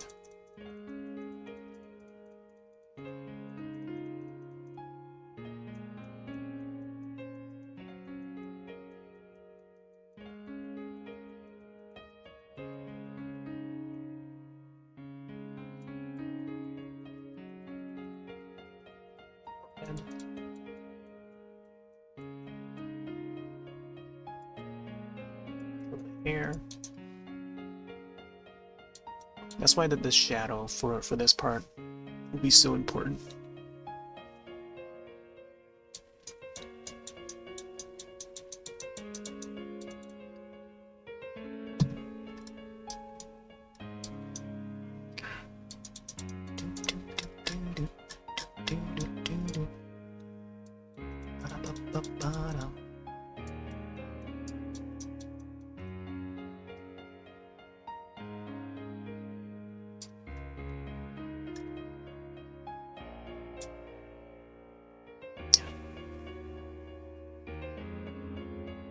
think this part here should be somewhere over here. Maybe even a little lower. But I think around here should be good. Actually, let's go a little bit.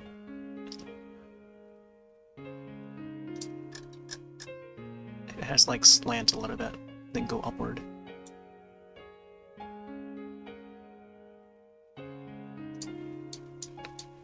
Let's go full color.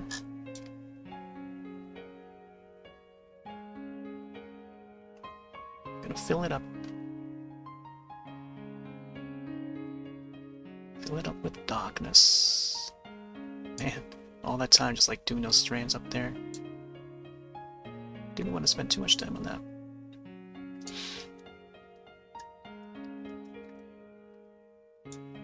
There are some parts of the under part of the hat where you have to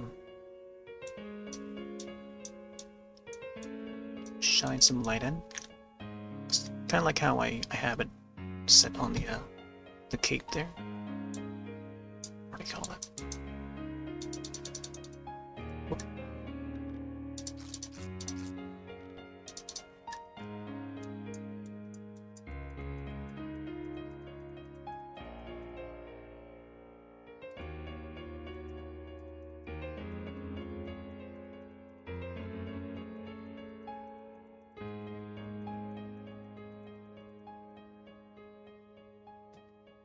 Bum, bum, bum, bum, bum.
Now it's coming together.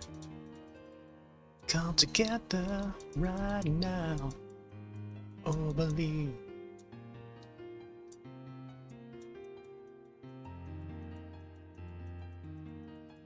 Ba-ba-ba.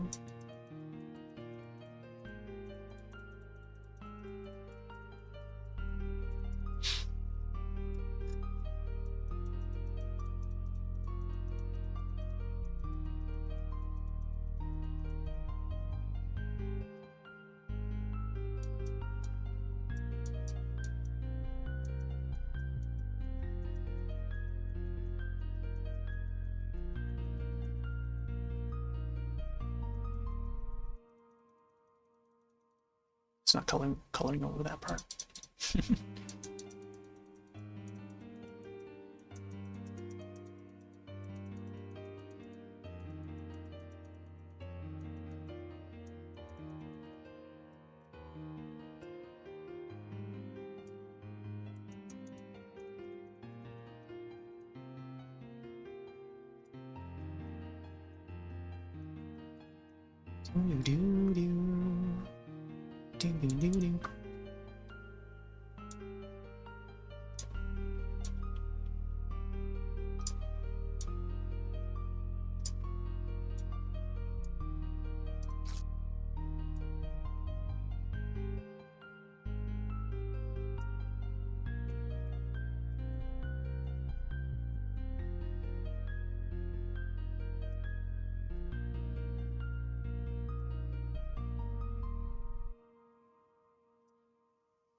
I guess I like how the hat is invisible now. It's like translucent, you can see through it. See how it looks in the thumbnail view. Oh, that's oh boy. You know, what if I had done that? What if I had just like made the hat translucent? Alright, let's save. We're close, we're getting there. Getting close to being finished. But we still got the, oh my gosh, all those little beads, or what do you call it? Alright, so the rim of the hat here, of the center part. This part here is like completely dark.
So it's like any darker there.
Yeah.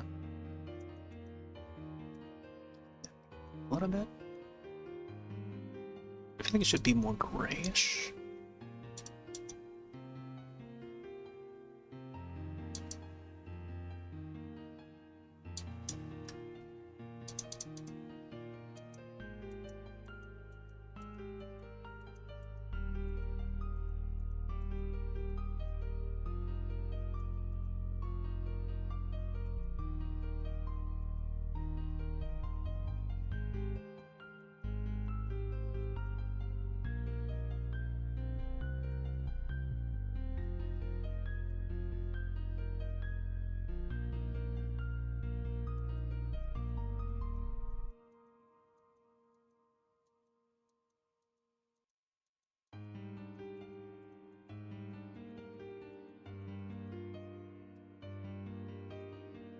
And also around the rim of the hat.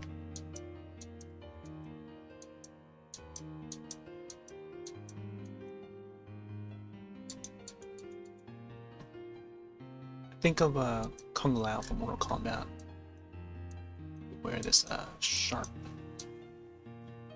edge hats like this. Not much like a witch cap, but it's got like a big rim, like witch-like rim, but it's metallic. And then he would use that hat to cut his opponents to pieces. in half. Fatality, you know.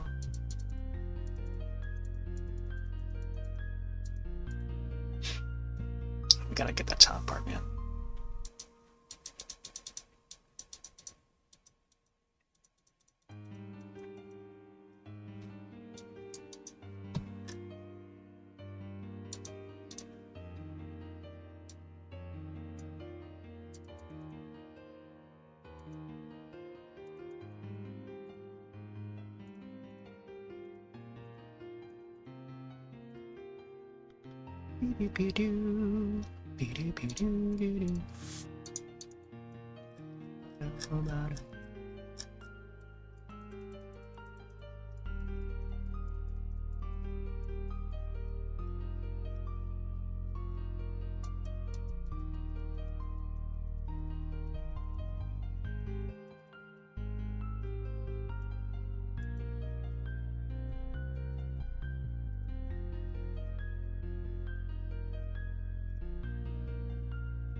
Bum, bum, bum.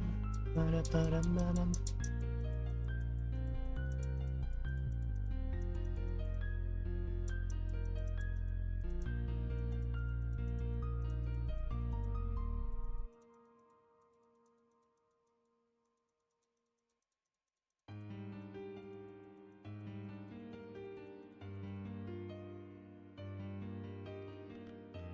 Let's see. Whoop.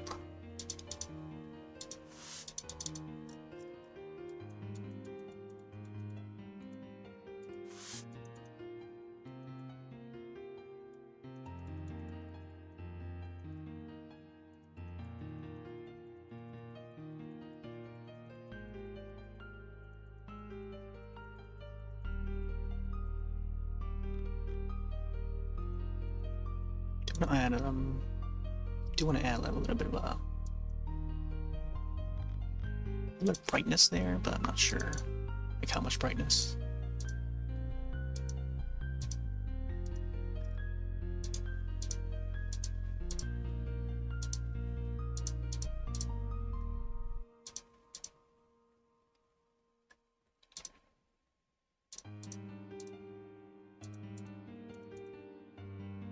Just to indicate that, you know, there's a it's part of the hat. That's like the rim of the hat. Some details here and there.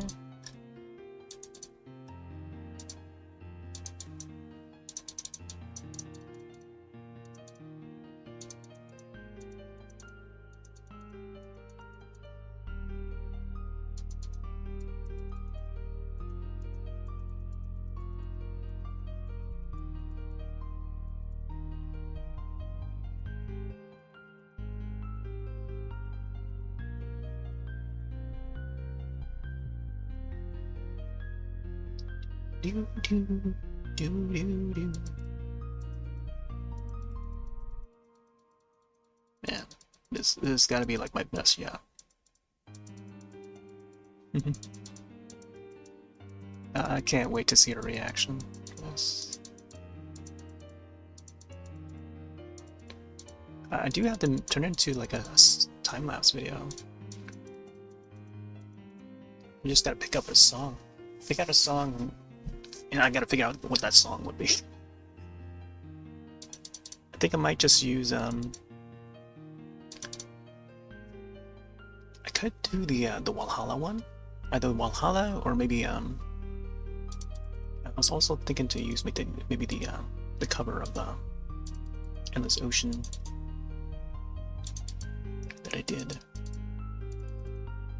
But we'll see. I don't know.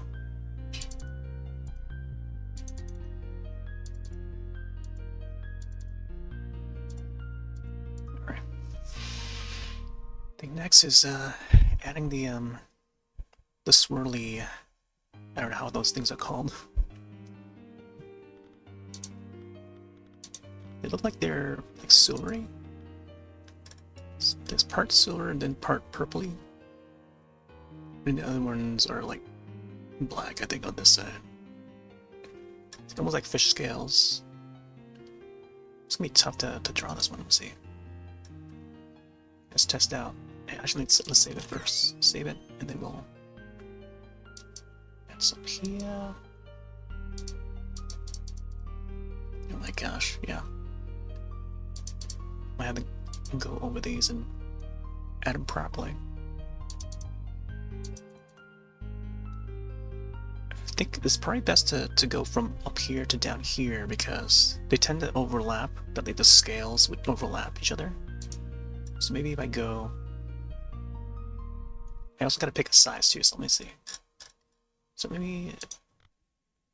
not that one. I think number 2. Number 2 seems... Let's go from 2 and then we'll go 1 and then 2. Yeah, like about like that size, I think.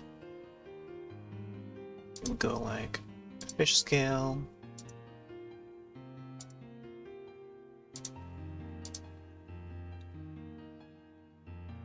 This is gonna be tough to do, man.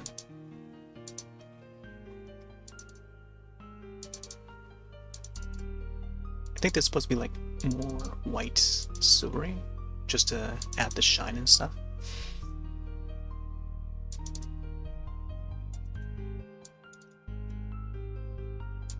And then there will be some parts where it's like not so aligned, so I gotta make note of that.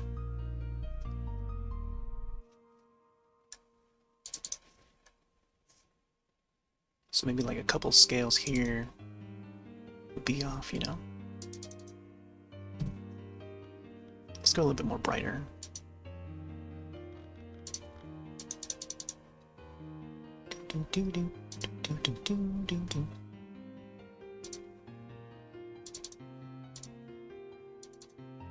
They're meant to look like more white.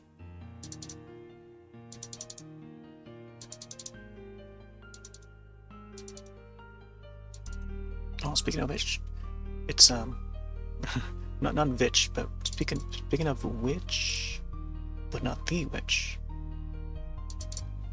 It's past midnight now, so it is Blondie's birthday. There you go, something like this, I think, where sort of there's like a sort of a gradient. Need to add more scale on this side too.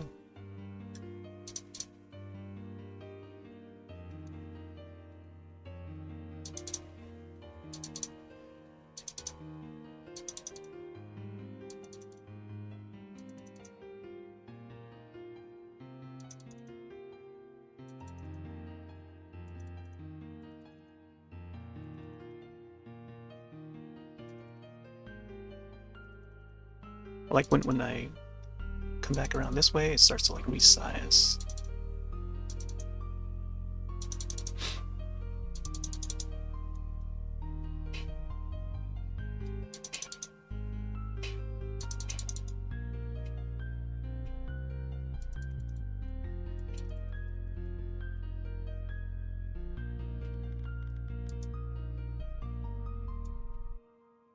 I think this purpley part would be more like this color. Actually, you know what? I think it should be a little bit more reddish. Yeah, reddish hue. Something like that. Let's go a little lighter. It also should be like this shape and not too rounded.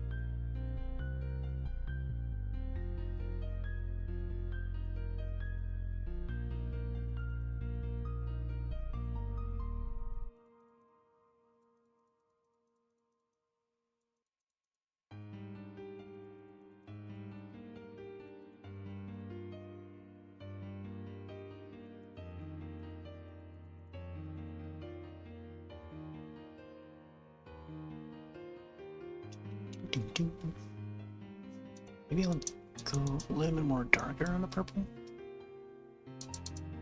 Yeah, I think it's like should be like this color. I think, at least for some of it. I'll probably have to go over some of the colors. Man, these fish scales. There's gotta be so much detail to these fish scales. I feel like it shouldn't be that bright either.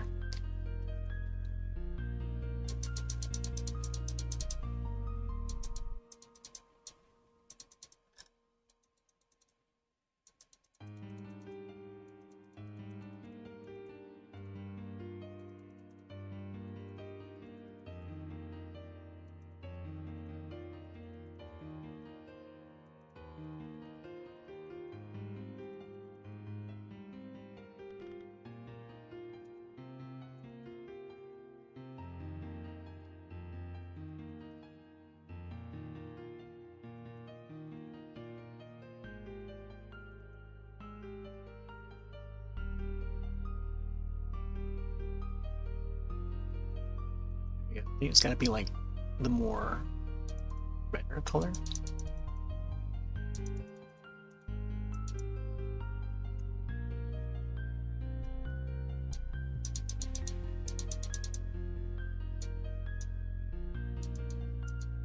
More so like magenta-ish, but not too magenta.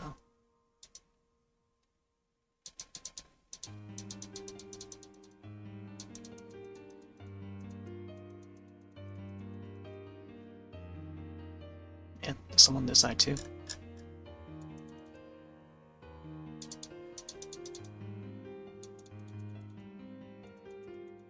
We kind of make it look more blurry. Apparently there's some, man, if only that we can select like two colors. One left click, one right click. I can do one a little faster and have like some of the black layers at the bottom underneath the purples. Otherwise I have to like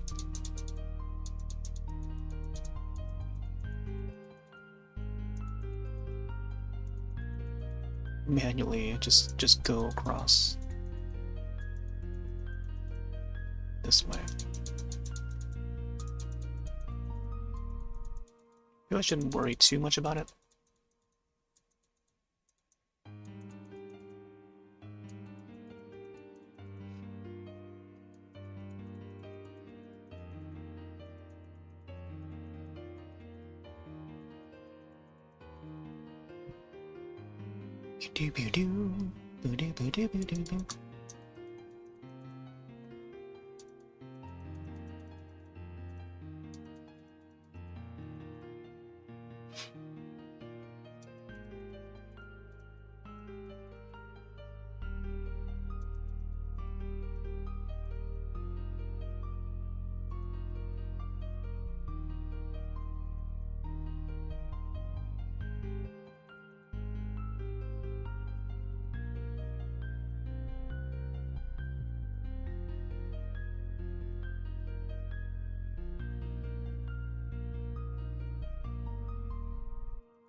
Yeah, it should be a lot bigger.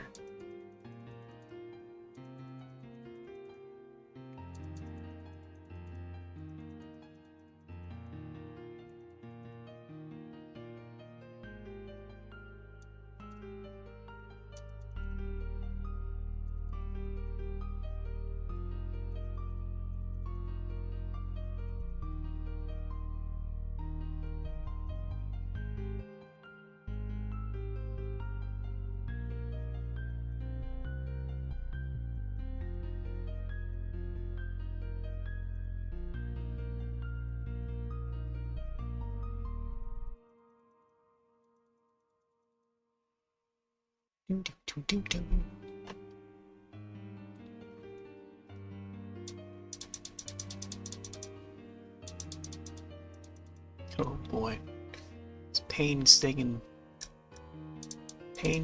just like putting each of these scales on.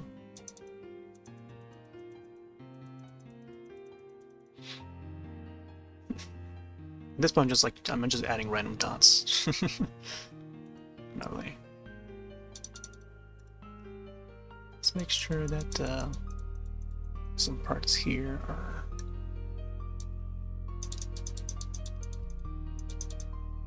dotted. I have to go over them and redraw some of the black parts, the lines in between and stuff.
Just doing the simple C shape also helps it look the part.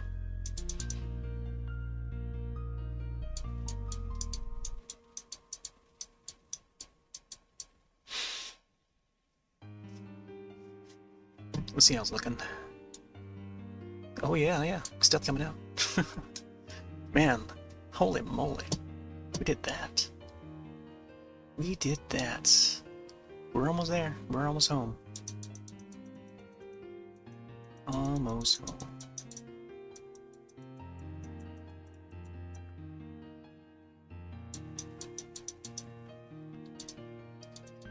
So you can actually get maybe the grays in or something.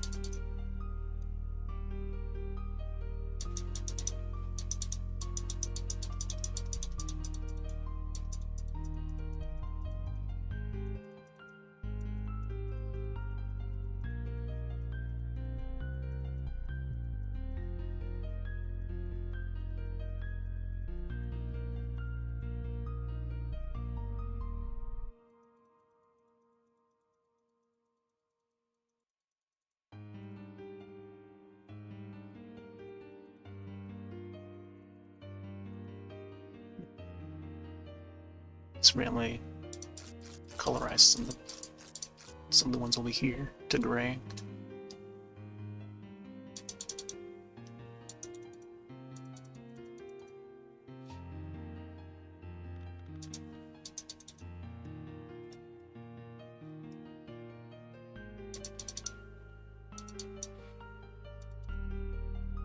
I think this should be like a dot to indicate that they've been tied in.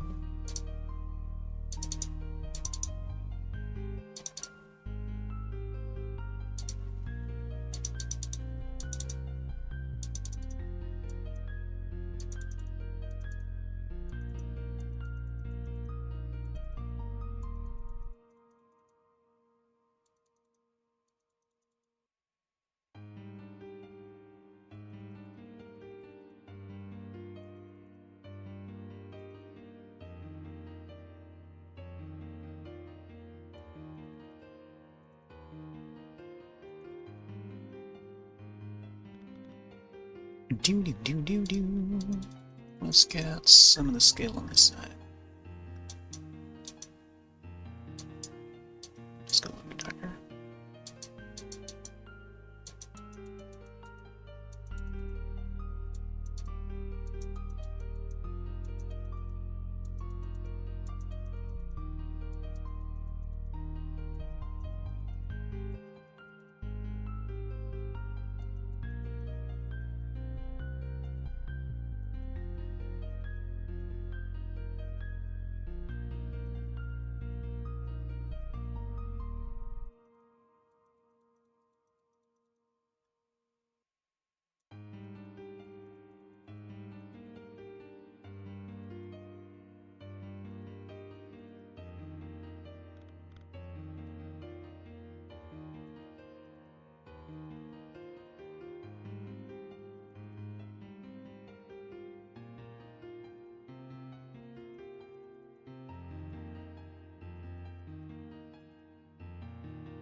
Yeah, this was that same witch hat that she wore for the Twitch Sings.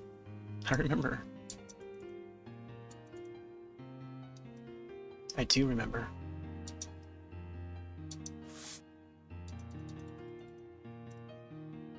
I actually wore it multiple times. The Drunk Witch. The Drunk Witch Shings. Karaoke. Alright. Maybe so you can get more bright ones in on this side.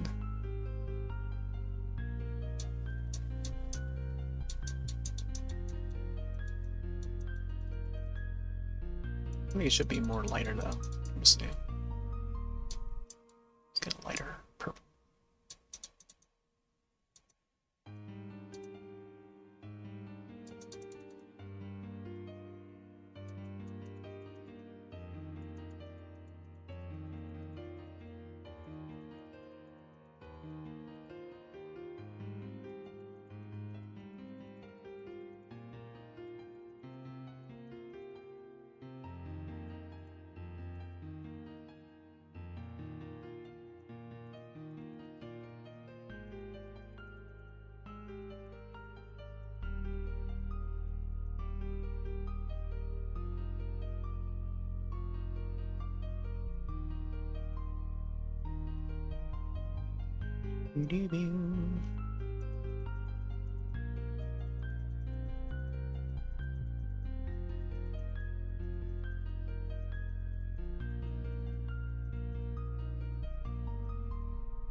The one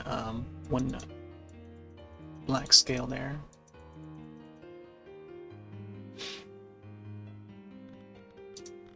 See, light one of these up.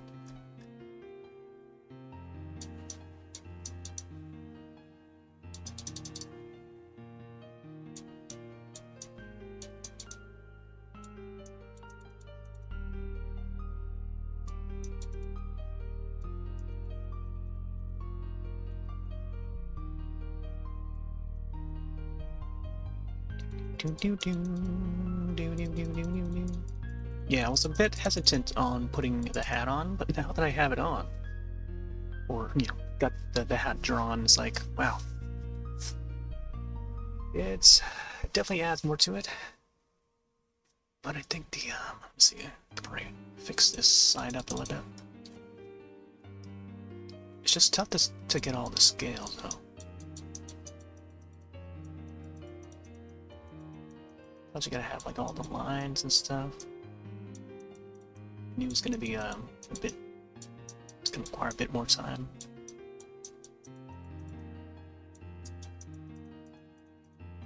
We're in it. We're in it to win it.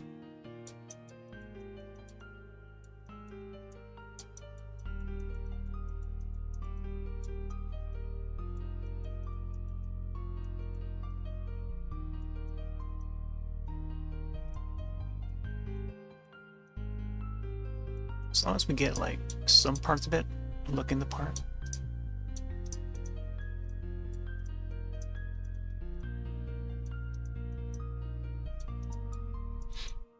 Oh, I forgot that there's this thing.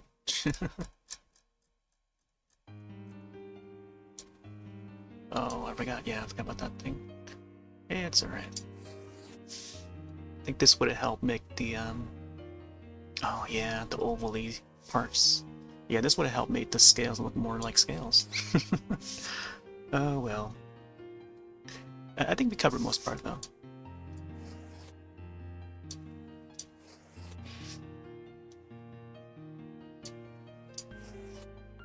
Let's get one up here. Okay.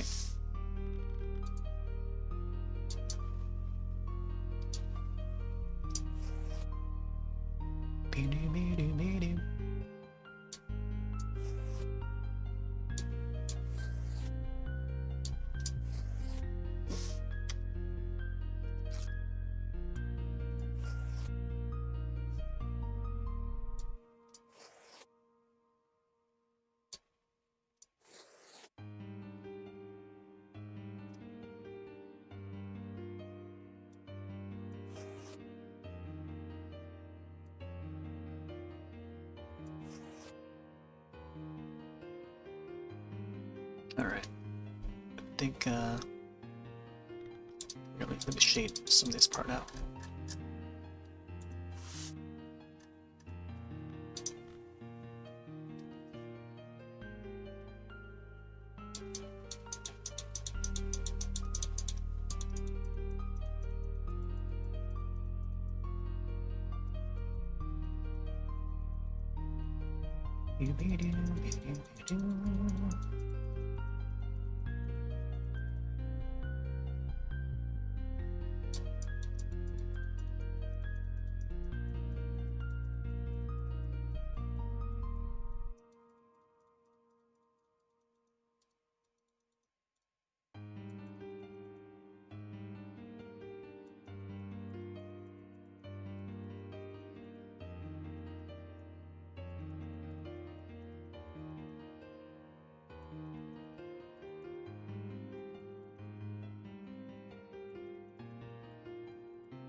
Sort of adds more definition to the scales.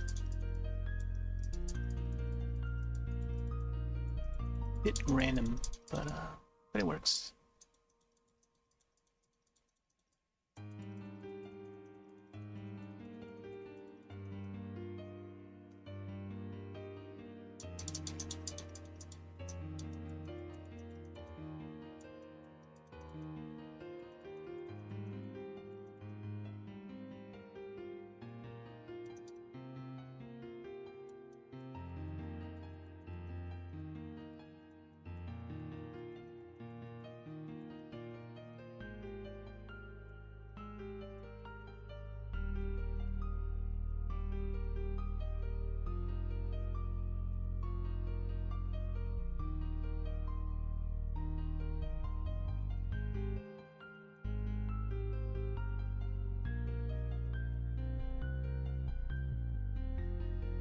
Still at it, still clicking away. We're almost there. Alright, save. Not sure if I want to adjust the background in any way. For the most part, it seems alright. So you can add more magenta on this side.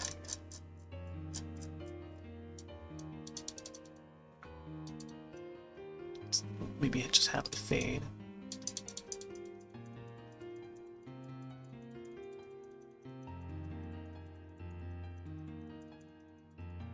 I think it's to maybe make it more purpling. Let's see how it looks. Oh, it seems fine.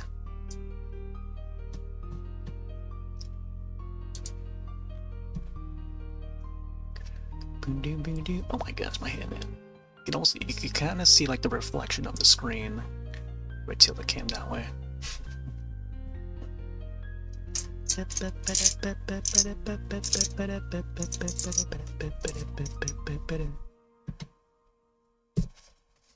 Alright, so one last thing is to write my name.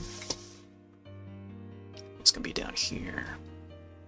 I feel like since she's facing this way, I feel like I could also write it out over here. Normally I would write it over here. Let's see. Imagine if I drew a hand come out this way and then like, oh yeah. She's going like that, you know? And then it would just be my name on top. Alright, let me see. I think I can also write over here. Maybe over here. I mean, I know the last time I had it over here, just because there's room to put it there. Yeah, I'm gonna figure out where I want to write it. Again, like here is fine too. Maybe like even like alongside here or something, or you know what? We'll just go this way. Let's take a dark purple.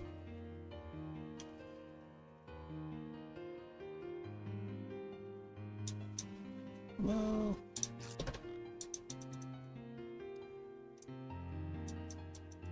is it even dark purple at all?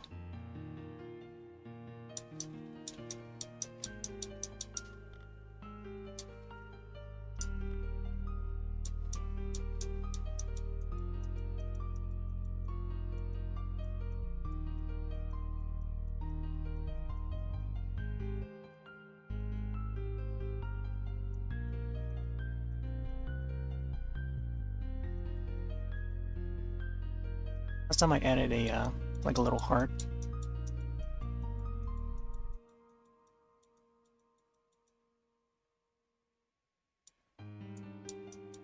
Maybe I'll put the heart as the O. Normally I'd have it at the O. Let's see how it looks when I do have it though.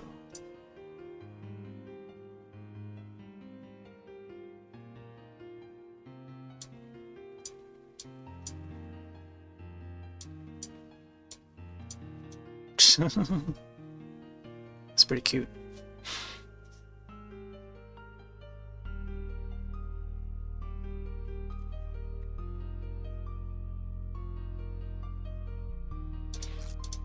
I think having it separate, having the heart separate, I think would be fun.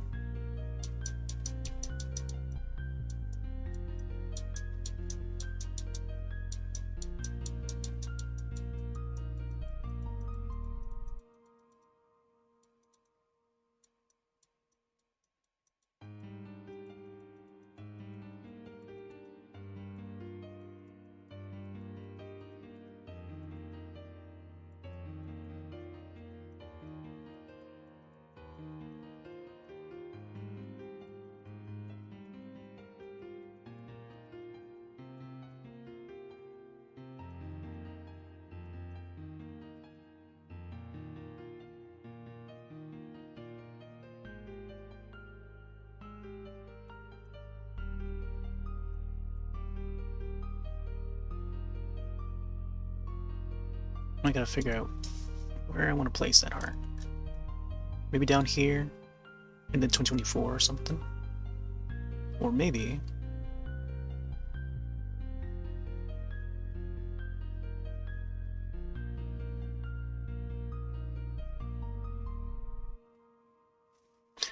Hmm.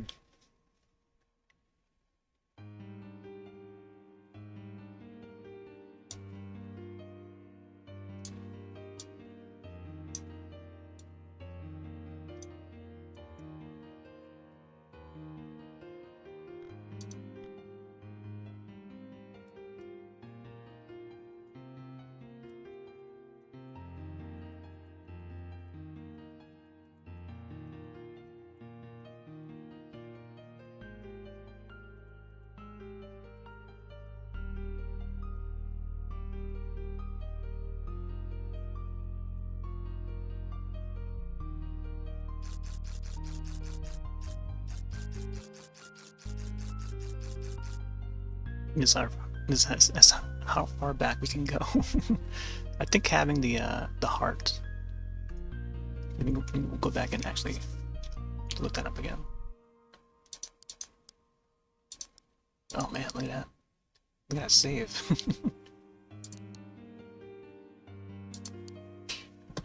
Sweet. I don't know, maybe having the O as a heart would be a good idea. But then it's kind of small.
Maybe I should make the heart hollow or something.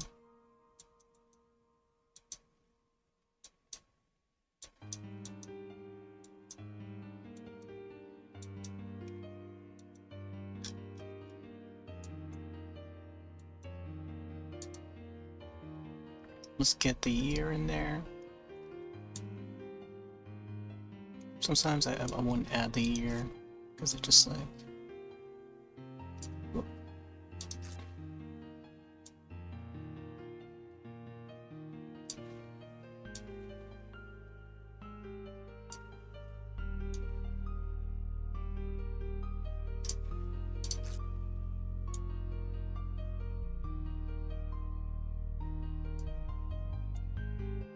$2025.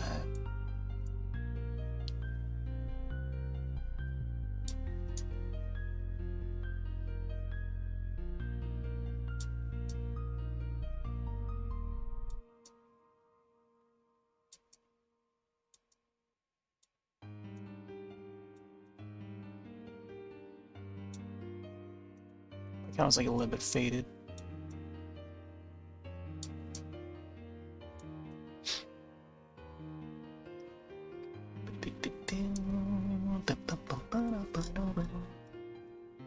There we go, we got it. 2025.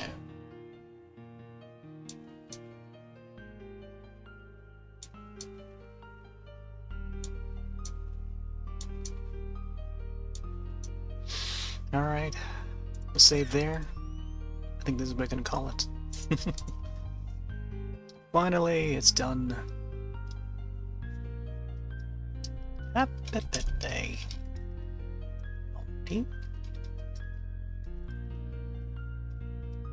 E for short. There you go. Right there. Yay! We finished. I think that'll do. Actually, let me see. I'm looking back at the preview. I can see some parts of the hat there I kind of want to fix.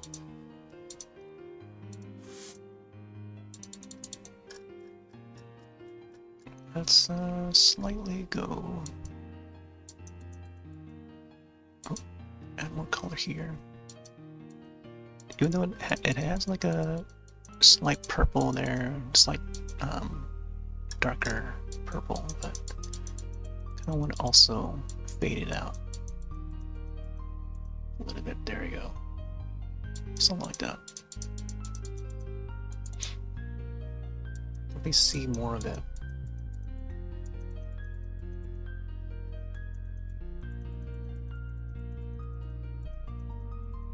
I could clean this part up too, but I think for the most part, it's all set.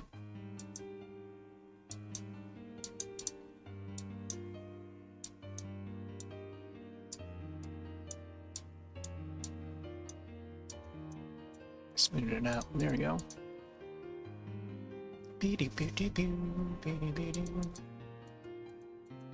Alright, there.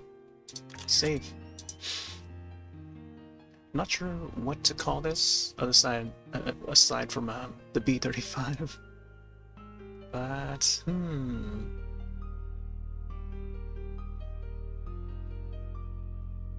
I think I wrote it out as like a birthday blondie the last time I uploaded it, a few years back, a couple years back, whatever. Man, I don't know. We shall see. Think, yeah, let's do birthday blondie, or maybe just blondie 2025.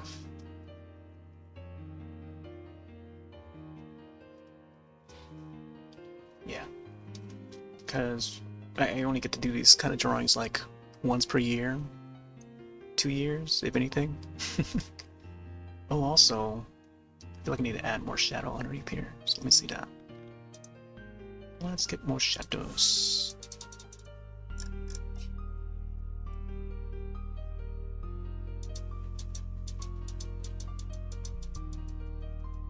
The hat is supposed to be a little bit lower, by the way. That is okay.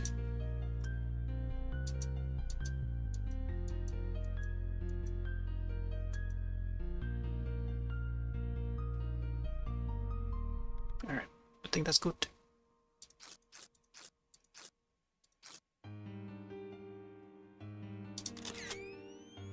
So we'll share this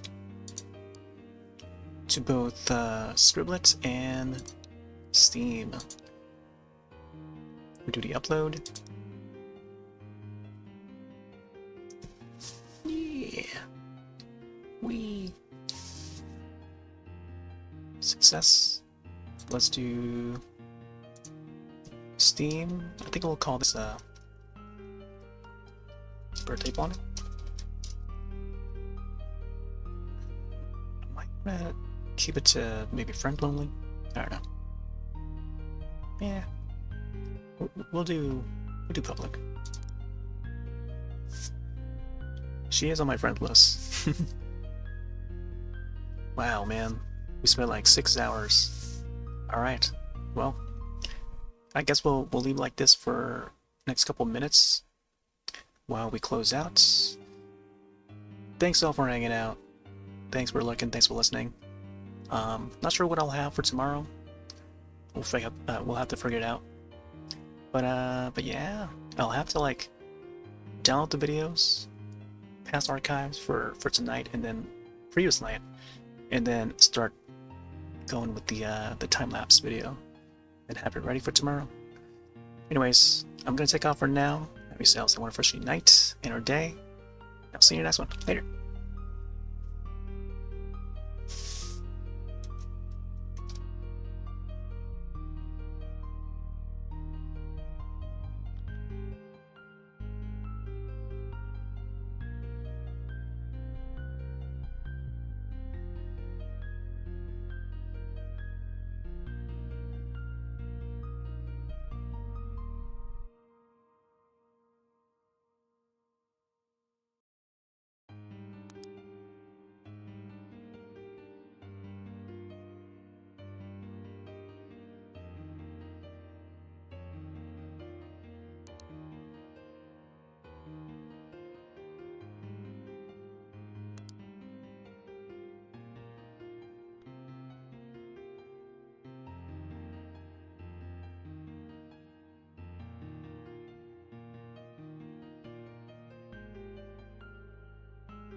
See you next time!